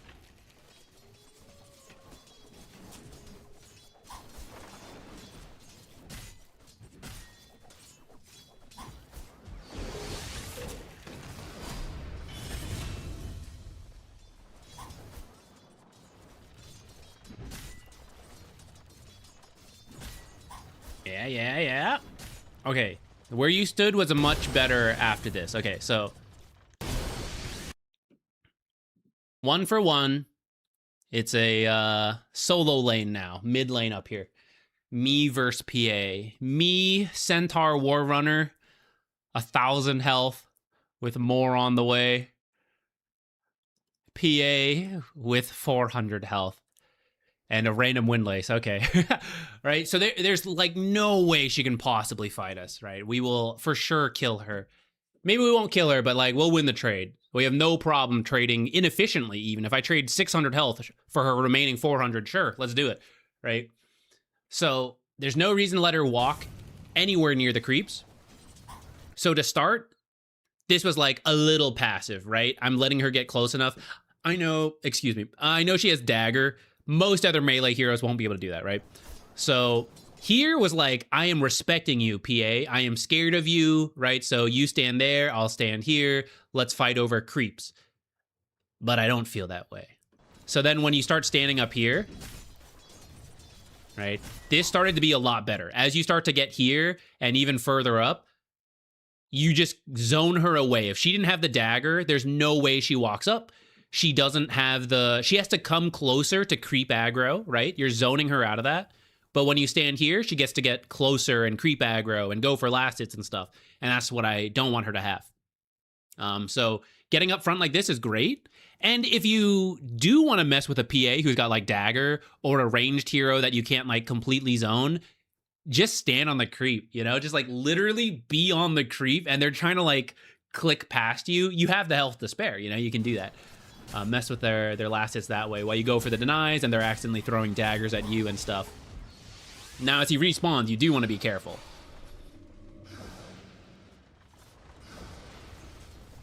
You can probably send your courier to the side shop if you want to just save. I actually don't think you need this mango. Maybe you bought it earlier and then, like, I don't know, you never even died. You're full mana, you know, so stick charges. I guess you did use the stick, so maybe you thought you needed it.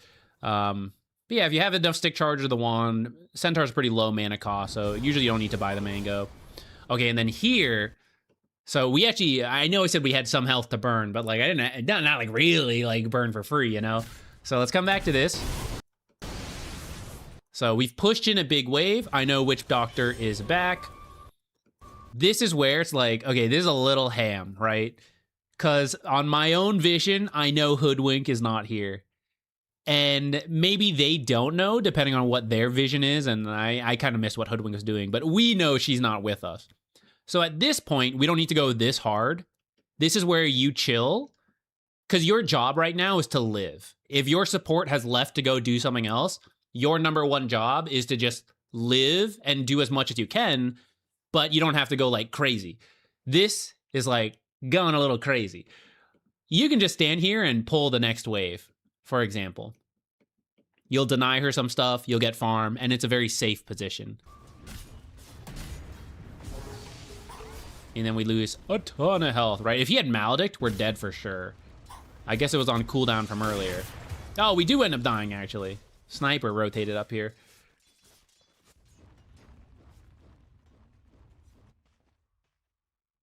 Around 26 minutes is where comms start to break down, and then up to 36 minutes. Okay, let's do a little bit more in the lane, and then we'll jump ahead.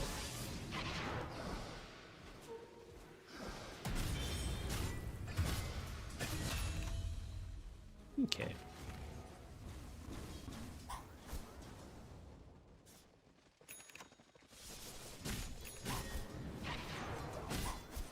Okay, the death under the tower was probably the biggest mistake. The rest is pretty decent. I would just walk here. Oh. If you just walk here, you can then run her down with a Stampede. So usually if you want to be aggressive with Stampede, you need to use it as a gap closer because they're standing kind of like this. But actually, she jumped into the Hoodwink, so she is on the far side, and for her to run back to the tower is to actually run into you. So here, I think it's actually okay to just run into her. Granted, using Stampede will probably protect your Hoodwink, so if that was the idea, then it's okay. And it kind of happened at the same time, so I think that was your idea. If you can see and inhumanely process that the stun has happened, so you cancel your Stampede, then you can save Stampede and just run in here. Right, and that way you can come up, stun. Make sure you run through her with Stampede, by the way. I'm not sure if you quite clipped her for the damage. But then, as she tries to run away like this, now we could Stampede after her. This is generally true with any kind of gap closer, by the way. So, like, let's say this happened, and instead of Centaur, we're playing Tusk with Snowball. We're playing Void Spirit with Astral Step. Those kind of things, right? Unless you're trying to burst someone, in which case it could be fair to get there faster. Just walk in as they get away, use your mobility spells to damage and jump in front. Attack, attack, jump in front, right?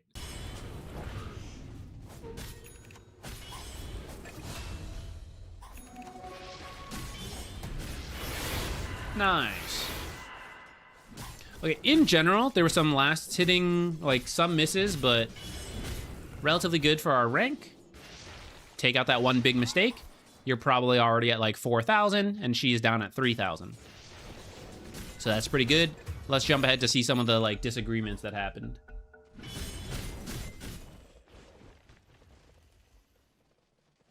So around 26 minutes it starts to happen. So what do I have? Okay. So at this point, I do think we're ready to start fighting, and it should be like Spectre alone, 4 of us do things when we want to make plays. We don't always have to make plays, but like if it's gonna happen, that's kind of the order we're looking for. 3 of them are bottom. Let's see. All the tier 1s are down. They're all missing right now. We kind of jumped here, so I don't know exactly what's happening. I think if they want to come to you, that's okay. I think you pushed out that 1 wave, and you can actually also twin gate back to your team down here and make a play with them. I wouldn't hate that, but I also just jumped here, you know, so like I'm not fully sure exactly what's happening. Let's just keep going and see. But I do feel ready to make a play. Everyone has their ults, you know? Let's go make a play, use some, and then we chill again. Like, Haunt is down, Stampede's down, whatever.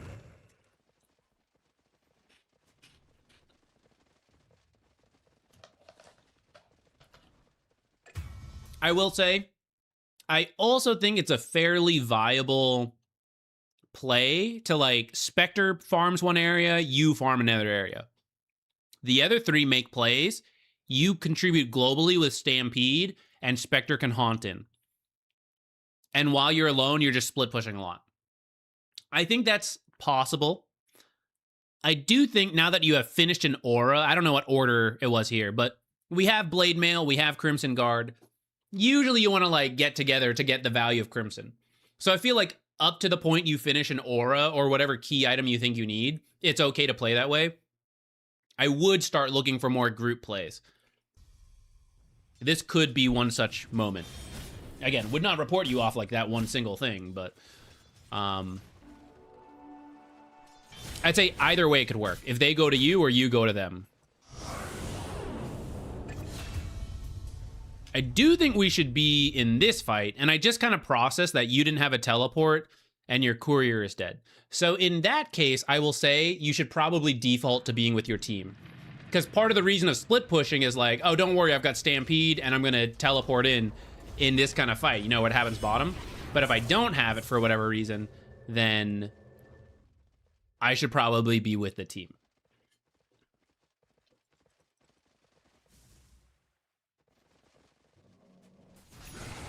Wah!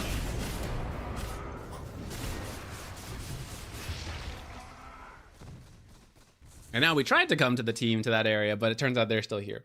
So be careful after your team loses a fight. And actually, let's go look at this from the enemy's perspective just to show this. So actually, off of you not winning this bottom fight, let's think about where the enemy is. The enemy's going to be bottom, because that's where the fight just happened. Down here. Top is probably the empty part, wherever PA is. And then it turns out PA is shoving the lane. So rather than retreat bottom, or like, you can retreat bottom if you're planning to fight. But we used Haunt, you know, I'm less inclined to fight right now. So I actually think going top to make use of this space is a little better. Because what are they going to do from bottom? They could all TP home, they could push, they could scatter back. But several of those options involve them being here. So that's why if I want to fight, I can come down here. But if I don't want to fight, I should probably stay top. Which is why ultimately when you get caught being down here, there was like a higher likelihood of this happening. And I guess they were scanning looking for you. But I know my team isn't actually here to help me, and I don't know what they're up to, but I know there's a chance that they're still in this area with several heroes. So that's why this is really dangerous.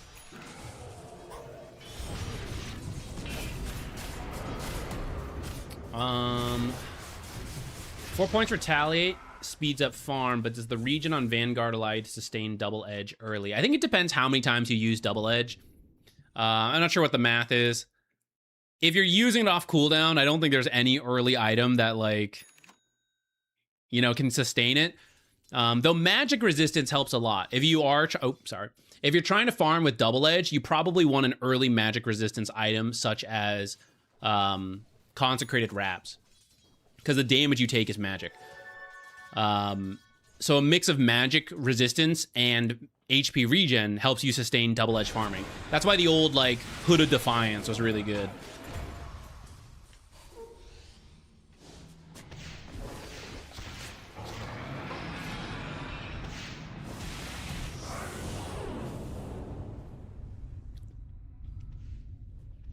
This is so close to a good fight, even with Pudge being dead early. 1 second on Haunt. It's so close. But this is why earlier when we first jumped here, if everyone has their cooldowns, it's probably a good time to just like group up and fight, because that's our strongest point, you know, is like everyone having the stuff.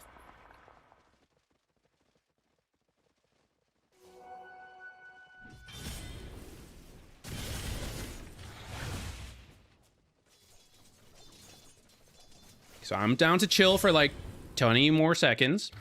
And then I would love to see the 4 of you group up to do something. And Spectre haunts in. Someone else really close to an item? A lot of mid-Rubiks today. Sorta, but not that close. I think you guys could make a play. We talked a lot about deep wards earlier today, guys. Notice as we talk about these guys wanting to make a play, where do I go? No deep wards down in this instance anyways, but I see several here, 1 here, right? So yeah, I kind of have vision, but I don't know where to go for any kind of aggressive play without wasting extra time.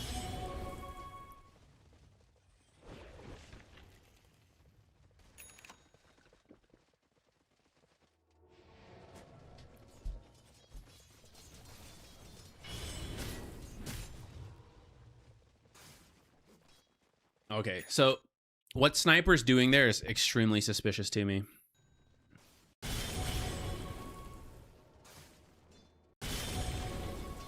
So you're clearing top, right? And then on the mini-map, I see Sniper here. So why is this weird? There's a creep wave over here. And there's jungle camps here and here and here. But is he doing any of that?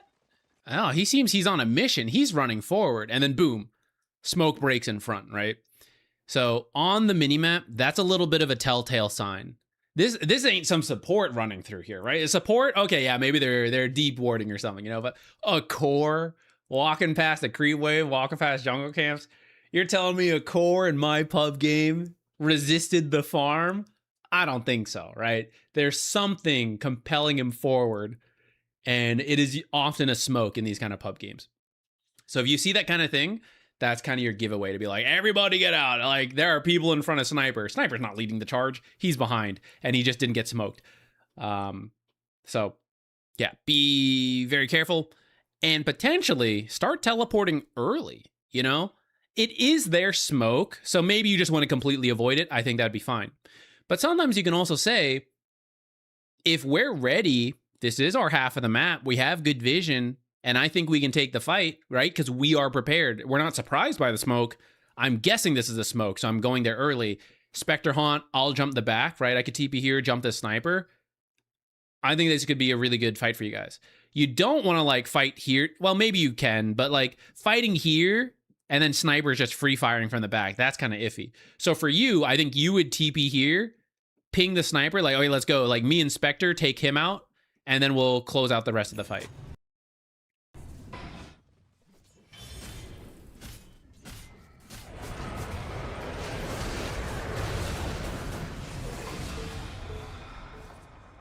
Well, we do join, but it's a little late. But we did stampede, and the fight is still going pretty well. Uh-oh, PABKB, scary, scary. I think you had the Lotus. You might have been able to save someone who died, but I'm not that worried about it. Aw. Okay, we still got it. We still got it. Yeah, get another one. Yeah, why not? Okay, let's go. Sure. In the end, not too bad. Oh, sorry, you guys didn't see that.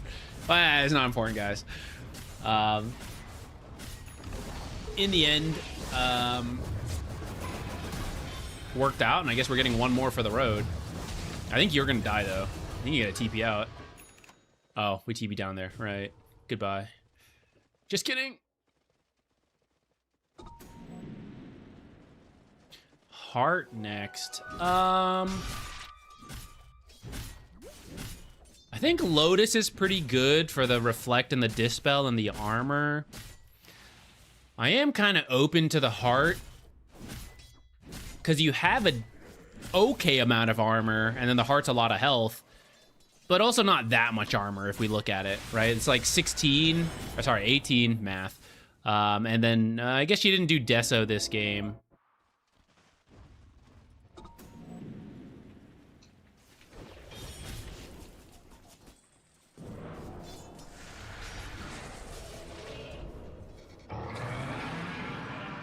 This one resetting is okay with me. You do have the abilities, but you're pretty low health.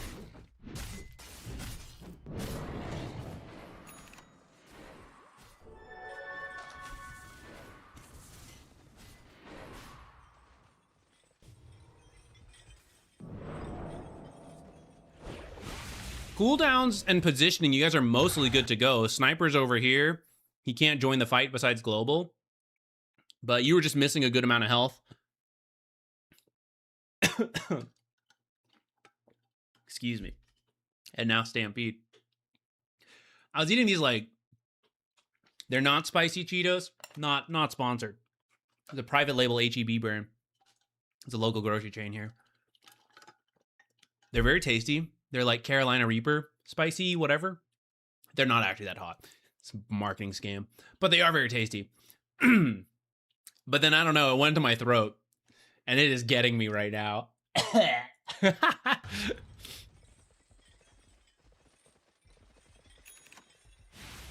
I think you guys could just chill here for a little bit. Or go for the silencer instead.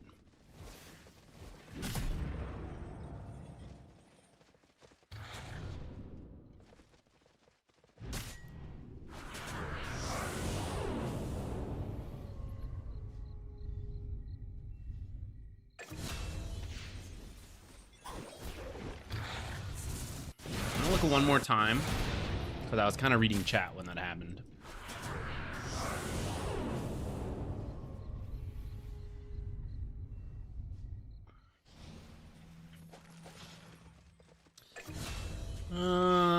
I guess we'll take that. It was a little bit weird, but they were pretty split, so it's like, okay, just get the kills we can. But you guys actually don't have Spectre here.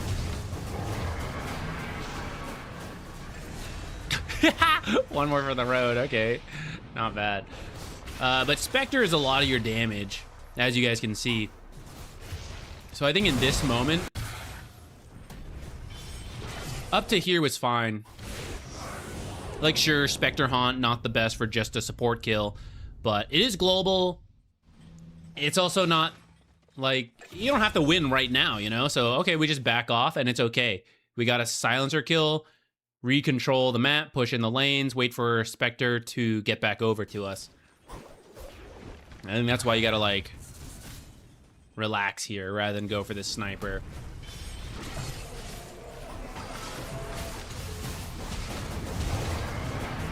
I will say, I'm not sure Spectre should have jumped for sniper. Oh, sorry, for silencer. Like, this haunt happens.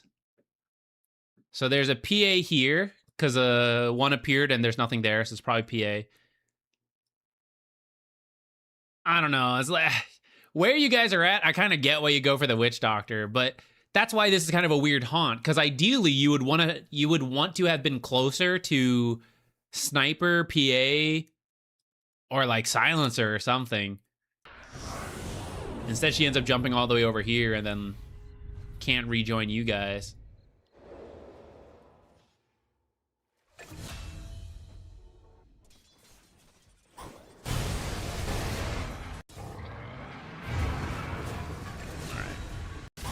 I'm gonna jump ahead. Let's see, 46 to 50 minutes is maybe when you get reported. Okay. Let's start here, actually, so we have a little bit of build-up. So we did go back for armor on the AC. I will say I like the armor, but your team is actually not that right-click focused. Spectre, kinda, but she's not like a typical physical damage carry. So her value from AC is less than, like, typical carries. So I think the Lotus would be good. It is a Dispel to deal with the silence. It reflects last word. Okay, he has it earlier than I thought he might, but as you get to the mid to late games, Hexes and Abyssals come out, and so Lotus is always very good versus them. So here is a Hex from Silencer. She has the Abyssal, she has the Dagger, she has the Jump. Axe, okay, not much on Axe besides Battle Hunger. I don't know, maybe you can Reflect Culling Blade, that'd be funny. Assassinate Reflect is not, like, that big of a deal, but it does make him think a little bit. And then Reflect Cask is pretty good. So I think Lotus here would have been sick.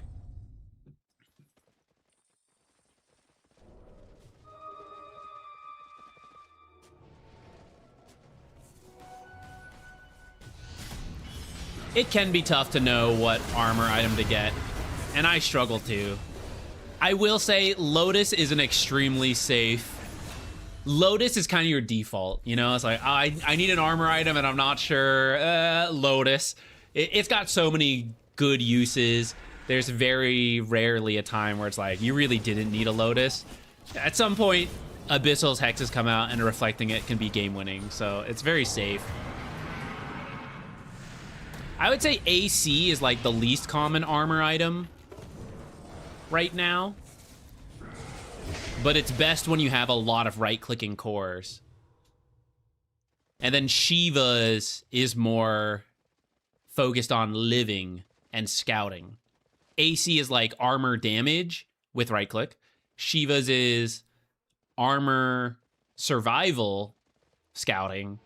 Lotus is armor regen utility.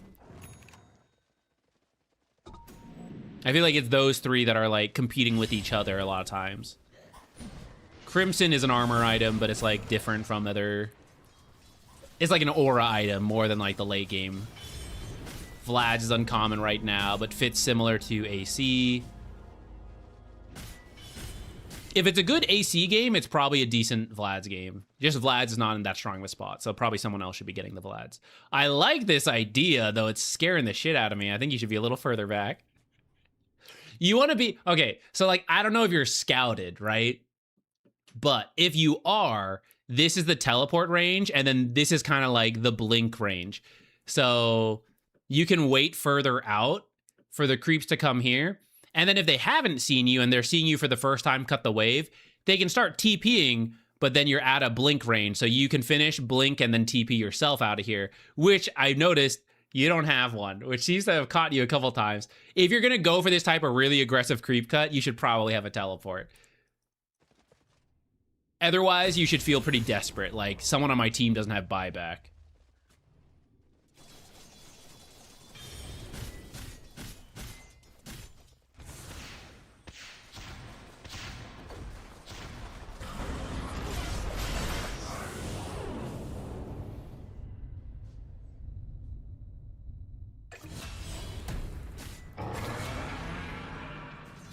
So that's where the Lotus could have helped you kill him faster and protect your team.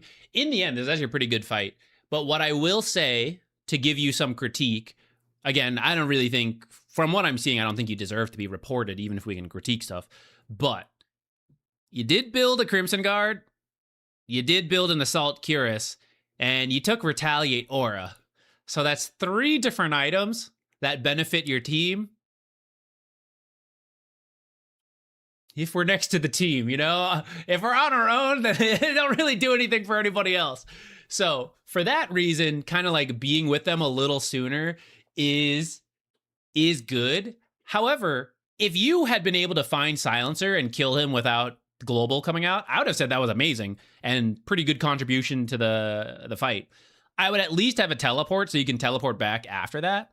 And again, it kind of like worked out, right? Like you guys won that fight and you're already shoving mid. So I think that was a very risky play to make, but not inherently bad. Like, I see what you were going for, and I can see why it could have worked and ultimately did work. Again, not really report worthy, even if I'm like, yeah, I would have preferred you just like, probably just be with the team in that case is probably safer. This part is now I'm freaking out a little bit. Oh God, please, Blade Mail, help me.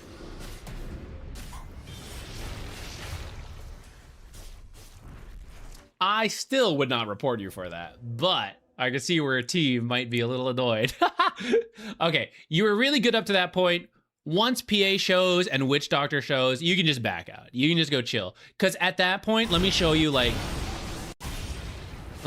you can do. And, you know, we want to know, can we push the limits? I get it.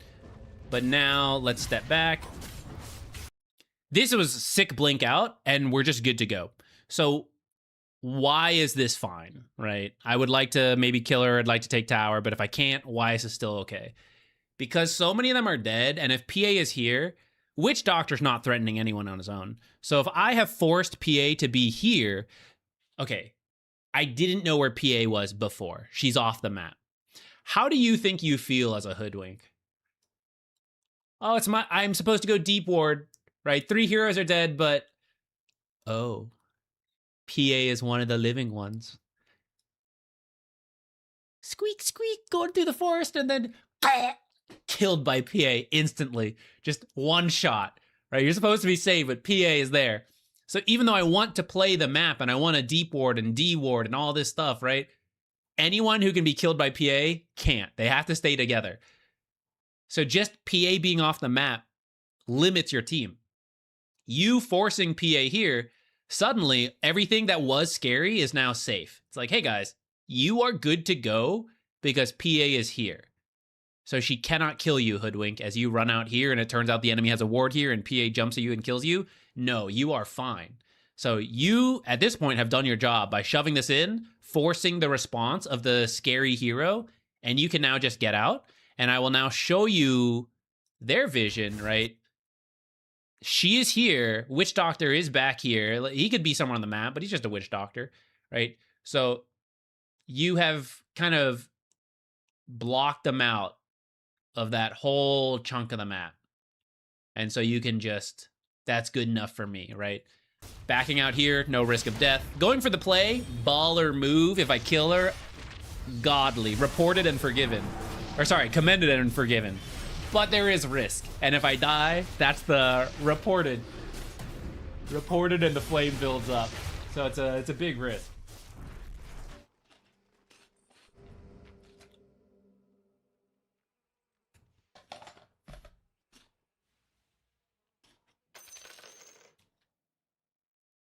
Zach role-playing hoodwink. Yeah, I'm stuffing snacks in my cheeks as well for later.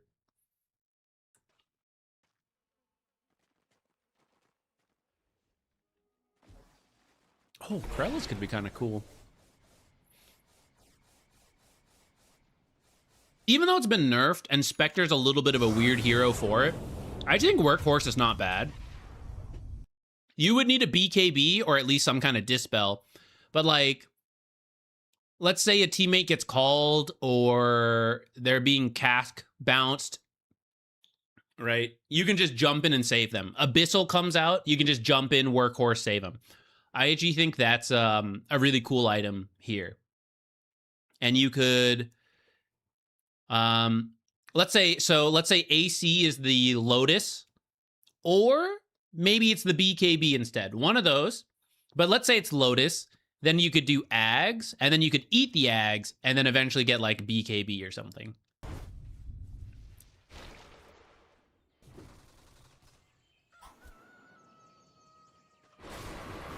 What if they reworked Centaur Warrunner with a gun and he became Centaur Wargunner? Bro, you are cooking. That should have been a facet. Should have been a facet. Centaur is now a ranged hero with guns for hands. Oh, that's sick. Wait, dreams of Centaur Wargunner. What the hell is going on over here? All right, so we're coming down here.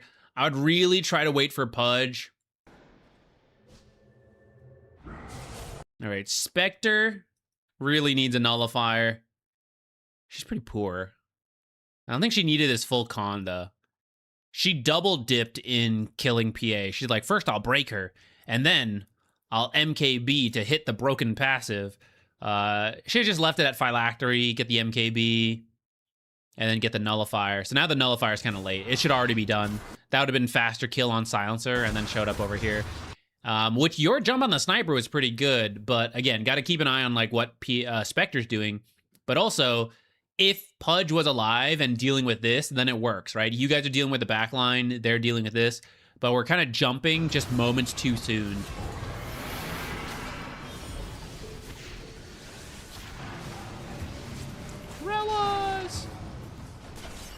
Who's that Ramusk?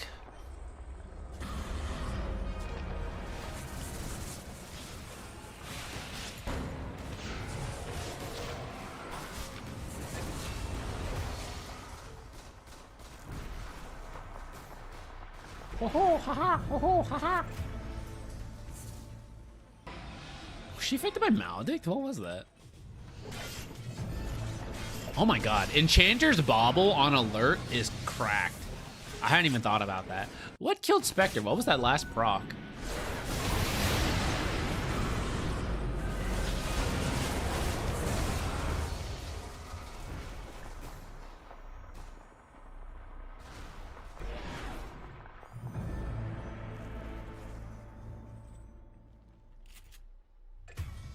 I didn't really for some reason I thought Prophet's Pendulum wouldn't kill you, but I don't know why. I guess I was thinking of like rum buff and stuff.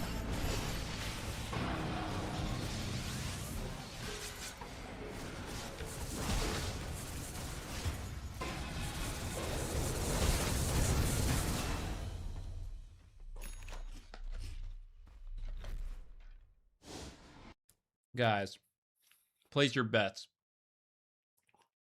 Does Spectre kill Witch Doctor or does Witch Doctor kill Spectre? Pub Chaos. What do you think? What do you think? That'd be a real pub moment. Maledict Shard. Maybe the ult is almost up. It's on cooldown right now, but maybe it's close. Why not both? Now we're talking. Now we're talking.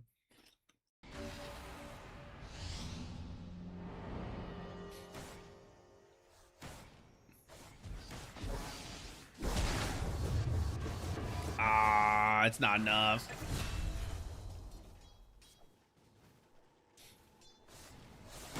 Needs better cask bounces than his ultimate.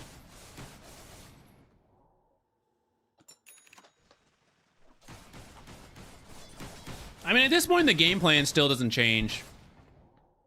You just need to make sure you have the right heroes ready when you jump. And you're still just looking to take out, like, Sniper or Silencer with Spectre.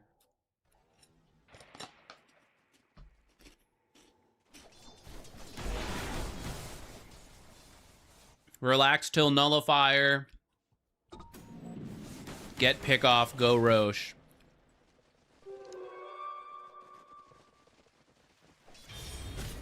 I think they have a Nullifier, right? Oh, they don't. All right, your Krellas will get some value then.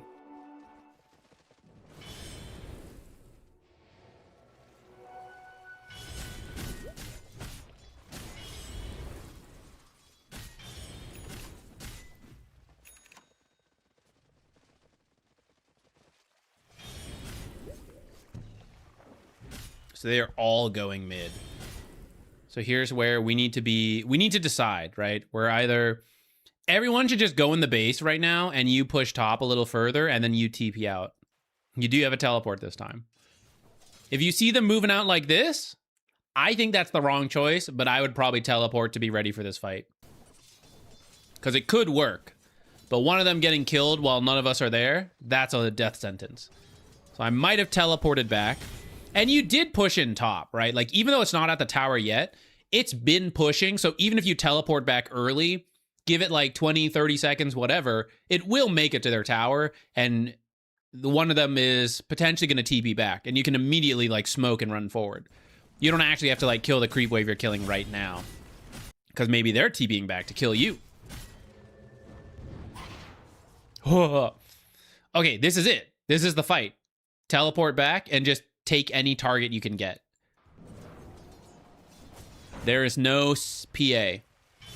But by you staying up here, we're kind of missing that. You're so close to greatness. You split push, you bait the PA back. It's perfect. And now you just got to TP back. You got to commit and you got to go for it. But if you stay up here, it's like, oh, it's still a 4v4, you know? So it's like, we took the risk of the enemy being 5 and our team being 4. We get past that. It's 4v4, and now turning it to 5v4 is like the final piece for us. And then you can win the game potentially.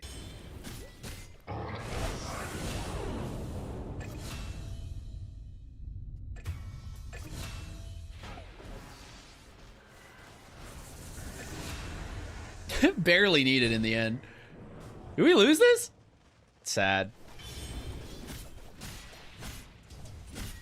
Dire victory. Okay, I'm gonna guess we push down and then they kill us and then they run down. Should Spectre break Radiance? Oh, yeah. Yeah, could. Why not? The Radiance is not bad, but you can cancel the blinks anyways without it. All right, despite wiping them, you guys are kind of like split up. You can like forget one lane for a little bit. You should go with your team here.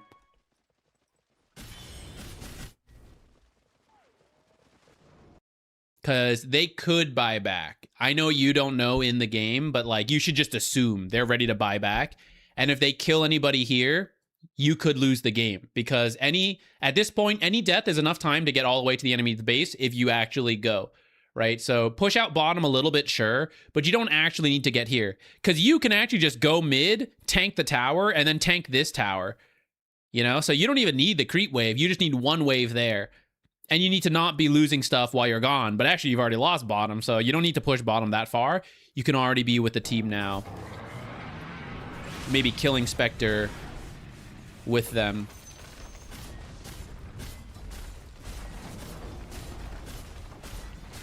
Uh-oh. I feel the throw coming. Pudge is not here. And she could have buyback. Double global! Womp womp.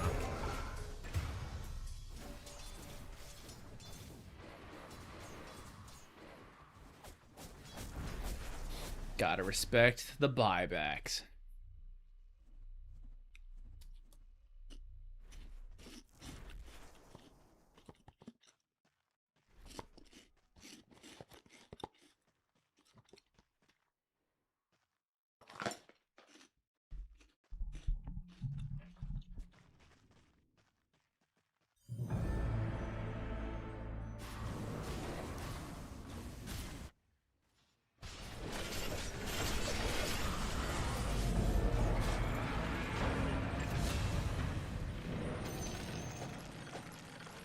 Is it our turn?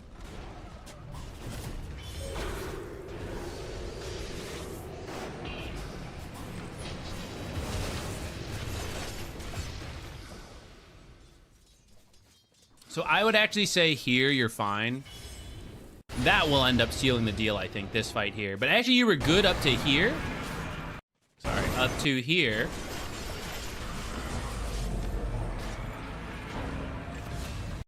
The axe kill should scare them enough. Like, even if axe buys back, they have to end the game because they can't get megas because of this tier 2. So they have to buy back. They have to push in mid. Maybe they go past mid because of this and they go straight for this. But we're talking about Pudge hooks. We're throwing abilities. We have Crimson Guard. It's not easy to end the game. So at this point, you just have to weigh the decisions versus that. This is the game-winning fight or the game-losing fight. So do I need to take it or not? And as much as possible, I am just trying to wait for these guys to be up. So with Axe dead, if he doesn't buy back, like they can't, there's no way they're ending the game without him, in my opinion. Which is obviously a hard call to make if you're not sure, so I get it. But from my perspective, they really need him to buy back to have the strength to force 5v3 with these up. Because these has bonus armor now, again, because these barracks are up. So you don't actually need to look for anything. I'm just like, I'm cool. I'm sitting in the base. Happy as can be. My mental is pretty bad at this point.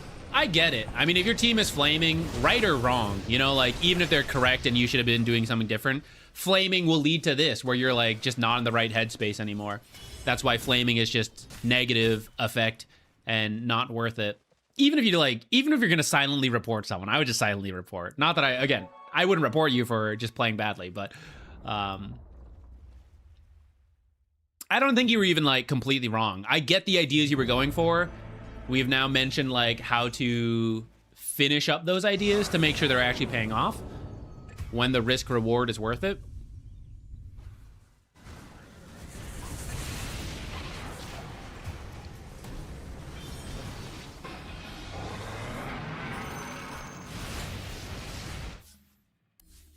Yeah, but I see the toxicity has popped up now. Fully.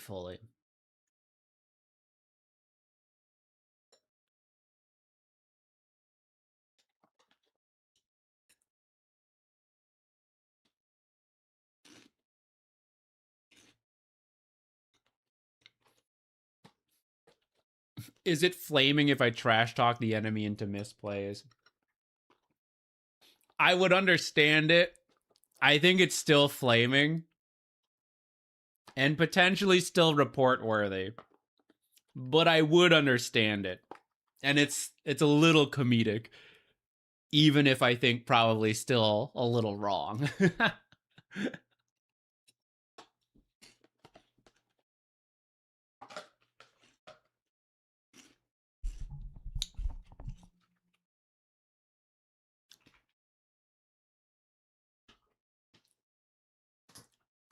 All right. Let's do one more.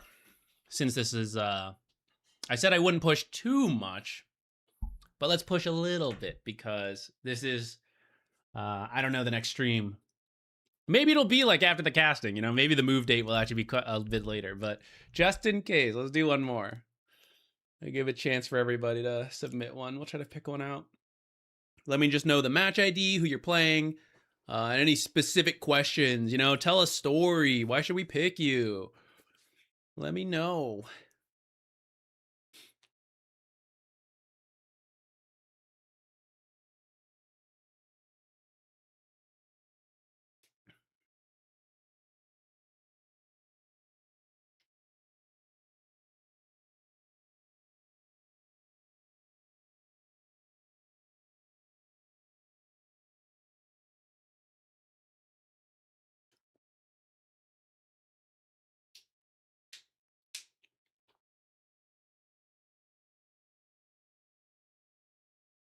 I'm just reading things, guys. I'm stretching and reading. I have a bad habit because I'm at the computer anyways. I'm like hunched over a lot. But then during the wedding and all the prep, and then I was driving my family / cousins around the city a lot. I was like really hunching over quite a lot, either like due to driving and like kind of tense in Texas driving or just like, you know, everything going on. I was really sore in the shoulders and in the back after the wedding. And I don't even know why. It's not like I was like, I don't know. It wasn't like working out that much. I think it was like a mix of posture. I guess I was carrying some stuff around as we were like cleaning and all that. But I was so sore in the back. So lately, as I'm reading these, I'm just like, what? It's stretched out backwards. Balance it out. Ooh. I did. I got married. I did it. Being an immortal support player paid off.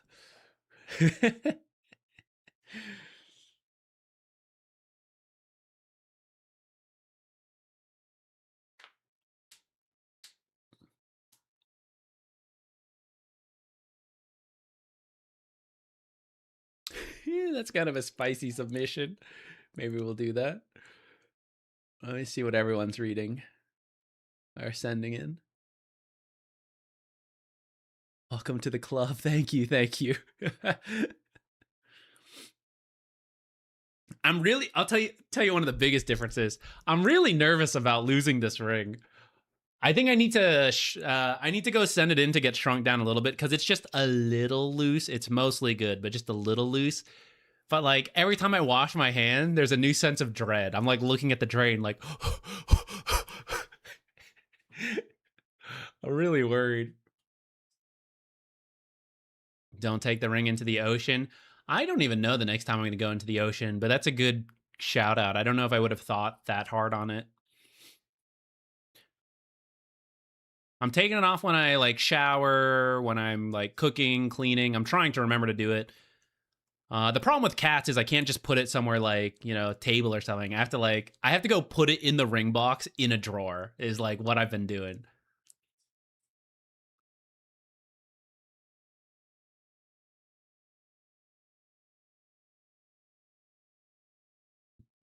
Less than 72 hours, I sacrificed mine to the Mediterranean. I'm sorry, Panda. I'm sorry. You'll have that story forever.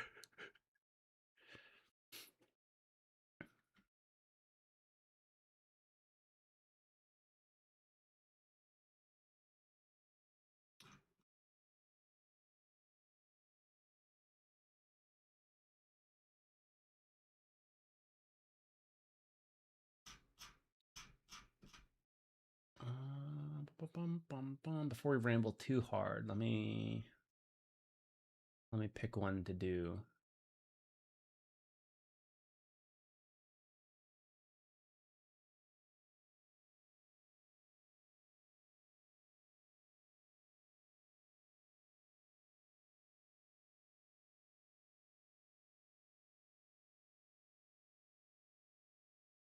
Oh, Ariva, yeah. Go get your sleep. The VODs are saved. They're on YouTube on the channel. You can see them there. I gotta find your game again. Let me see. Oh, I see it. Yeah. We can take a quick look at this one. I'll show you the things we were talking about.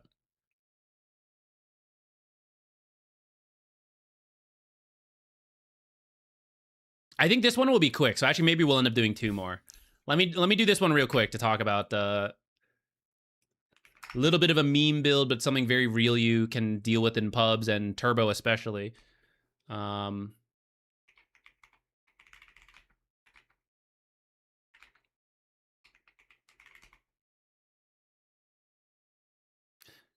Panda, my mom, part of the reason I'm worried about losing it is because something similar happened to my mom. I think she'd had it longer, but she lost it on a plane pretty soon after the wedding. I can't remember if it was like right away or if it was like after she had one of us, like one of the siblings. And as a kicking, crying baby, I don't know, we caused the loss of the ring in the plane. But she lost her ring pretty early. And now I'm paranoid. I'm like, can't continue that family tradition. Must keep it. Must hold on to this.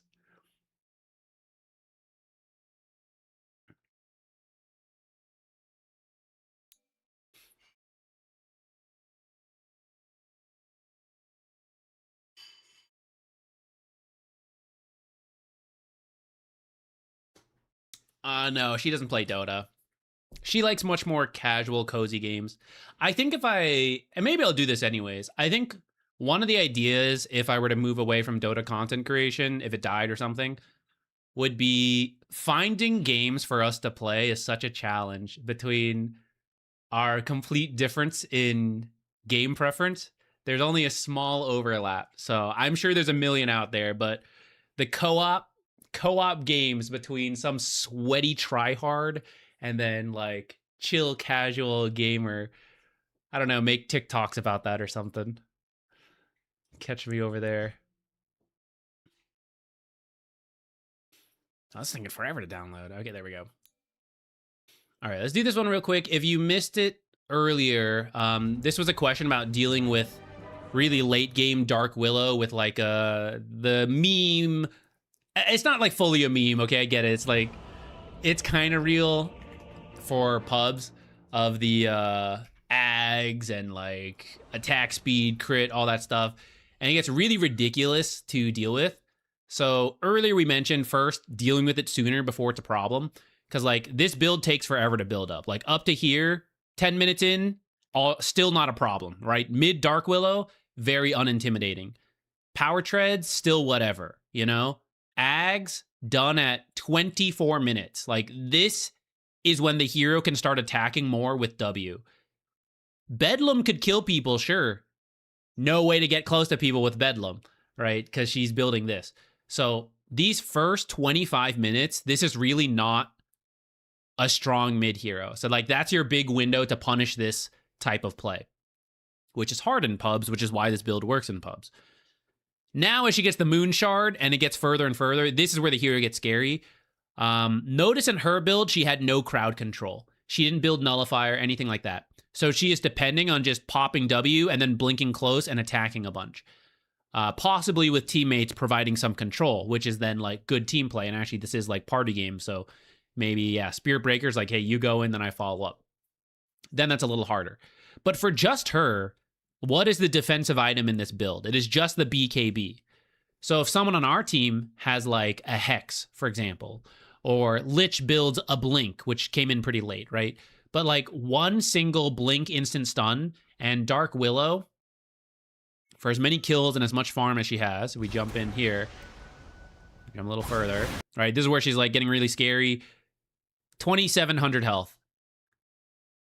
It's like, yeah, it's like, okay.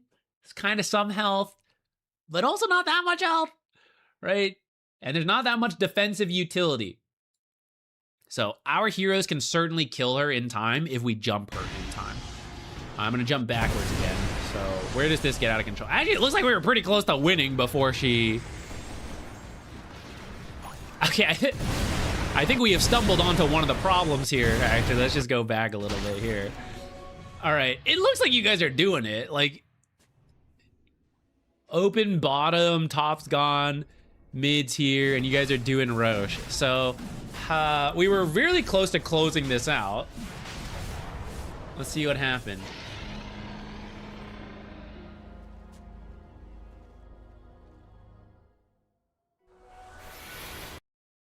All right, Spectre just sending it.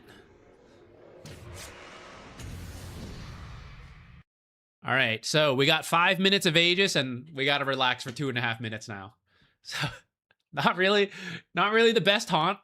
Your team could have taken a little bit more time to make sure you find like a Sinister Gaze or a stun into this kind of play, which is a draft issue your team has. 2 global heroes often have this issue. Neither of you want to start things, but you are in one of the roles that typically start stuff. It's a common issue for Dawnbreaker in pubs. So it makes it a little harder for you to fix, but you can kind of like pitch it to your team or ask for like blinks or something sooner. Like, what? This is kind of strange. Who am I flaming? You guys are partied too. Am I flaming your friends? Oh, I'm flaming your Spectre. I'll pass it on. Spectre, strange haunt. Strange haunt.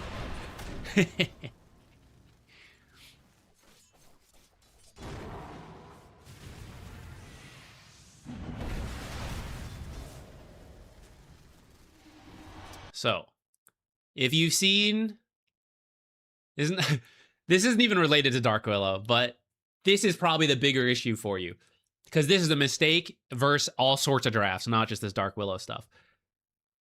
The Aegis is 5 minutes of opportunity, and 40 seconds in, we're knocking on high ground. The hardest thing to do in the game, we went straight for it. We didn't look for easy farming, easy pickoffs, right? To make this easier. And I was like, let's just go straight to the hardest thing possible. Let's throw the haunt before we get here so we don't have all our abilities, right? Like, let's do the most difficult thing possible to try to close this game out without a very big, this is like no gold lead. 7K at this time is like nothing.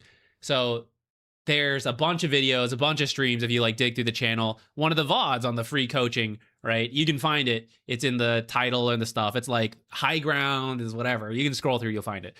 It's entire streams of breaking down why like not to do this.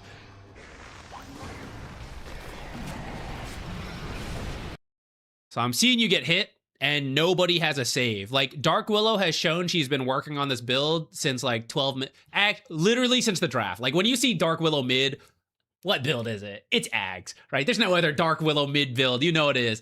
And by like 10, 12 minutes, you see her start working on it. You know this is what's coming in. So when she activates it, we either need a way to jump and kill her before she does it, or when she activates it, we need to get out. We need to save ourselves with Ghost Scepters, Force Staffs, Glimmers, things like that. None of those has a Solar Crest. We'll kind of take that. She has a Yules for herself. Spectre can't help anybody. Jakiro has the Force Staff, has the Ghost Scepter for himself. And then we don't really have anything. We don't have the BKB, which would help reduce a lot of the damage.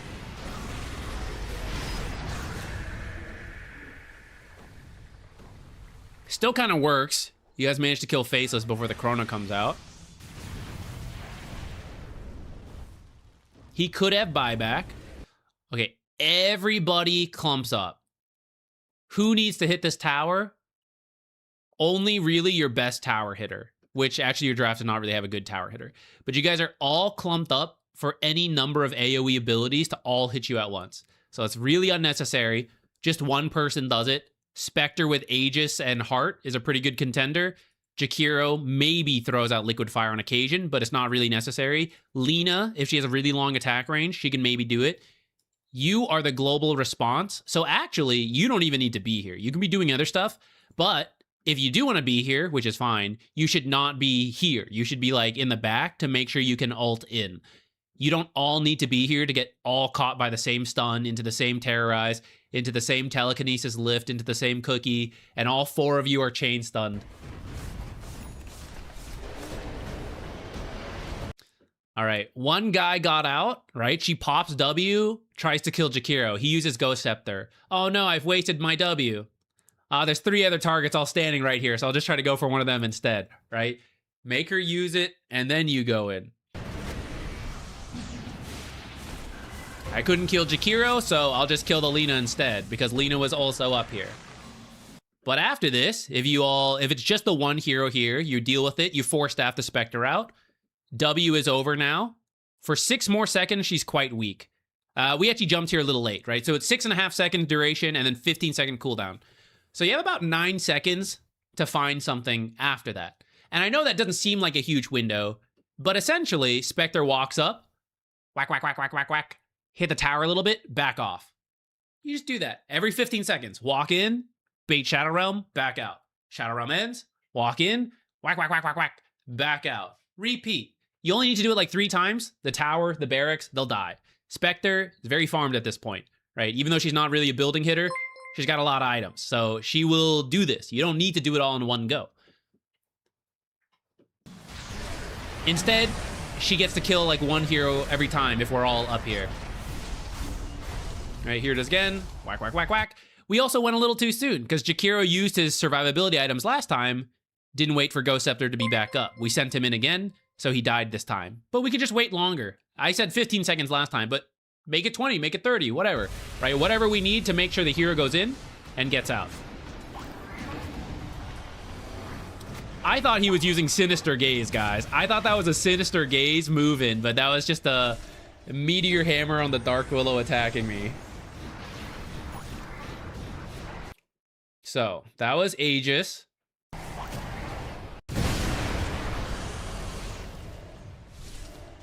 Three and a half minutes on Aegis, and we have lost it back here. And the objectives are here, and the objectives are here. And you two are also some of the best pick-off heroes, right? She may be really good in this W. The reason you struggled to deal with it is because you played into her greatest strength, and you couldn't beat her in that, because you guys are not good in this type of fight. What is your greatest strength? You guys are global heroes. You guys are really good at constantly shoving in lanes, looking for an opportunity for this guy to Sinister Gaze 1 hero, and then Haunt comes in, Dawnbreaker ult comes in, right? You pick off that hero, and you can pick them off in your fountain, and there will be enough death time at this point of the game to walk all the way down here. And then hit this, or force a buyback, and then back out and repeat. That's your strength. Oh! Amazing. I didn't spill anything, guys. Wow, I'm a real klutz. I gotta move stuff. Yesterday, I knocked over a bottle of sarsaparilla here. I have a bunch of stuff from my family coming to Texas, and everyone wanted to try different things. I knocked over a bottle of sarsaparilla, and then I had to vacuum here, and then I just tried to knock over that container of private label Cheetos and caught it. Amazing.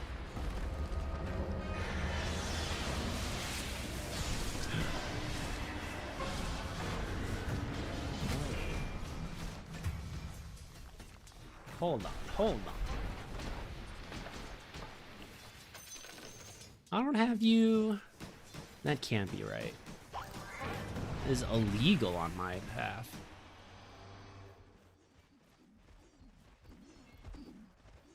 Are you not like Ultra Omega VIP can post links? I never did this. Am I a fool?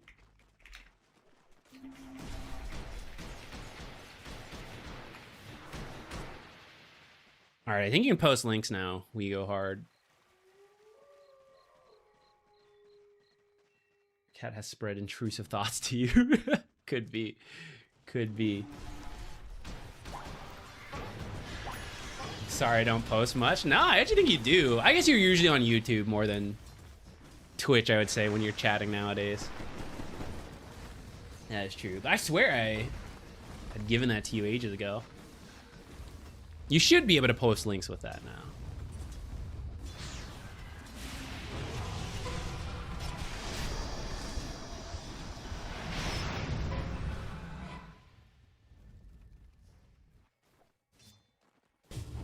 Okay, I think we can move on to one more. I know this game is still going, but actually, to me, it's like... Hold on, actually, I'll let her die first. And then Death Summary. right? So there is some physical, there is some magic, but like essentially not everyone built to address it, and we're playing into that strength. Like here's a defense on a tier 2, and if it feels oppressive, like I'm not sure how to deal with Dark Willow in this situation. The issue isn't Dark Willow, it's defending like 3v4, 3v5, right? Like you shouldn't be defending this tower. You should be giving up this tower. Essentially, think of Dark Willow with W in a very similar manner to Sniper and Drow and all that.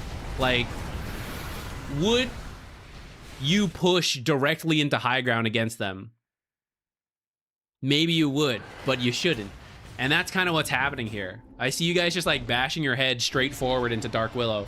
But what you should be doing is causing chaos, making the fights all over the place, moving around the map so they get scattered. And then finally you can get to the hero, the Sniper, the Dark Willow, and take them out.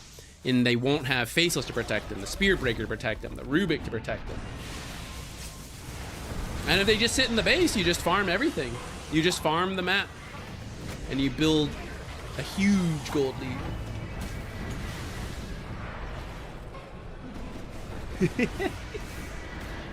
No, you know, I was thinking about this. I mean, I say thanks like every time, but your support and anybody who's ever donated to the channel, the most helpful part about it, I'm like realizing as I'm like got married and then moved into like moving, I guess, is when you have to like, when it only comes from viewership, like ads and stuff like that, you have to be super consistent, or every time you stop, there's a massive drop in revenue, which is what's happening on YouTube right now because I've not released a video in ages. And that's just part of the business. It's okay. But all the support, whenever you guys are like donating or subscribing and all that, it kind of allows, I know it's ironic. It's strange. It's a strange way to put it, but it allows me to take breaks at moments of like, I can do the wedding and there's like still financial support into the channel. And it's not like completely dead because I took a break. And I'm like super grateful for that. I was thinking about that over this last like week. And as I was moving into or getting ready to move, I don't have that like freedom as much without that kind of support. Because if it's just YouTube, like ads and views, there just cannot be a stop, you know, like as soon as there's a stop, pew, straight down.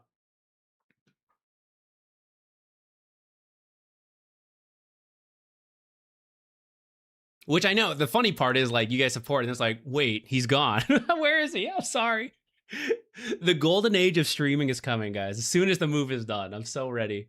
I'm so ready. The content is coming. The consistent content and the variety. I'm ready. Okay, let me pick one more.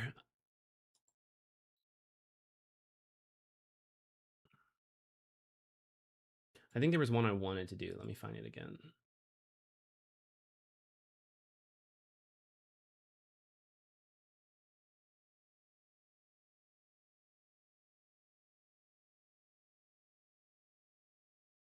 Do not get it shrunk. You will absolutely get. That's what I was thinking. I feel like I can only gain weight from here. But it is like, I can wiggle my hand like this and it will eventually fall off, which makes me think it is too,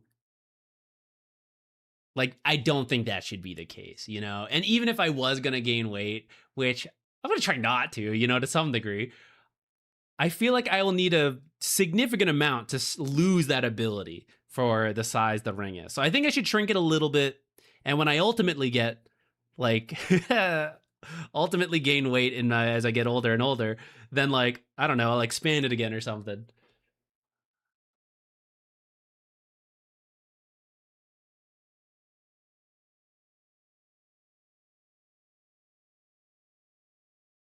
Community 12v12s. I think we can work in more like community stuff as we're streaming more consistently and everything. Because actually, one of the first things we will like stream really focused on is gaining MMR. We're going to go on an MMR grind, but I'm not going to do it where we're just like playing 12 games a day because I don't think I could even do it, right? It's just going to be like very focused effort for a couple games a day, however much I feel I have energy for. And then I'm not just going to like end the stream after that, right? So we'll either do like studying replays or we'll do like some unranked community stuff. We'll do the variety stuff. But it's going to be very documented MMR grind in a, what I think is like for me, more easy, but also I think for a lot of people, don't have the time for like 15 games a day. You know, it's like you don't have to grind that way to gain MMR. You can do a couple games a day or just like here and there.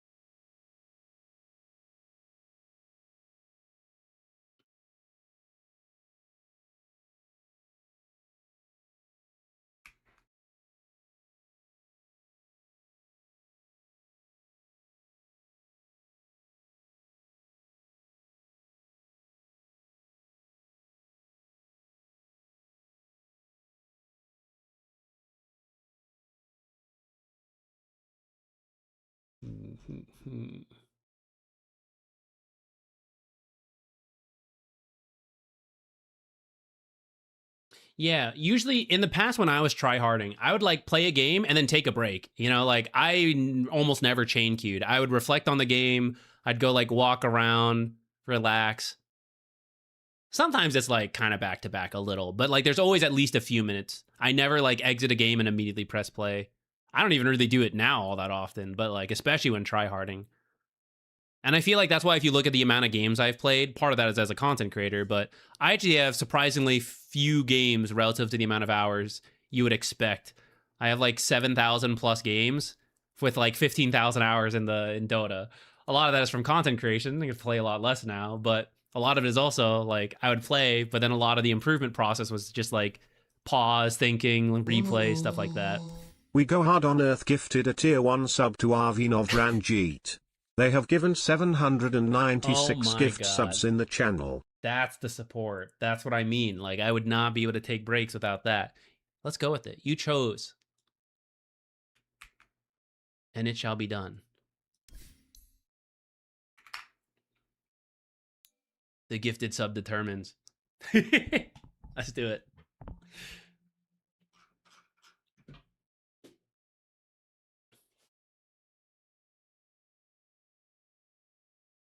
Still not 420.69 subs. No one should ever reach that amount.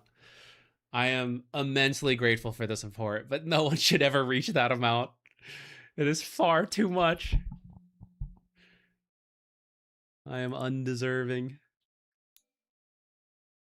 Wait, who are you playing? I just loaded it in. I went straight in.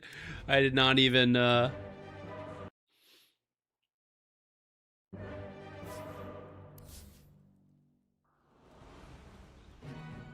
Oh, Magnus. Hell yeah. That's a sick one. New to offlane, going with the Magnus. Okay, hold on. Let me do the timestamp. Magnus 3. What was this? Archon. Okay. New to offlane, but not new to Dota. I gotta remember that. Well, it's not like it's that hard for me to remember. Just make note of it. It's probably a better way to put it. Okay, okay.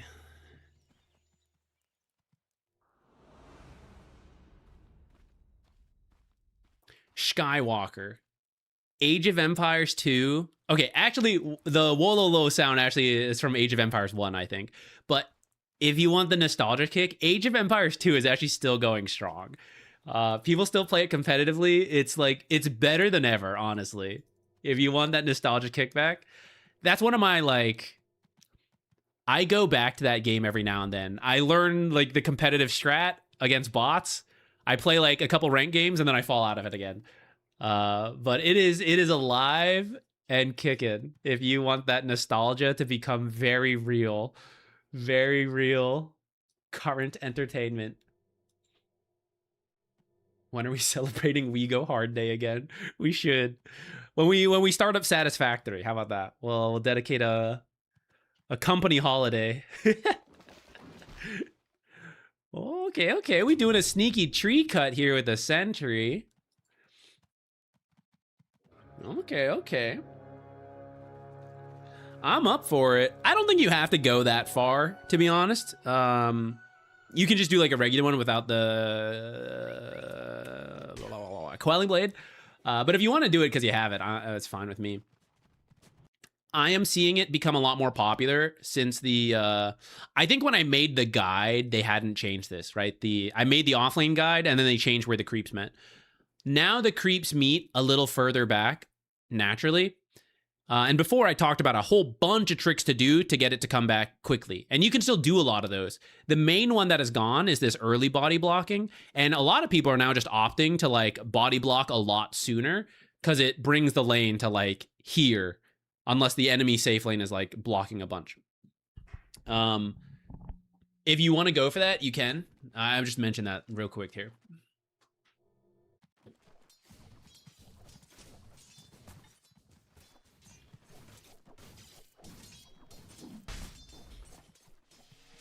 Okay, hold on. I looked at the chat for a moment. The first wave is very important for the offlane, so let's lock in, guys.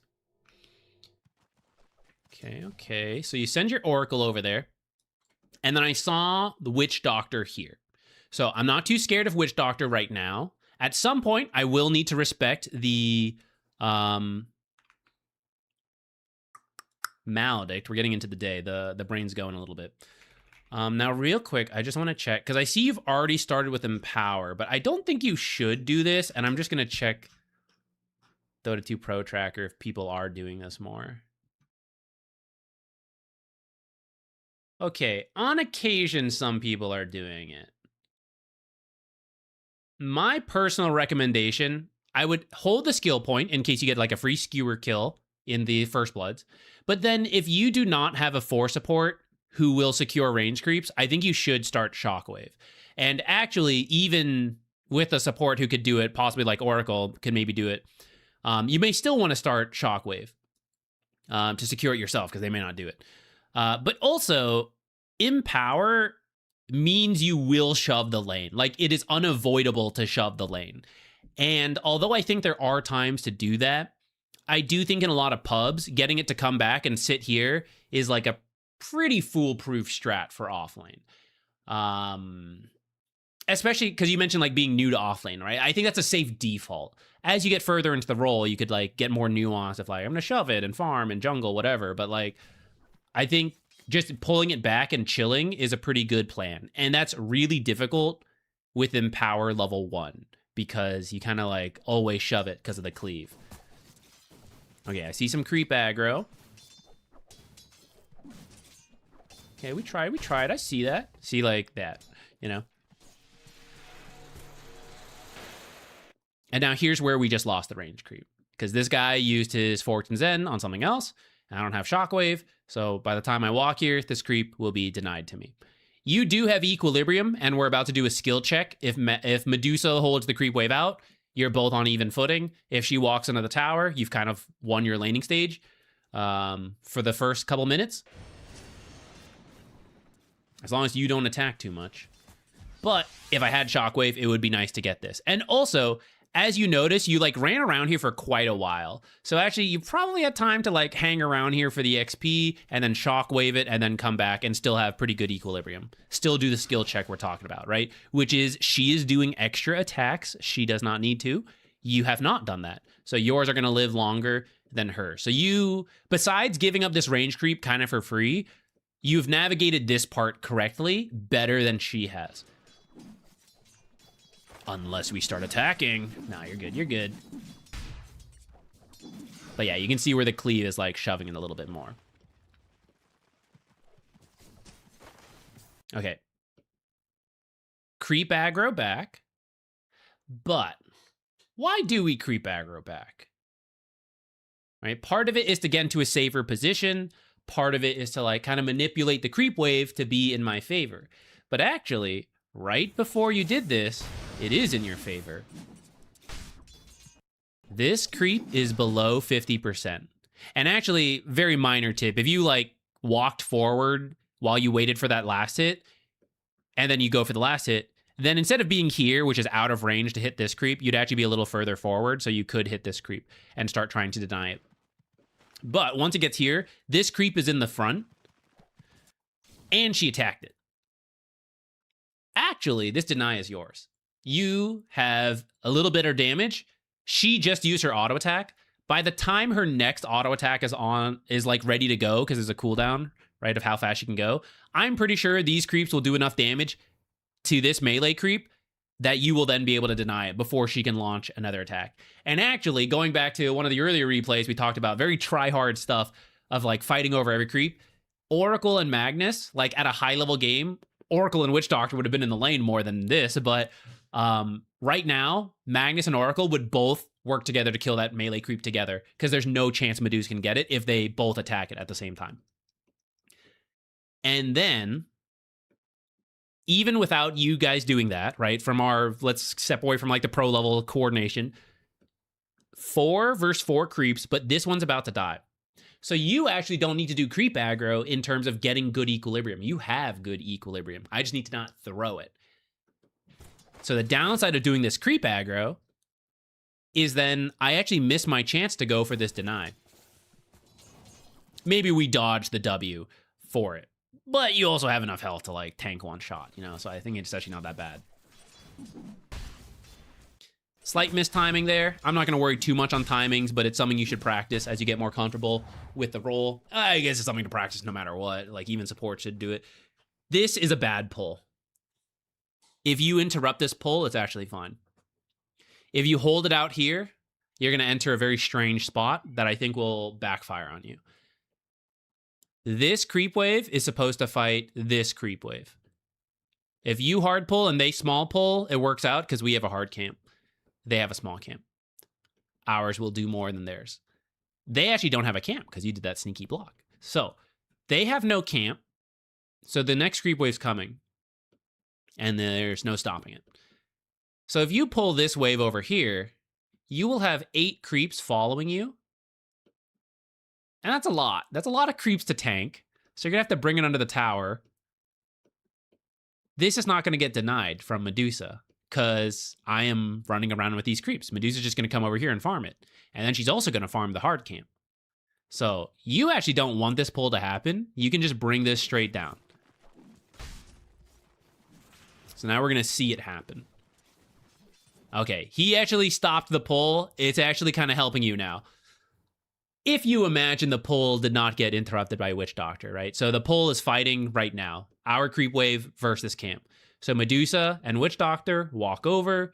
Oracle's here. And you have 4 creeps on you, plus another 4 right here. So you are tanking 7 to 8 creeps. This creep wave is dying. 4. These 2 are here. You can try to fight over it, but they're going to have like 7 creeps to your 4. So if a fight does break out, they're going to be hugely advantaged. So it's difficult to fight. So you're going to back off. They're going to get all the money. Because he kind of saved it for you, you can kind of like bring it back in. So here, I know I often tell you like, oh, we don't need to like, don't attack the creeps more than you need to. You actually need to attack the creeps right now. You want to hold the wave here. And that's why we don't usually attack the creeps too much. But actually, if you think about the number of creeps you have, this is too many. You want like a 1 creep advantage. 1 to 2 is good, is manageable. More than that is actually a risk because they can dive you with that amount of creeps. So when this creep wave is killed and you are just running this creep wave in circles, you're going to then come tank this creep wave. We're back to tanking 7 creeps. You're still level 1 because none of these creeps have died. She is level 2. Witch Doctor should be level 2. Oracle's level 1. So they have 2 extra spells and 7 creeps. They should actually dive you and kill you. They should try. And if they do, at a high level, the lane is over. They've won. So you don't want to risk that. In the pubs, they will mess it up after. So you still have a fighting chance. But like, I don't want to give them that. I don't have to earn it back. So here you can actually just kill these creeps so you don't have to tank this many. Which is what you guys start doing, actually, as soon as I finish talking. Great. And now you can kind of see, okay, perfect. 3.5 into 4. Okay, we have a little more. Oh, but wait, there's another creep wave coming in, right? To balance out, to add to this. So this is fine.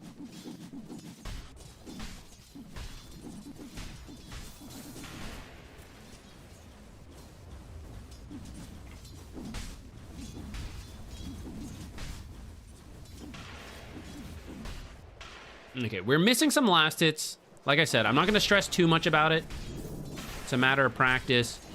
Feel free to use Shockwave to help secure this. That was like 200 gold in contention, both hard creeps and like several creeps. So you can shockwave to get it. Actually, this is a sick play from Witch Doctor. That was really good cask bounce timing to come in to kill you. Yeah, you're gonna have to fairy fire that. Oh, you got salved. Ooh, backpacks. I like it. Unfortunately, salves shared are not very good nowadays.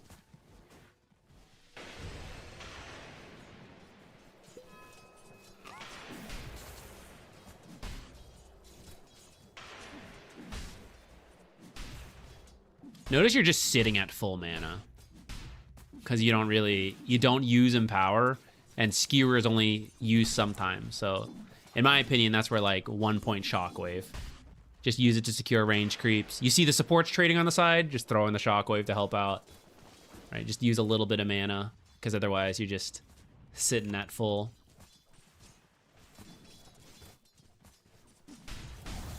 Okay, I'm gonna speed forward.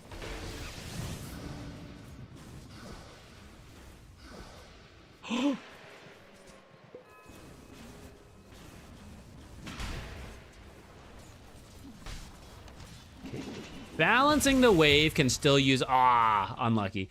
Balancing the wave can still use a little work. You're generally doing a lot of tricks to keep it here, which is good, but several times a fairly large creep wave has shoved into you, forcing you to take more damage than you need to, and you also miss some creeps under that pressure. So adapting that to trim it down as it gets too large will help. And actually, that is a good skill as a support to know as well. So it's not really off-lane specific. Support should also help with that.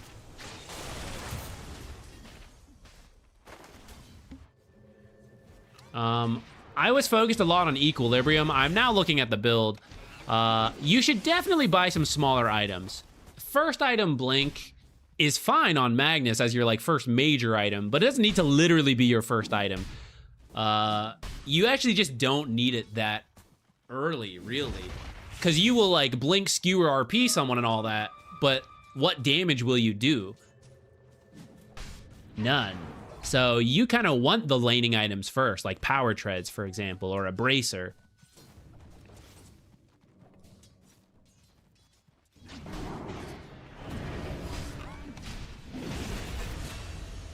Nice. By golly, this is going to be a fast Blink.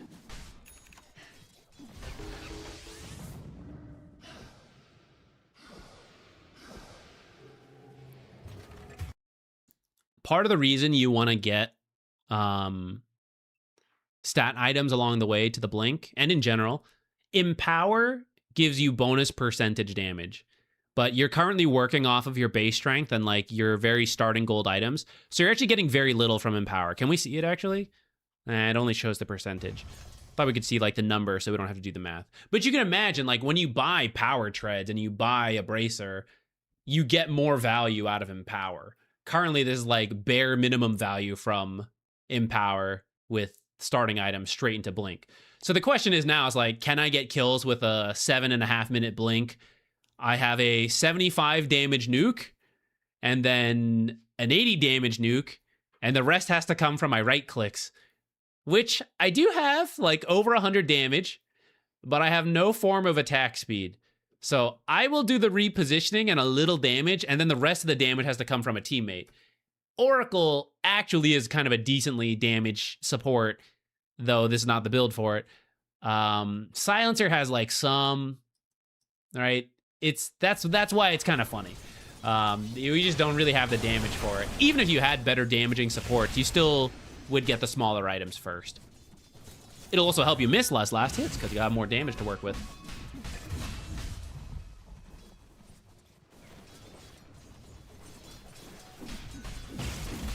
Blink, if you don't use Blink to like get kills, then it actually has like nothing, right? It's got no stats whatsoever. So it'll kind of get you to a camp a little faster. It can get you out of sticky situations a little bit. But if you don't actually get kills with it, that's the farming speed of the Blink. And if you're not going to do that, then that's where just like Power Tread stats, more move speed to get to camps faster, is similar to like the Blink travel time. And then once you're actually at the camp, you have extra damage and attack speed and stuff. Extra health to live in fights, armor, whatever stats. Switch to intelligence for spellcasting.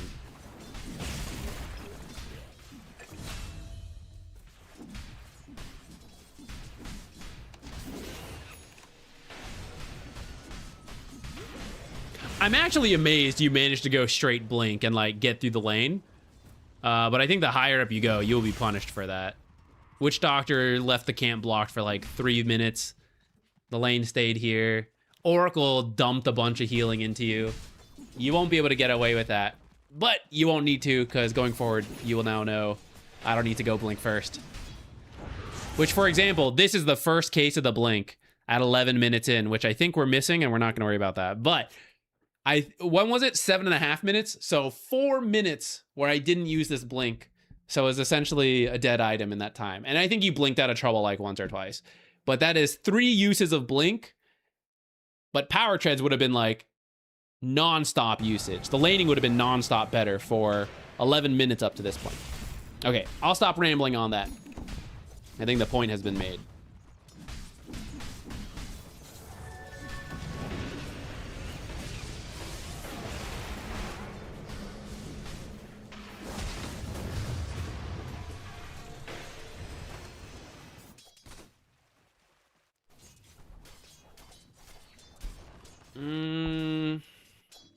I think that moment kind of showcased the lack of damage, but actually at this point, now that you have power treads, we're kind of back to a regular build. Maybe you should have like a bracer and like a stick, but mostly a regular build at this point. And you would want to use your blink. Sniper's a great target to like smoke over there, blink RP, skewer him to your tower and kill him.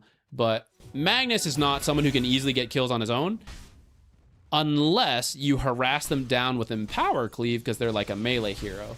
Or you bring them under tower and RP them, because then the tower helps you with the damage. That's kind of where we're getting to. Magnus himself does not have a lot of damage until later on in the game. So in the early game, when you're thinking about blinks and RPs and skewering people, you either need the damage of the tower or of your teammates, or they need to be pretty low. So here we have RP ready.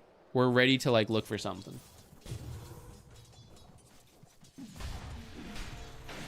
It's probably in the top right cabinet. Cabinet or the fridge? Cabinet. Maybe it's in the fridge. There's definitely some in the cabinet, unopened. There might be some in the fridge.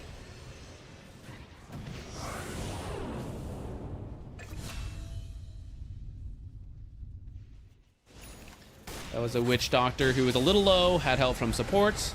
Here we go, kind of ready for the RP, but actually Night Stalker's here, so we're gonna call it. That's a good choice. So now you have a new choice. If you think you can defend this, stay here. If you don't think you can defend this, run over to mid and push in mid while they push in top.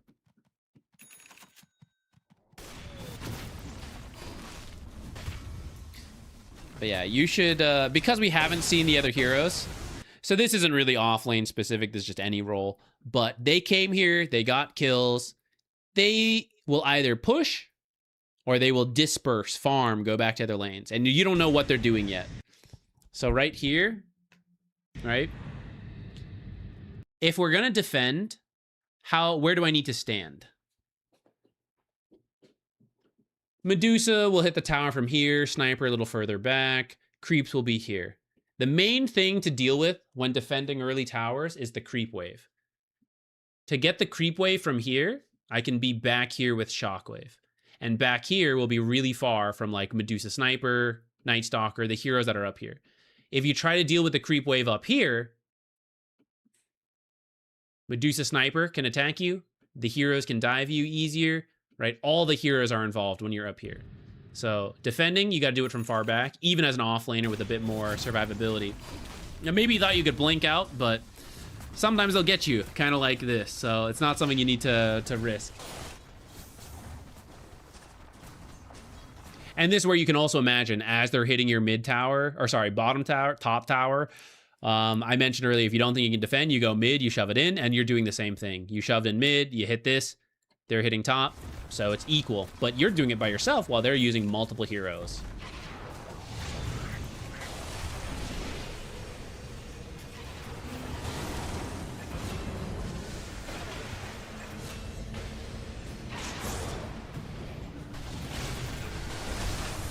Yay. All right, let's take this tower.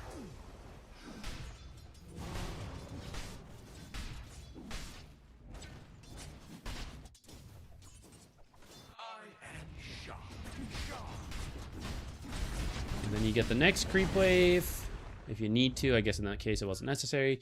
Okay, so smoke up, but no RP. It is still nighttime. It's kind of a dangerous smoke, especially because we don't really see very much of where they are.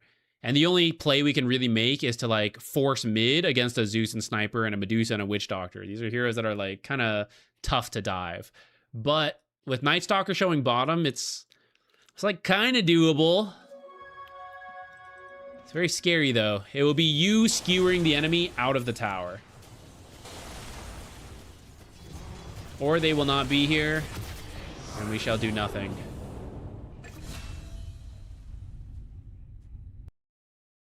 Is this a full win? Kinda, right? We kill Zeus, we're gonna get this tower. It's not bad, but I will mention it is 5 of you right here, and Night Stalker is farming bottom, and Medusa is farming top. So outside of the tower, in terms of creeps, they're over twice as efficient as you, not including whatever the other heroes are jungling. Experience 5 times as efficient as you. The tower is what makes the difference, and the kill. Though if they get some of their own, it starts to balance out. So that's why you gotta be a little careful of grouping up too early. As long as we actually take this tower, it'll be okay. And despite seeing everything at night, he still ran into everybody, so... okay. One more kill. And now it's time to keep fighting, because we have RP again. So we're kind of missing the time to actually farm if we fight when the cooldown is down.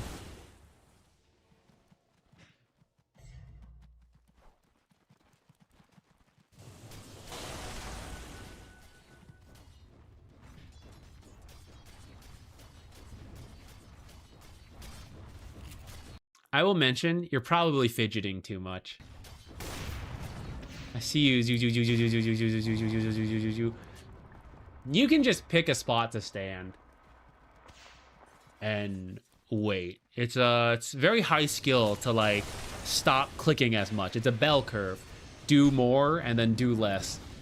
The more you move, the more likely you are to accidentally run into someone who isn't supposed to see you. For example, a Night Stalker. Didn't see you around the tree, but you fidget around the tree so he sees you. And then you hide around the tree and then you fidget back out.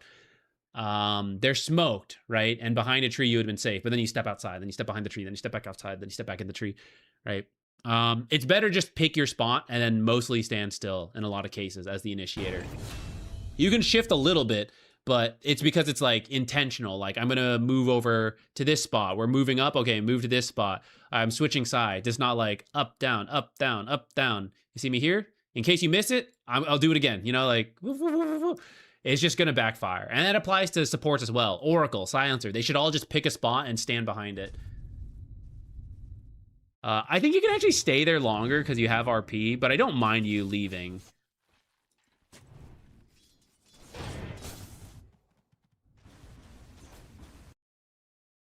Notice your farm is pretty low though. And this is as a result of like, when RP is up, we go make a play. When it's down, we relax and farm. But after we used RP, like a couple minutes ago, we went straight into the next fight. It's no farming time.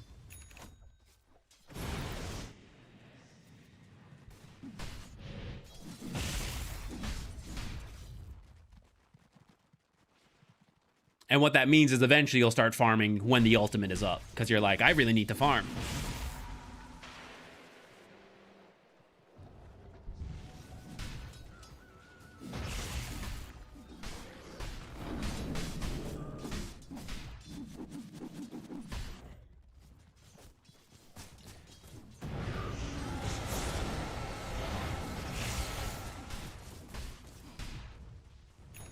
This trio of heroes has very low damage.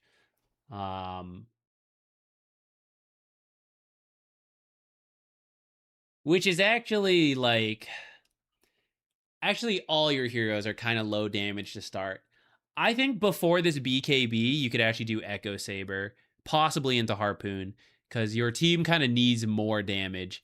And your scaling's actually not bad as Magnus. So I think you can do Echo here. There are times all you need to do is initiate, but usually you have higher damage teammates. And in those cases, then you can do like Blink BKB, Refresher type stuff. I think this is a game for an Echo into other stuff.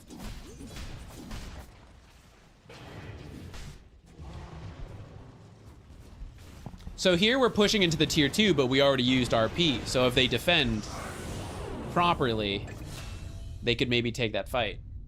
But Medusa hung around after losing all her health. Okay, here's the dive. Took a little too far, so now it's like trade for the Void Spirit. All right, at this point, we just back out. I don't have RP anymore. I'm close to BKB. We lost Void Spirit. Let's just leave. Let's just go farm other parts of the map. You guys don't need this tier 2 right now. None of the tier 2s are urgent. It's only when it's convenient.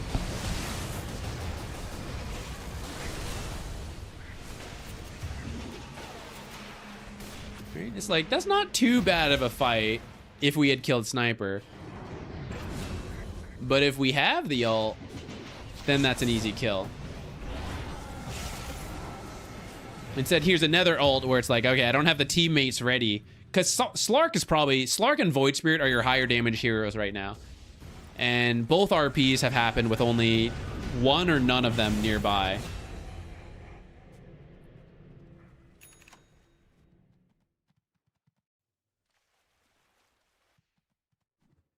Okay, we're getting Soul Ring here. I kind of don't mind it, but like, if you do the Echo, you won't need it, because the Echo will give you mana.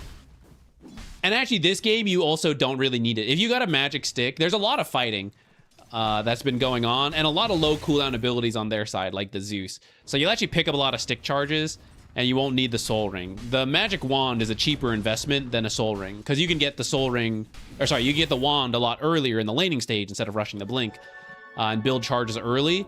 Whereas the Soul Ring hurts you to use. So it's like, you could get it early, you can't really sustain it, so then you get it later, but it's more expensive and like all that.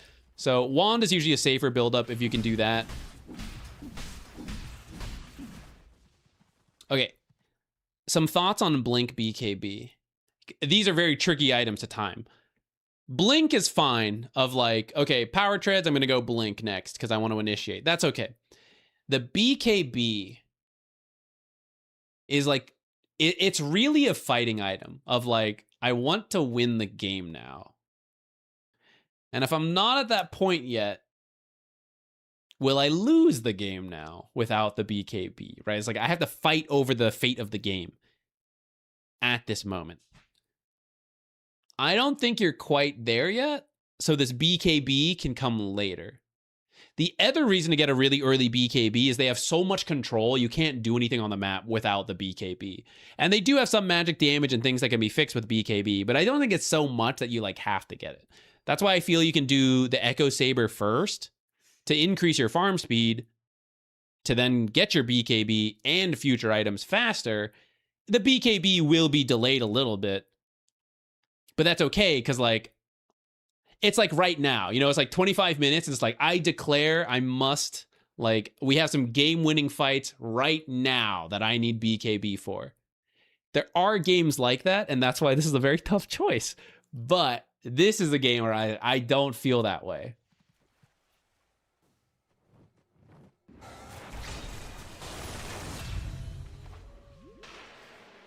Medusa is one of those heroes that want to be skewered into 5 people. That is sometimes true. If she's really farmed, that is true. But I will say in this case, if she's too far from her team, she's probably not that happy with it. Oh, a Tormentor, not too bad. Let's go.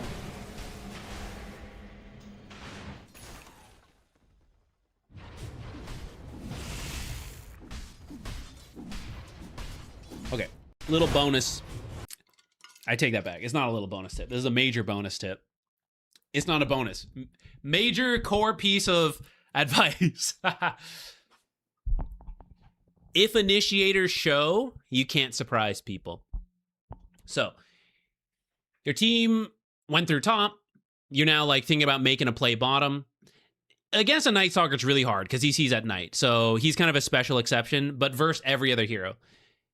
if the initiator shows in the lane and I'm like in this area as whatever hero, right? Suddenly I know how much I can push it, right? And how close I can get. Because, okay, if Magnus is here, then he can blink up to here. Because I just saw you use your blink to get in the creep wave. So actually, I know you can't do anything to me, even if I walk up into face value, unless you're going to like use all your spells. If I have no way of dealing with that, I won't do it. Let's say you walk into the creep wave and I see you. Okay, well, now I know Magnus is here, so I won't show myself because I don't want to get blink RP'd, blink skewered, and all that stuff. If you stay out of sight and someone else shows in the wave, like Slark, like the supports, and you're just waiting, now a hero in the area might walk out because they think, oh, it's just a silencer. Like, silencer can't kill me. I can step a little closer into the blink range of Magnus, unbeknownst to them because you're waiting out of sight. It will cost you farm. So it's kind of a decision to weigh of like, is it okay that I don't get this farm and I let a support do it? I let a different core do it because I'm waiting to see if I can bait a kill. If that makes sense at that time, then you do that. If you're like, no, I really need this item, okay, then you can kind of do this. You can kind of like walk in and show yourself, but you very likely will not get a kill once you show yourself like this. So it's something to think about when you're playing these big initiators, especially major team fight players like RP, Magnus, Black Hole, Enigma. It's different if you're like low cooldown single target stun like Sand King. He's got like AoE stun, but you know, well, he's a pretty strong team fighter as well. Maybe Centaur, right? It's like not as impactful. It's a lower cooldown stun, but this is like game determining potentially. So it's very important for you to like surprise people, and learning like the right moments to stay out of sight for small kills or big team fight kills will be very important. So here, I think you guys would just ignore that. We are smoked to surprise them, and then we just all showed that we are capturing this. They don't technically know everyone who did it, but you can kind of tell by how fast the Watcher is channeled that more than one hero is doing it. And the fact that it's being captured at all and you can't see the hero means it's a smoke. And if it's a smoke with one hero, it's probably a smoke with many heroes. So you guys kind of gave away the fact that you were smoked and looking for a kill. For a Watcher, you don't even need because you then left the area, right? So it's not like you're going to TP here right now in the fight. It wasn't important to the play being made. So you should just ignore this.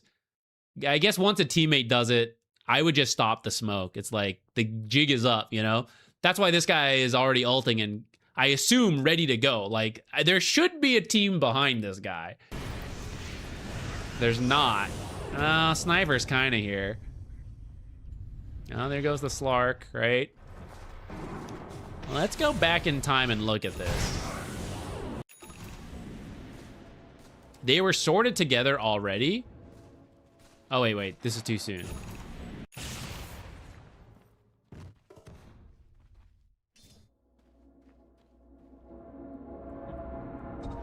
This right here pops, and they should all clump up, and they kind of do, right? They sort of get together. They shouldn't clump up this much because of the RP, but like they should either be escaping this area or getting ready to fight around here where they have cliff wards, but it is pretty good in this situation.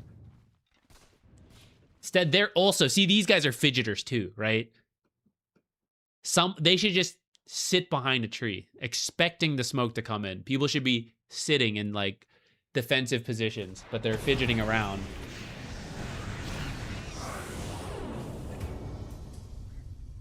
I take it back, actually. Your BKB is pretty good. I completely forgot about Night Stalker AoE silence.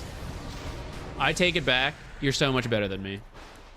It's pretty good to have BKB pretty quickly. I don't know why I forgot. Just tired, I guess. I'm so back on board with the BKB second item. I still wouldn't hate it if you did Echo Saver. I don't think that's just me saving face. I think genuinely you don't need to fight that early because of your lineup, and you can like farm a little bit in a pub game. But if you want to do the BKB first, I think that would be the high level choice versus a Night Stalker with AoE silence.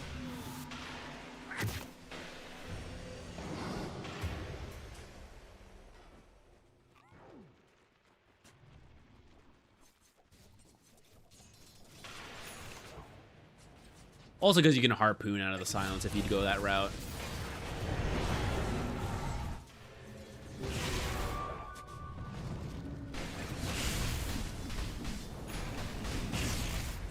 Oh, yeah.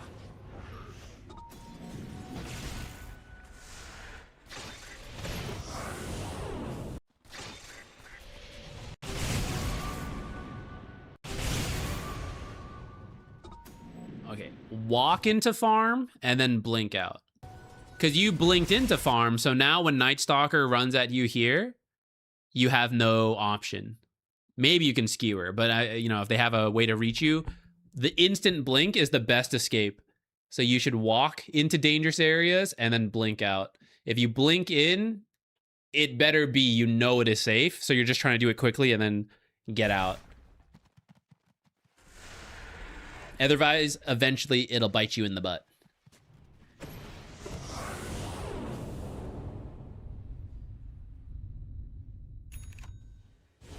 Shadowblade is not bad this game because of this Night Stalker, if you want to think about that.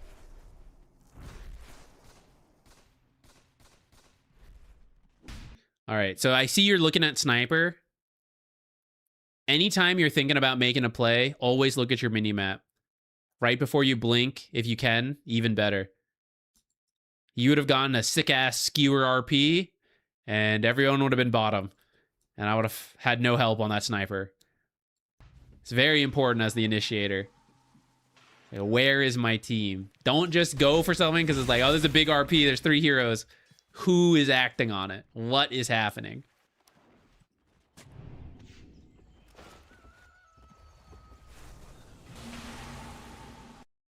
So here's a case, right? Heroes showing up. Let's get ready to like maybe find a kill. And then if you are showing in the creep wave, the sniper who was like, he was just about to step out of this corner. He was just about to show himself. And then, oh my God, there's a Magnus. Holy shit. He's going to turn around and I'm never going to find him because he knows exactly where I am and where to avoid. So if we were just AFK farming, maybe it's not a big deal. You know, I'm pushing out bottom. Sure, I'll show myself. But we're kind of moving, right? We're looking for a play. I got Slark here. I got 3 heroes. The global is not ready, but we'll pretend it is, right? We're looking for a play if we're all up here. And so who's the one who's going to make the big play? It's me. So I'm going to be out of sight. And if we're not doing it and we're just like, clear it, get out, then maybe this is okay. I would actually say we probably should do that till global's ready. So maybe you're on that track.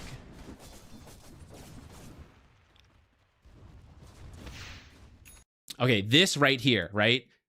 Okay, we're pushing tier 2, right or wrong, whatever, right? We're pushing tier 2. I'm looking for the big RP. I cannot show.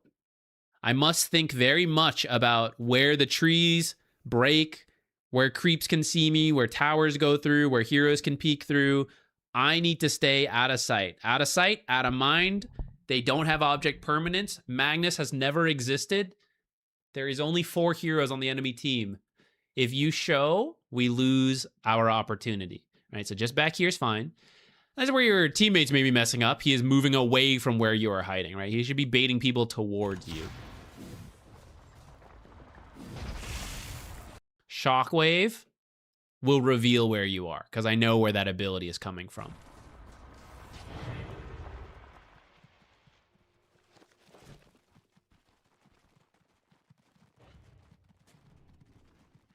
Also, separate topic, but Roche. You guys did Tormentor, but Roche is kind of the right play to make at any moment here. Forcing high ground versus Sniper Medusa Zeus is very difficult. So you guys should build a lead with Roche and map control and all that. It's kind of happening. It's a little slow. That's why the gold lead's not building that fast. Because we're spending a lot of time grouped up next to their towers.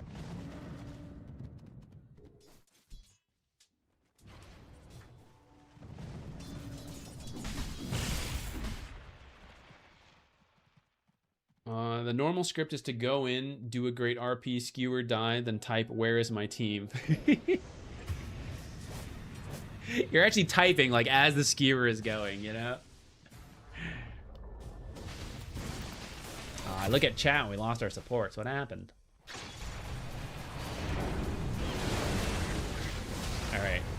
Maybe this is our final tip.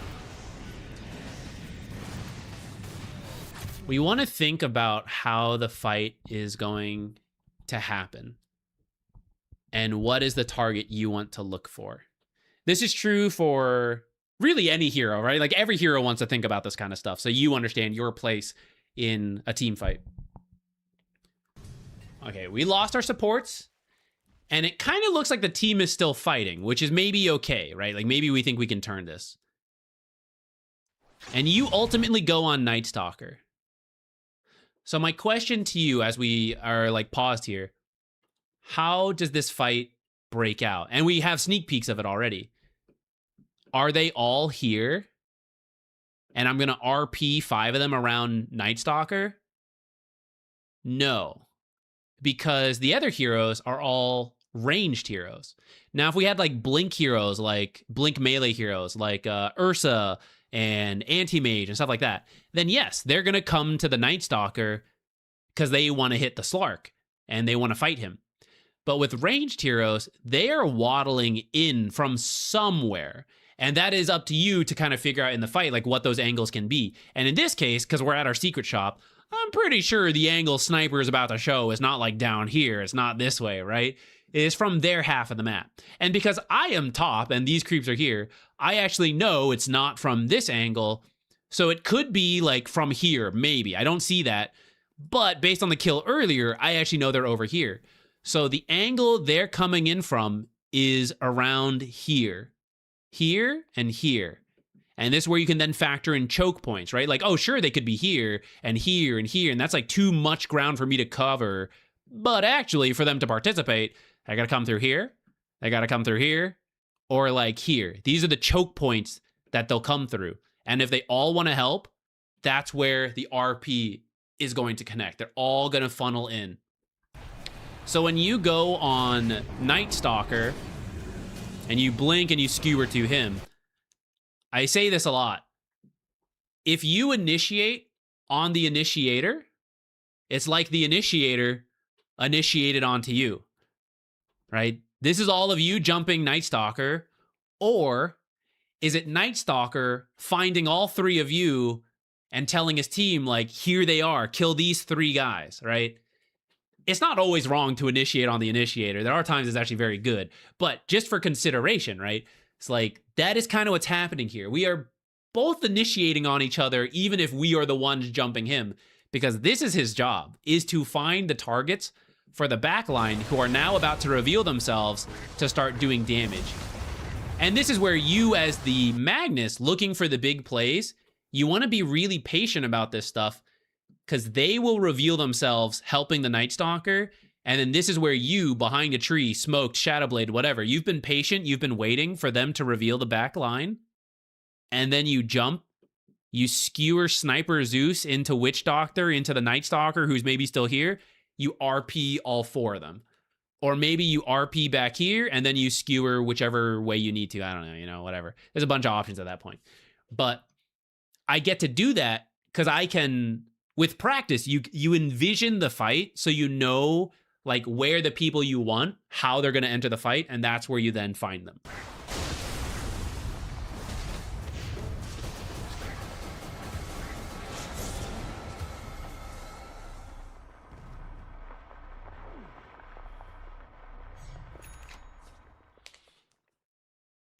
Yeah, like We Go Hard is saying, it's really easy to get caught up in what your teammates are doing because you can see the teammates, right?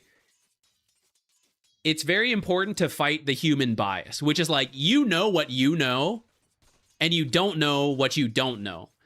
So you don't know the mistakes you're making, but you can identify the mistakes your teammates are making based on what you know. But you may not see all the mistakes they're making, nor are you seeing all the good things they are doing if you don't know about it. And because you have less vision of the enemy team, you might see some of the mistakes they make. You definitely see the good plays they make when they punish your team, but you don't always see the mistakes they are making, which is a very common theme here. Like, we will watch from the enemy's perspective, and it's like, here's an opportunity to kill them. Here's an opportunity to kill them. Here they're all scattered. Here they're not doing anything, right? That's why when you improve and you're working on gaining MMR, You just got to keep focusing on yourself, finding things you didn't know about. Okay, let me learn about it. Okay, here's a thing I do know about, but I'm very bad at. I'm very bad at last hitting, right? Yes, my carry broke their items and griefed me, but I missed 10 last hits on the landing stage. So which of those can I control? Can I travel over to his house, grab his keyboard, and like make him play the game? I can't do that one, you know? So I focus on that. It's just a bunch of time and personal, like, mental space on something completely out of my control. Or do I sit down and I practice my last hitting? I sit down and I think about how I should have initiated that fight. Could I have split push in a different way, right? If I see my teammate, my mid lost a lane, I could get really angry about my mid being bad. Or I can look back on the game. Was there a moment for me to help mid? Could I have rotated over for a rune? Did I miss a teleport? Could I have punished my lane harder so he could have come over to help me and recover that way, right? Those are things in my control. I can't help the fact that he got Huskard. I can't help the fact that he did like whatever, you know? Maybe I can, but like, let's say it's just out of your control.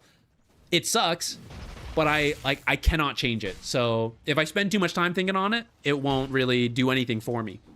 And it's better just keep focusing on yourself, keep improving, and without you even having to think too hard on your teammates and all that, you will gain MMR because you will be doing better plays without thinking that hard on it because you just focused on yourself. Your lanes go better. You started learning to like look to other opportunities around the map. You weren't strictly thinking about like, how do I carry this guy and all that, but it just started to happen more naturally. A lot of times when people climb and then they get stuck and then they start complaining, they didn't realize like that was kind of the process that got them there. But it's easier to see faults than it is to like the successes. Okay. We start to ramble here, which is fine. I think we've kind of covered things for this Magnus to work on. For example, this Magnus felt hard stuck. And I didn't focus at all on like the teammates. We just pointed out things Magnus could do. Maybe Magnus played the best in this game. But that doesn't matter. Magnus now has a list of things to keep improving on. Whether they have bad teammates or good teammates, you just want to play well, you know?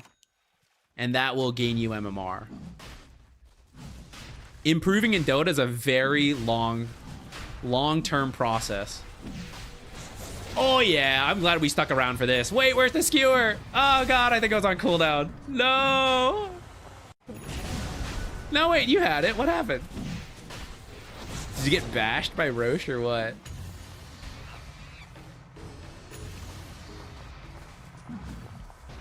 I think you could have skewered him. Though also it seems like your team was not ready to act on that. Remember what we said earlier? About right before you initiate. Is my team ready to go? Oh shit, these guys are over here. They're not ready.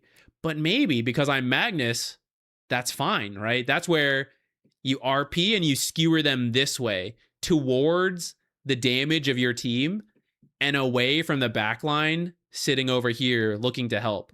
Right now they got to go through the Roche pit. They can't do that. They're waiting up here. They can't get down. They got to like run around. I think this is a good moment to like RP in. Skewer this way. Oh, I see. You were clicking too far. So you were trying to move, but pathing was bringing you around for the skewer. Yeah, for Magnus in these kind of like tight locations, it's pretty tricky. You have to like right click in where you need to be. You have to move the mouse a lot closer to your hero. This is actually it's a very subconscious skill that many people don't think about. But you'll see it's very consistent amongst higher MMR players. The mouse stays closer to the character in a lot of situations, especially around tree lines and around like terrain and Roche pits and stuff. And it'll help you in these situations where you click too far and your hero is trying to like walk out of the pit rather than walk here. You can also use directional movement, though that is a little tricky in these kind of cases because you'll maybe clump into Roche, clump into these heroes. Another thing Magnus can do, Shockwave. Play around with it a little bit in in demo, but essentially if they are within attack range, then you can skewer, or sorry, if they are within attack range, you can shockwave to pull them in close enough, and then when you skewer, it will pull them along. It depends a little bit on the angles and everything, but that is something you can do here. If it's like, oh, I can't move here, the things are like in my way, shockwave them into you, and then you can skewer while they're still stunned towards your team and away from the back line that eventually came in here.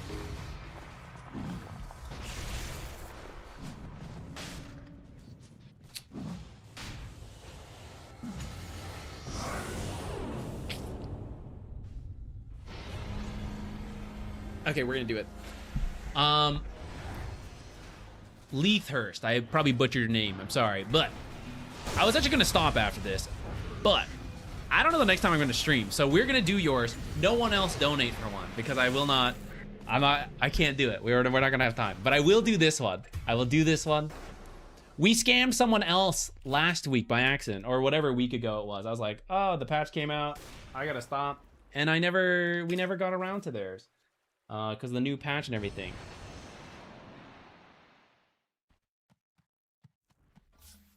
So I'm trying to limit that. I'll push myself here a little bit, and we will knock this one out.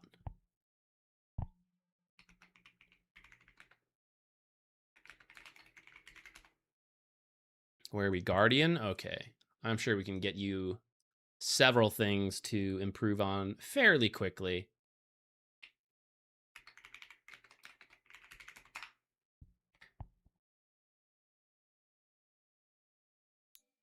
Okay, I'm going to download, and then hard stuck, 400 games. Like, you have 400 games total, or you've been in Crusader for 400 games? Because if you have 400 games total and you're in Crusader, that's actually not really hard stuck. I actually think that's fine. That's quite good, I would say, for the average player. But if you've been in Crusader now for 400 games, we can start calling that hard stuck, looking to improve. There's lots I can improve on. I think some things are good for my bracket, but obviously missing some critical things. Okay.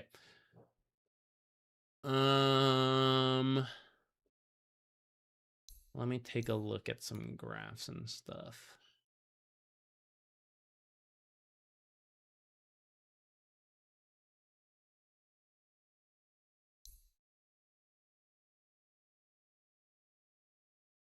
Items look acceptable. So maybe not an itemization issue. The farm seems okay. I mean, we're not like crushing it, but we haven't seen the game, so we don't know. This might be good for like what's going on. For a lot in this bracket, like carry players in this bracket, learning to have a consistent laning stage, which includes like winning and not throwing it, but also like losing or being left alone for moments and not feeding. That's actually a big thing to help you go forward here.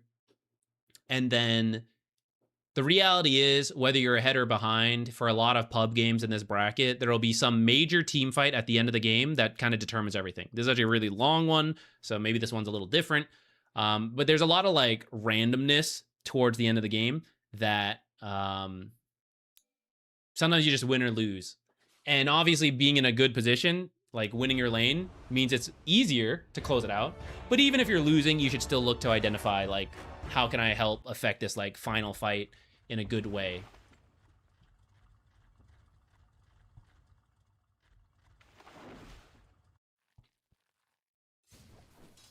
Okay, let me just peek at the last hits.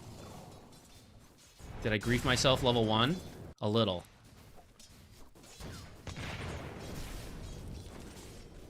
Okay, you harassed. You good? I think my cat may have knocked something over. Hold on, let me check real quick.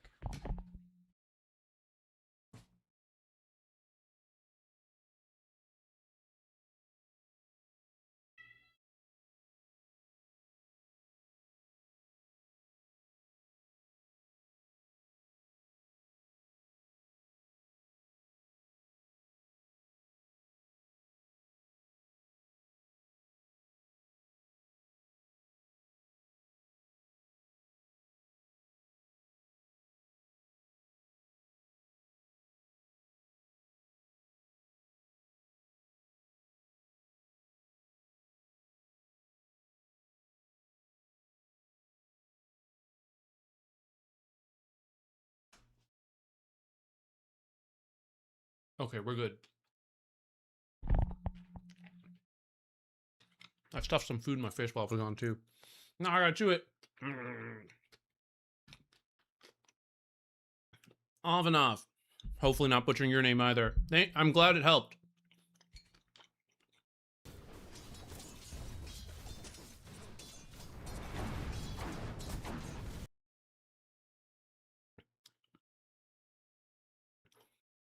Very much avoid drawing creep aggro under the tower. In general, there are times it's good to do. Wave 1, pretty much never good to do. Very much griefs yourself. Fixed by Underlord, griefing himself, using Firestorm to push it back. Otherwise, this mistake would have spiraled you out of control off the start. Like, your very first wave would have, like, pushed up, and it's a very bad start for carries. But in this bracket, the enemies fix it for you. So, this is one instance of, like, I'm just trying to have a basic standard start as a carry.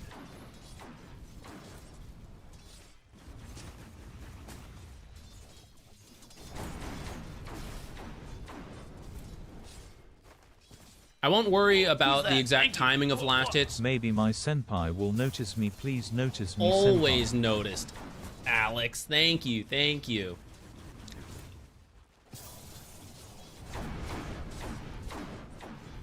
I get one of those card packs that you've been doing lately.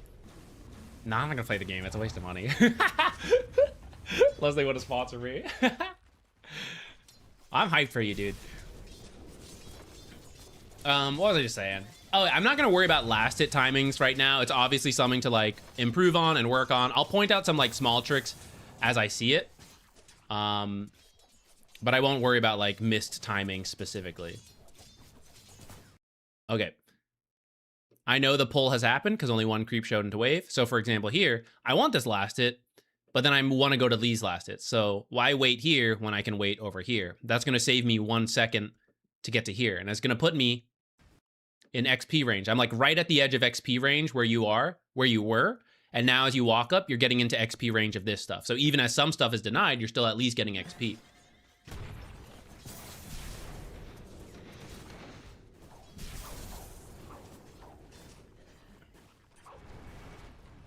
If you use this ability, you will kill this a lot faster. Now this is actually kind of fine because it's these are the enemy creeps. This is like a bizarre situation.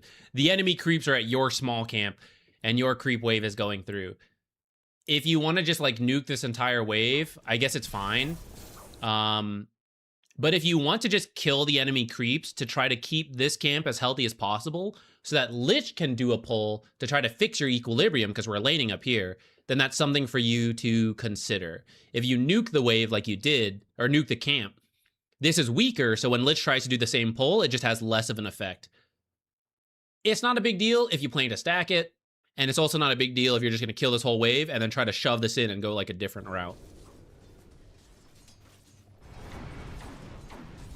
See, here's Underlord griefing himself using this Firestorm. This should have been a very hard situation for you that he is now fixed. That's not really a flame at you. This is for like people who are saying like, oh, my teammates are so bad, that's why I can't climb. It's like, it happens to the enemy if you can identify it.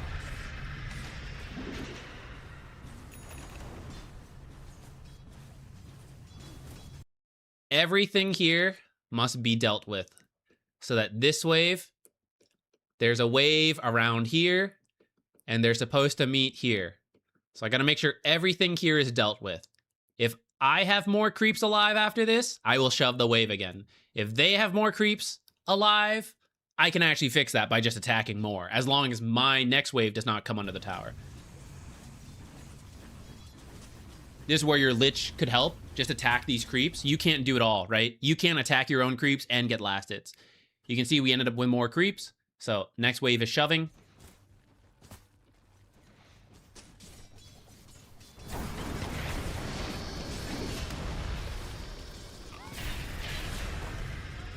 Yippee.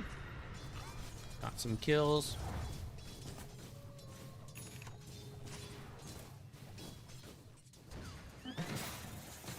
All right, now that your power treads are here, we're at the point where we're not going to, one more for power treads. We're reaching the point where we're not just going to hold the lane here. We're going to try to shove it and jungle. But you need a couple items to like really make that worth it, which is why we didn't do it right away. It happens by accident for a lot of people. So for example, this. Are you going to solo kill Underlord? Probably not. He's real tanky. Medusa does not have a lot of damage right now. So this is kind of like...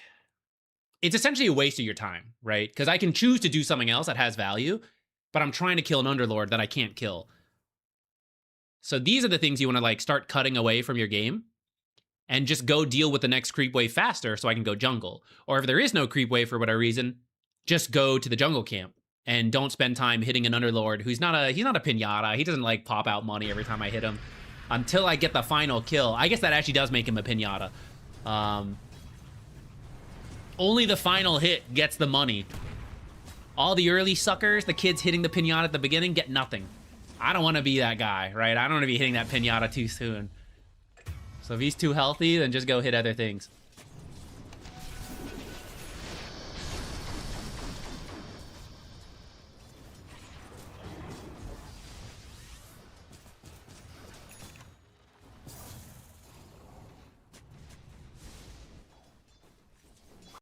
So we're reaching the point where, like, you actually don't need your support to be here. So your party, that's why I'm mentioning it. Sometimes it's not in your control. But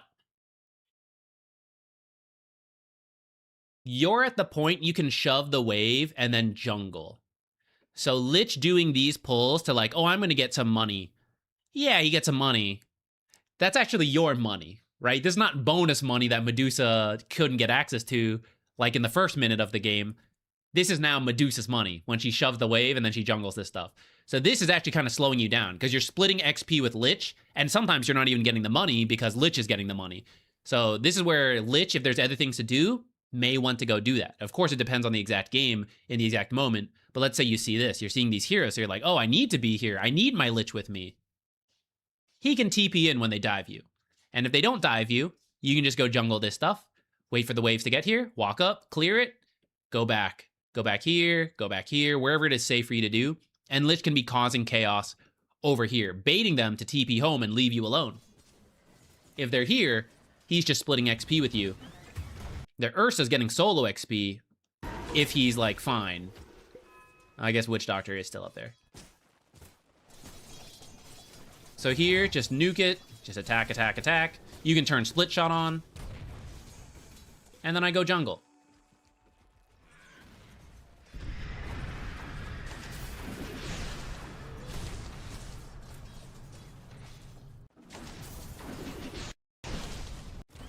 Okay, fighting over pull camps.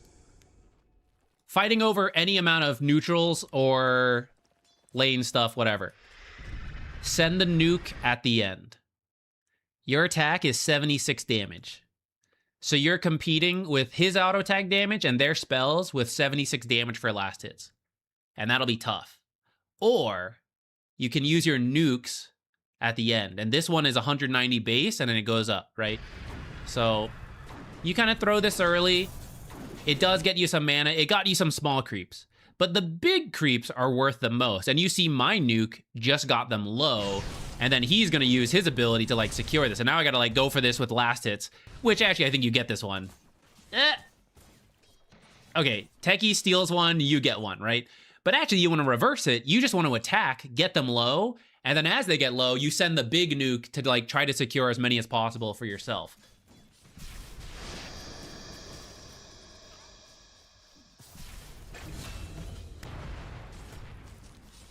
You get that one. He split shot on. Just clear this.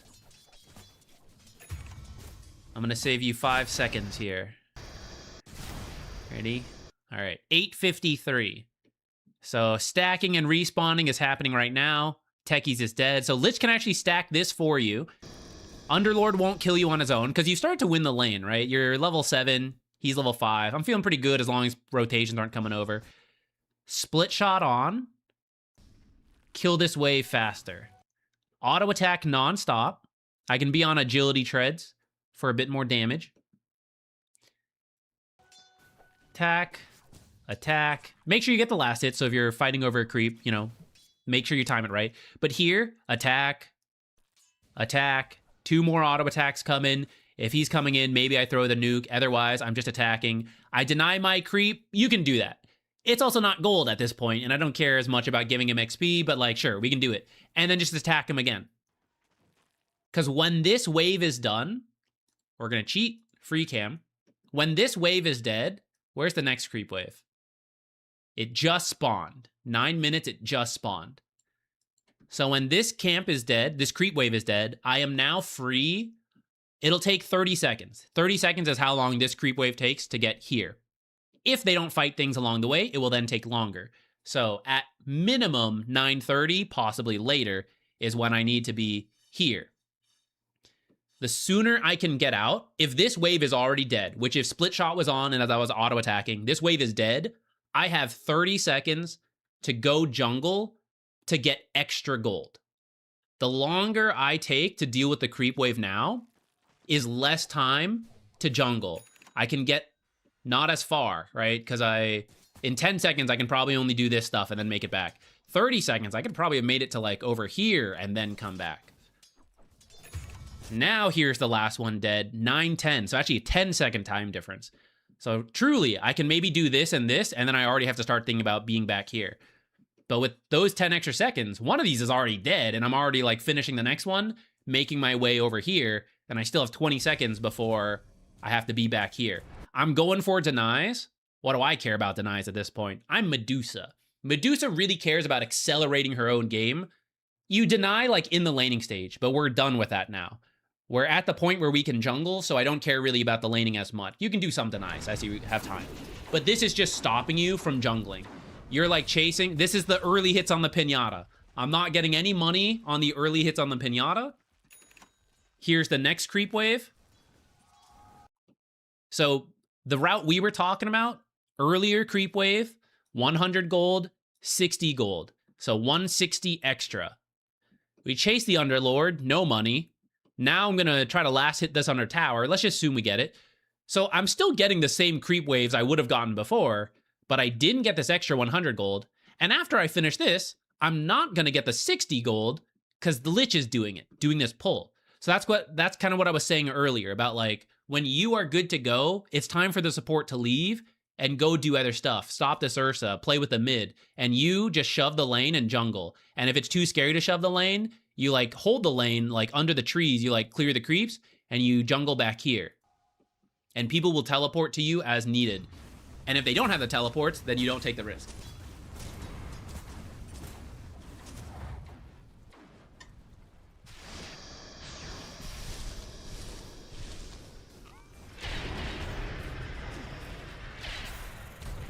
So this play slowed you down. How did it slow you down? We didn't kill Underlord, so there was no payoff. And because I was chasing Underlord, I wasn't just clearing this wave and moving to other camps.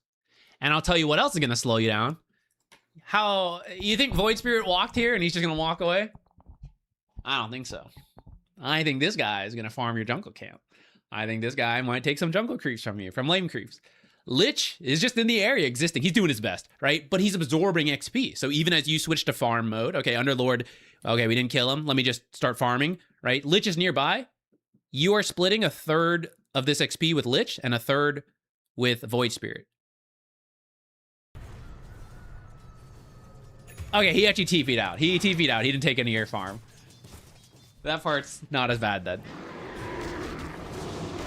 Okay, look at this. 'Cause Void Spirit came here, Zeus came here. Let's see if more heroes end up going top. Let's see if the Underlord and the techies. Yeah, there he goes, right? Action is happening somewhere else. Your job as the carry is to now shove the wave as quickly as possible to make him miss stuff. Like if we are not joining, and I'm a Medusa, I'm not joining, right? Make him miss things for leaving the lane. So leave this, go jungle, and then come back. I guess not that. I don't know. It's kind of a huge deal. It's like 3 seconds difference, right? Is like how soon he will make it back. Also, this camp will be here forever. These creeps have a limited lifespan because they kill each other. So we ended up missing, if we go back to that. One more. This is 60 gold. And this creep is 35. And then this creep is 90. So 60, loss, 120, net negative 60. But if I come here first, I can get all these, and then this camp doesn't just like die. You know, it's just here. So I get what I can, which is hopefully all of it, because it's an empty lane. And then I come here, and then I get my bonus 60. Shove, shove, shove, shove, shove, shove. So here, if it's too hard to take the tower, then just don't bother. After this camp, go to the small camp, go here. This is another... Earlier, I showed you a time save of like 10 seconds, right? So here, I'm going to show you a time save of... Let's find out. Kill this camp, but you kited towards the tower that Underlord is at. So the sooner you can write this off as, okay, I am not going to try to do this, you're actually kiting this way right now. So 112... You're already over here. You're already starting to hit the small camp and make our way this way. Because I'm over here. 112. 1112. Attack, attack. Okay, we do small camp, and then we get back to the wave. So now 1133. If I had gone here, I could have farmed the small camp. I could have probably made it here, cleared this, and then come back here. But maybe it takes longer, and I have more time. Who knows? That part's kind of like hard to say. Now I'm here. I kill this camp. I have forgotten that I farmed the hard camp, so I'm walking time up here. I maybe need to finish this one so it respawns. If this was already done, then you finish this, and you start walking bottom. And you'll get here a little faster. Quack, quack, quack. And now I walk bottom, but all this extra walking time now because of this, I start doing this, and then the next creep wave's here already. I gotta come back. I gotta go shove it in again.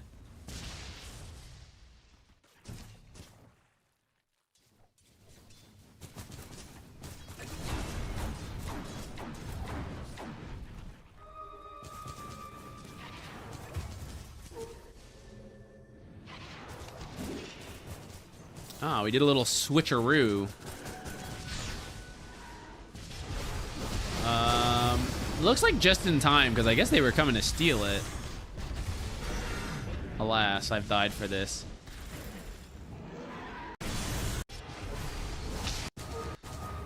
So actually, I do think carries going over to get the stacks is good. I think this was a strange way to do it. I think you should just clear the next creep wave and then teleport out. And Hoodwink should just stay doing whatever she's doing. And if someone needs to go bottom, then they will go bottom. Someone shouldn't really like preemptively teleport here. Like you should just be clearing this. And then when's the next time you're needed? 1330, because that's when this wave and the wave over here will get here. So you clear this and then you teleport here. Now you're probably not walking all the way back because that would be inefficient. So someone could teleport at that point. But if a fight happens before then that hero will be there. And that would be Hoodwink in this case, right? Like Hoodwink would be here in this fight. And then hopefully you win. Okay, the next creep wave is here. Okay, ITP over now. Because Hoodwink, or because Medusa was up here.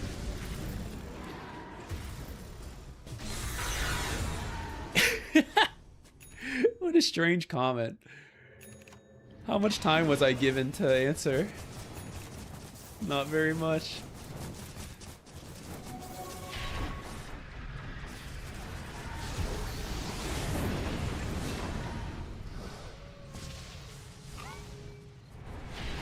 I do think fighting over this is fine. You don't want to lose your ancient stacks for nothing.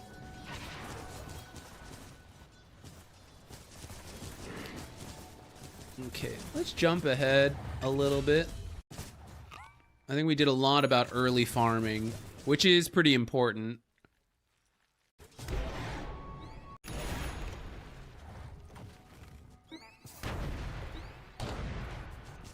We have our Manta.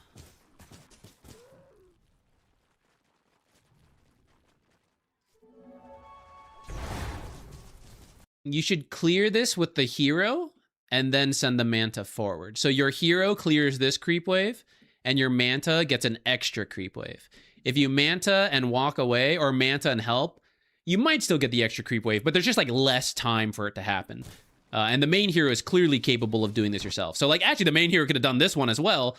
And then you could have sent your Manta illusions around to like walk here, and another creep wave just spawned here and they're walking forward. Your Manta illusion clears that one. Do you want to bring your main hero here in front of their tier 2, behind their tier 1? No way, I ain't going there. So it's hard to get this farm. But the Manta illusions, yeah, whatever. Send them in, you know? Let them head over and farm this. While my hero, like, goes back somewhere.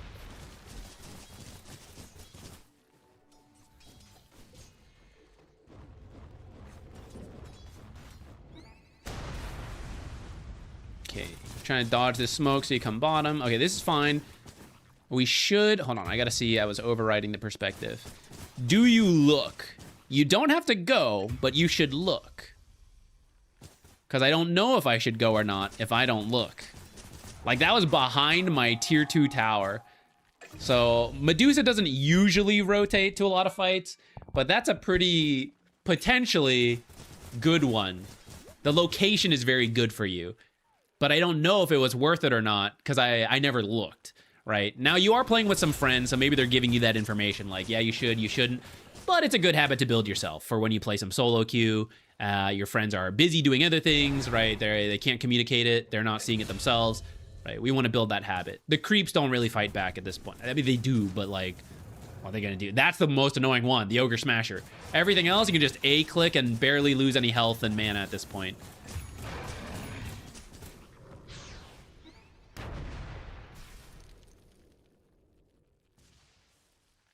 I know. It's so strange. So strange.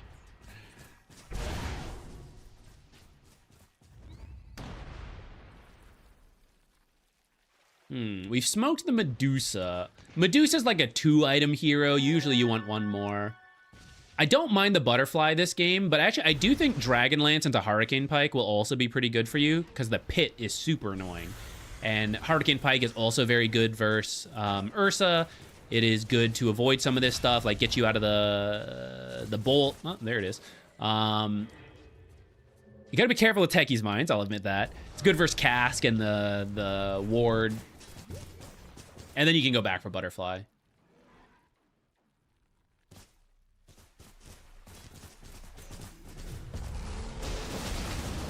We're up, bro.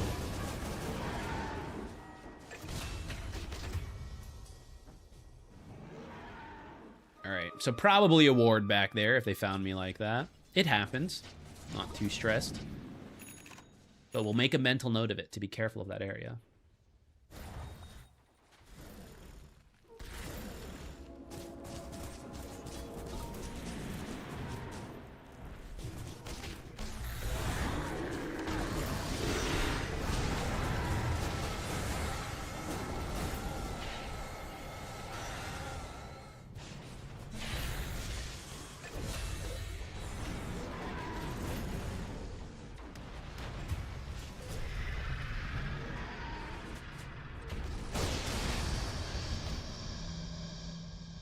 Okay, I'm gonna give you a very high level tip. More. Okay, I don't even care about the actual fights. Sometimes fights go well, sometimes they go poorly. Sometimes we could get more information, whatever. All right, kind of step back from this fight, right? We like pop some stuff, back out. Whether this fight is working or not. All right, let's set that aside. So you come bottom, you're still thinking of like, oh, maybe I'm gonna join this fight or not, right? So while you are debating this right here is huge if you take this out. This is a very high level thing to be conscious of. Let me show you the map. All right, they wipe you guys. You all die. You clear this and you TP out. What do they do from here now that you're all dead? They take this tier 2 tower. To take this tier 2 tower, what do they need? They need this creep wave. To protect this tier 2, protect this creep wave, they can't finish the rest of the fight, right? They'd have to stop fighting and go to the wave. They're not going to do that. It's a pub game. They're chasing for kills, right? So while they're busy killing your teammates, and you've already kind of like stepped out of the fight, right? Thanks, Timber, for your sacrifice, right? You're the one dying for us. well, let me make sure they can't take the tier 2 because I'm going to push this out. And in fact, your hero can keep going forward because as you'll see, they're not here, right? I know we're cheating right now by using the free cam and you can't see this in the real game, but this is what you're trying to develop in the real game is like, wait, if they're all here fighting and killing my team, they're not also here. Now, yeah, after they're done, they could chase me or they could TP over. So I got to be careful of that. But while they're in the middle of this, I can kill this creep wave and make my way here. And there's any number of trees I can hide in, teleport out, send manta illusions. I can twin gate to pop down here. I can cut this way, right? So many different things. They may have wards, but will they cover every path? Will they always see you? No. Maybe you have your own wards to help you understand which paths to go. Super high level thing to think about killing this creep wave in the middle of a losing fight. And in the middle of a winning fight, it could also be okay. Because like as soon as you're done winning the fight, what do we want to do? Let's go take a tower. But my creep wave died here because they were fighting a huge creep wave here. So now we can't push until 28:30. This one spawns. And then 29 minutes to get here. Oh, they've all respawned, right? I can't take this tower. But if I kill this, we can transition immediately from doing this into that. Of course, this will take some time as you walk by here. It depends a little bit on the exact positioning of the creeps.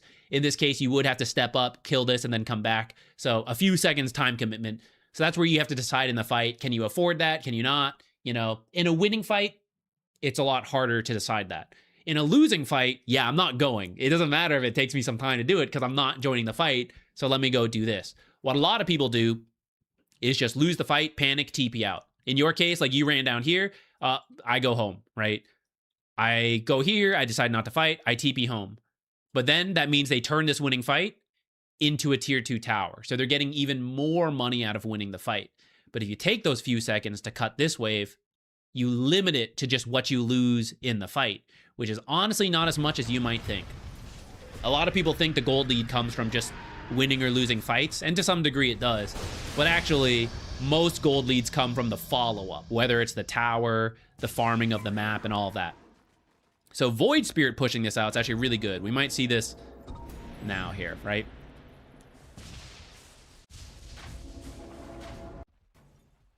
Void Spirit pushes in this creep wave. They finish the fight. They now want to push. And now, instead of immediately going into this tower with 30 seconds of death timer, Urs has to go walk top. As he clear this, it's pretty fast because he has a Battle Fury. It fried his brain. He's stuck. All right, here he goes. Right, here's killing another creep wave. And now they get here. And we're down to 10 seconds of death time. Fortify once. We're all up. We defend the tier 2 again. And it's a big difference of killing this creep wave or not. Without killing that creep wave, the Radiant probably just lost a tier 2. And then that's that. By pushing that creep wave, they just extended the game however many minutes.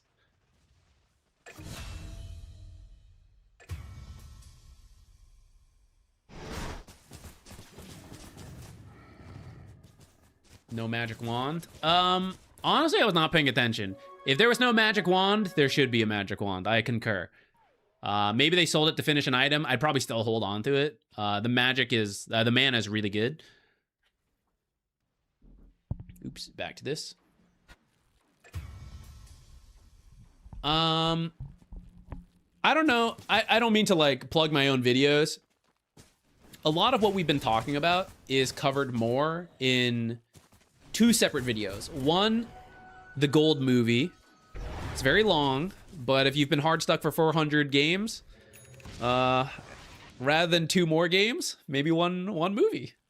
Consider that. And then the Luna Smurf video. You might have already seen that. But those 2 things would help a lot with like the gold mentality and playing the map, which is important for all Dota players. And we're kind of talking about the carry perspective in this replay, but a lot of it is like in those 2 videos if you want like further detail after this replay.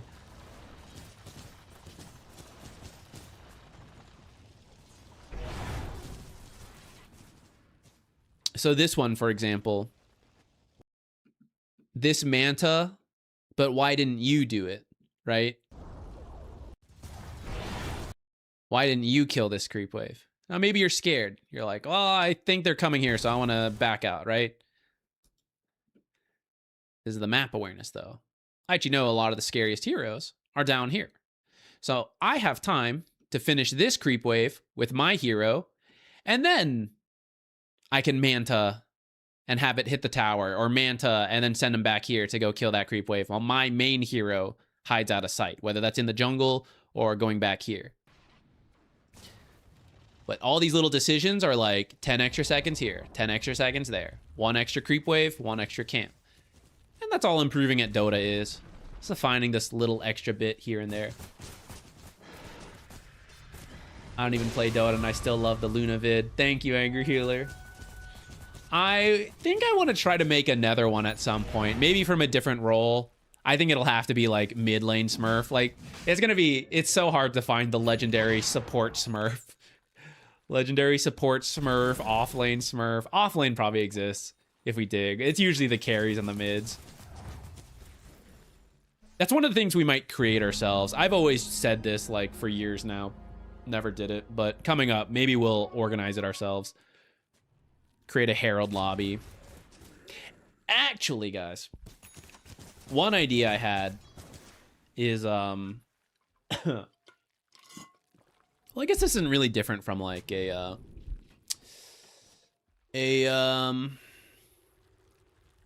unranked lobby thing. I was wondering if we can get interesting content of like, say, 3 Crusaders plus 2 Immortals versus an Ancient team, for example, right? And then like, say the Immortals are the supports. That's the like stereotype of like, oh, you have to play core to climb. So it's like showing what those supports do. I don't know, maybe we have a Crusader team play an Ancient team first, and then we like substitute Immortal players, like one at a time, to see like how many you need to make a difference, you know? But to show how like any given role can like be hugely impactful. And I think it's kind of obvious for a lot of people why core roles can be impactful when you have like a higher rank there and like you're playing well there to gain MMR. I think support is the like stereotype, not enough impact, can't do it, gotta play mid, gotta like Smurf. But actually supports can do it. You just gotta know what you're doing.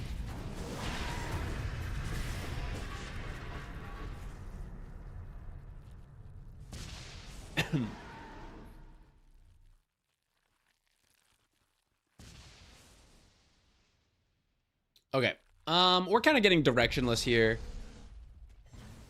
as I lose my train of thought.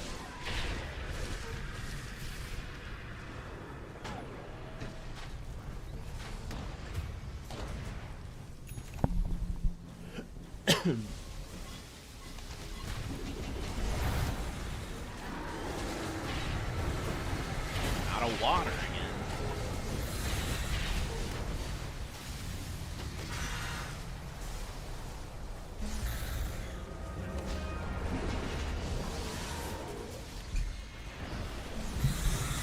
They're kind of messing up the high ground push. I kind of also think maybe you shouldn't really be here defending, because your Void Spirit was still down.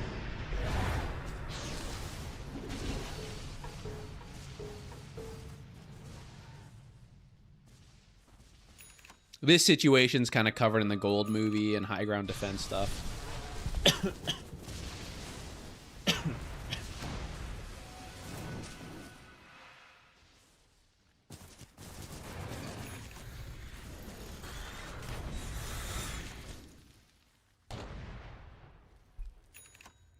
You're learning Largo. Thanks for the Largo vid.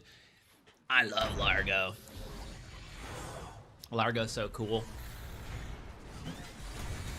We're definitely going to play Largo when we try hard. Support can do it, but if your core is incompetent, what can you do? If you're a core player, but your supports are incompetent, what can you do? I think it's just not as obvious. I think for the average Dota player, it's a lot easier to see the impact of a core player and like what they are doing right or wrong. But supports have equal impact, can very much climb. I'm not gonna lie, for a super high MMR Smurf, it is a lot easier to just play a core role.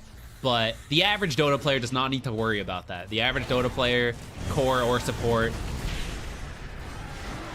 you can do it. The hard part is that the impact a support player has is like much more vague. Like, what does vision on the map mean? How do I see that in a number at the end of the game? Is it in the right place or not, you know? Had the positioning, I was in the right spot. The lanes I prioritized, right? The lanes you prioritize as a support end up just looking like, oh, the mid popped off. The carry, like, carried the game. But there's a support behind it, making it possible that you can see if you, like, really know the game, but it's harder for, like, anyone, like, seeing in your own rank is tough until you reach, like, some threshold.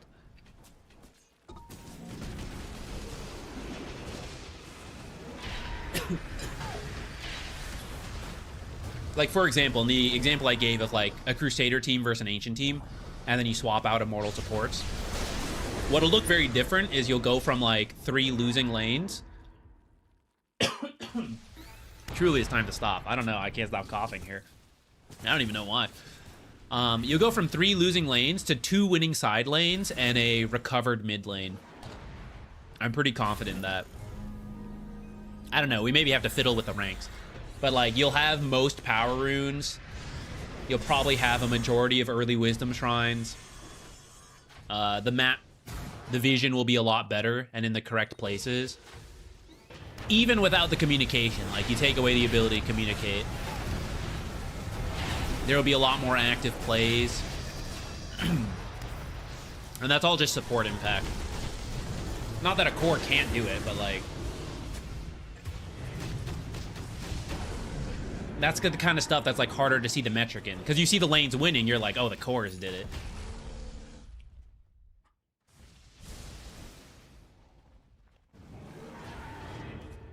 Oh, I see. Sorry. The point I was trying to make is that perhaps it's easier to play a smurfing core rather than play a smurfing support. Yeah, it is. If you're, like, really high ranked. But you could do it. I'm not going to do it because it's, you know, griefy, but you can just, like, change the supports you play to, like, have more carry potential. Like, if you were smurfing, I wouldn't pick Oracle, you know? I don't know how you're going to carry with Oracle. I can kind of see it, but, like, it's a lot harder. Mortal Oracle might have a different thought on that. But you like get the idea, you know? I'm playing, like, Enchantress. I'm crushing, like, 3 different lanes, and I'm building impetus, and I'm, like, I'm supporting, but I'm carrying, you know? I think certain supports lend themselves more to, like, solo carry if you were to theoretically smurf your way through it. But you could do it with standard supports. It would just be slower. You'd probably lose more games. Like, you do everything right, but you lose more games just because, like, that's just the nature of the support. You were more reliant on cores. I can send you a +1 Oracle game right away. Mortal Oracle's so ready with it. No, we're stopping. We're stopping. I gotta go eat. I gotta take it easy. We got the casting tomorrow on Blast.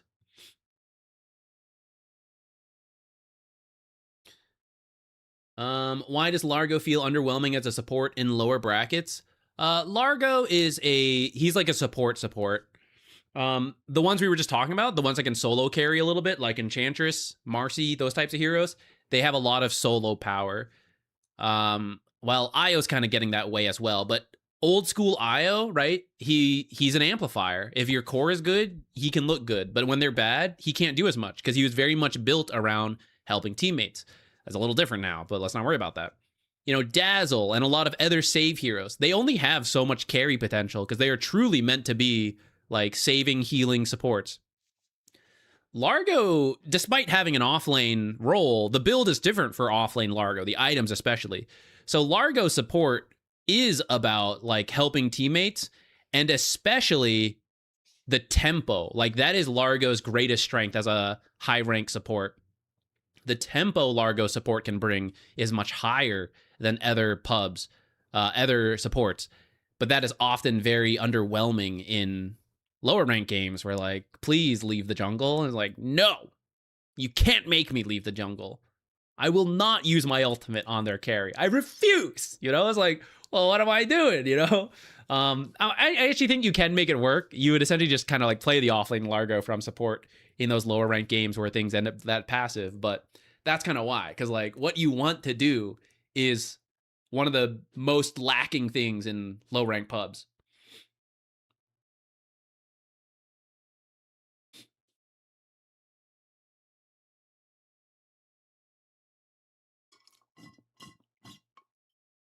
Phasmati, don't worry, it'll go back up if you keep spamming them. I believe. All right, guys, I am going to wrap up here. I think there's like one timestamp I gotta fix. We'll see if I remember to do that. Casting tomorrow. I'll be on the B stream of Blast with Ricky later half of the day. Come see us if you want to chit-chat some Dota.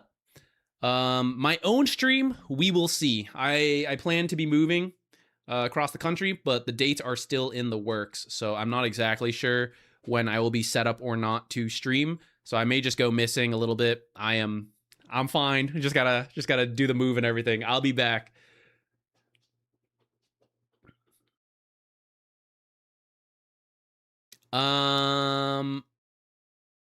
How should I use iron branches in the side lanes as a core? If you're planning to eat them for regen, that can be okay, but do it on your last tangos. You know, like let's say you buy 3 iron branches. You need 2 for the wand, so 1 is extra to eat. A common mistake I see is like people have 2 tangos left, they'll plant the iron branch and eat it. That doesn't make any sense. Like eat a regular tree first, and then when you get down to that last one, iron branch it and eat it, in my opinion. Unless you think, oh, I might need to eat these 2 iron branches and I'm not buying another set of tangos, and I'll either rebuy it for the wand or I don't plan to buy the wand, then like, okay, then you use your second tango on an iron branch and then your third tango on the iron branch as well, a second iron branch. But you might as well keep that stat as long as you can. I did have a wedding. The wedding was before this. The break up to now was because of the wedding. There's a very short amount of streams. I think we did 3, and now there's another break for casting and moving. It's a hectic time, but soon we will be settled and streaming. Other than that, if you don't need them for regen, just hang on to them as long as you can.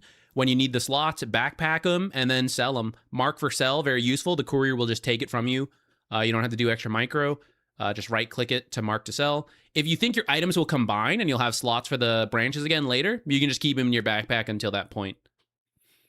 Worst case scenario, like let's say you're going for a Lotus, your slots are filled, you can just drop the iron branch on the ground. If you pick it up later, great. If you don't, you know, it's 55 gold. It's not the end of the world.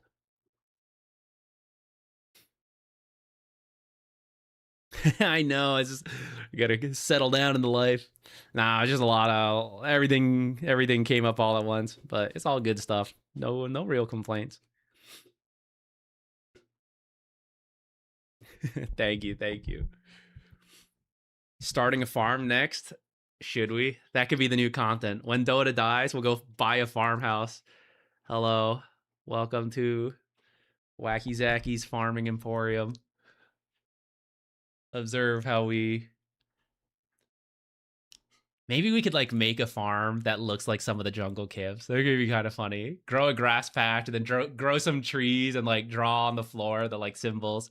Get some like hard camp. Like, here we go. Here's my hard camp montage. Oh, guys. Wait. Oh, damn. This is some like April Fool's video. How to farm the hard camp. And then it's actually just a montage video of me farming a real life thing to look like a hard camp. Hilarious. A 3-year video for like a 2-minute April Fool's video. That'd be pretty funny. Yeah, creep cam's good. That's a good idea. That's a good one. Would watch it? I think I would make it. I think I would enjoy that. If I knew there was money in it, I think I would do it. We go hard. Thank you. I'm sure it will. Just gotta like, once we lock down the place, I think it'll become a lot smoother. That's kind of the main stressor. Every day, all the free time is just looking at different places, trying to find the right one, organize tours and stuff. But we will get there. Okay, guys. Everybody, have a good rest of the week. I'll see you maybe on the stream for the casting. And otherwise, I will see you in like 2-ish, 3-ish weeks, I imagine, at the latest. Bye, everybody.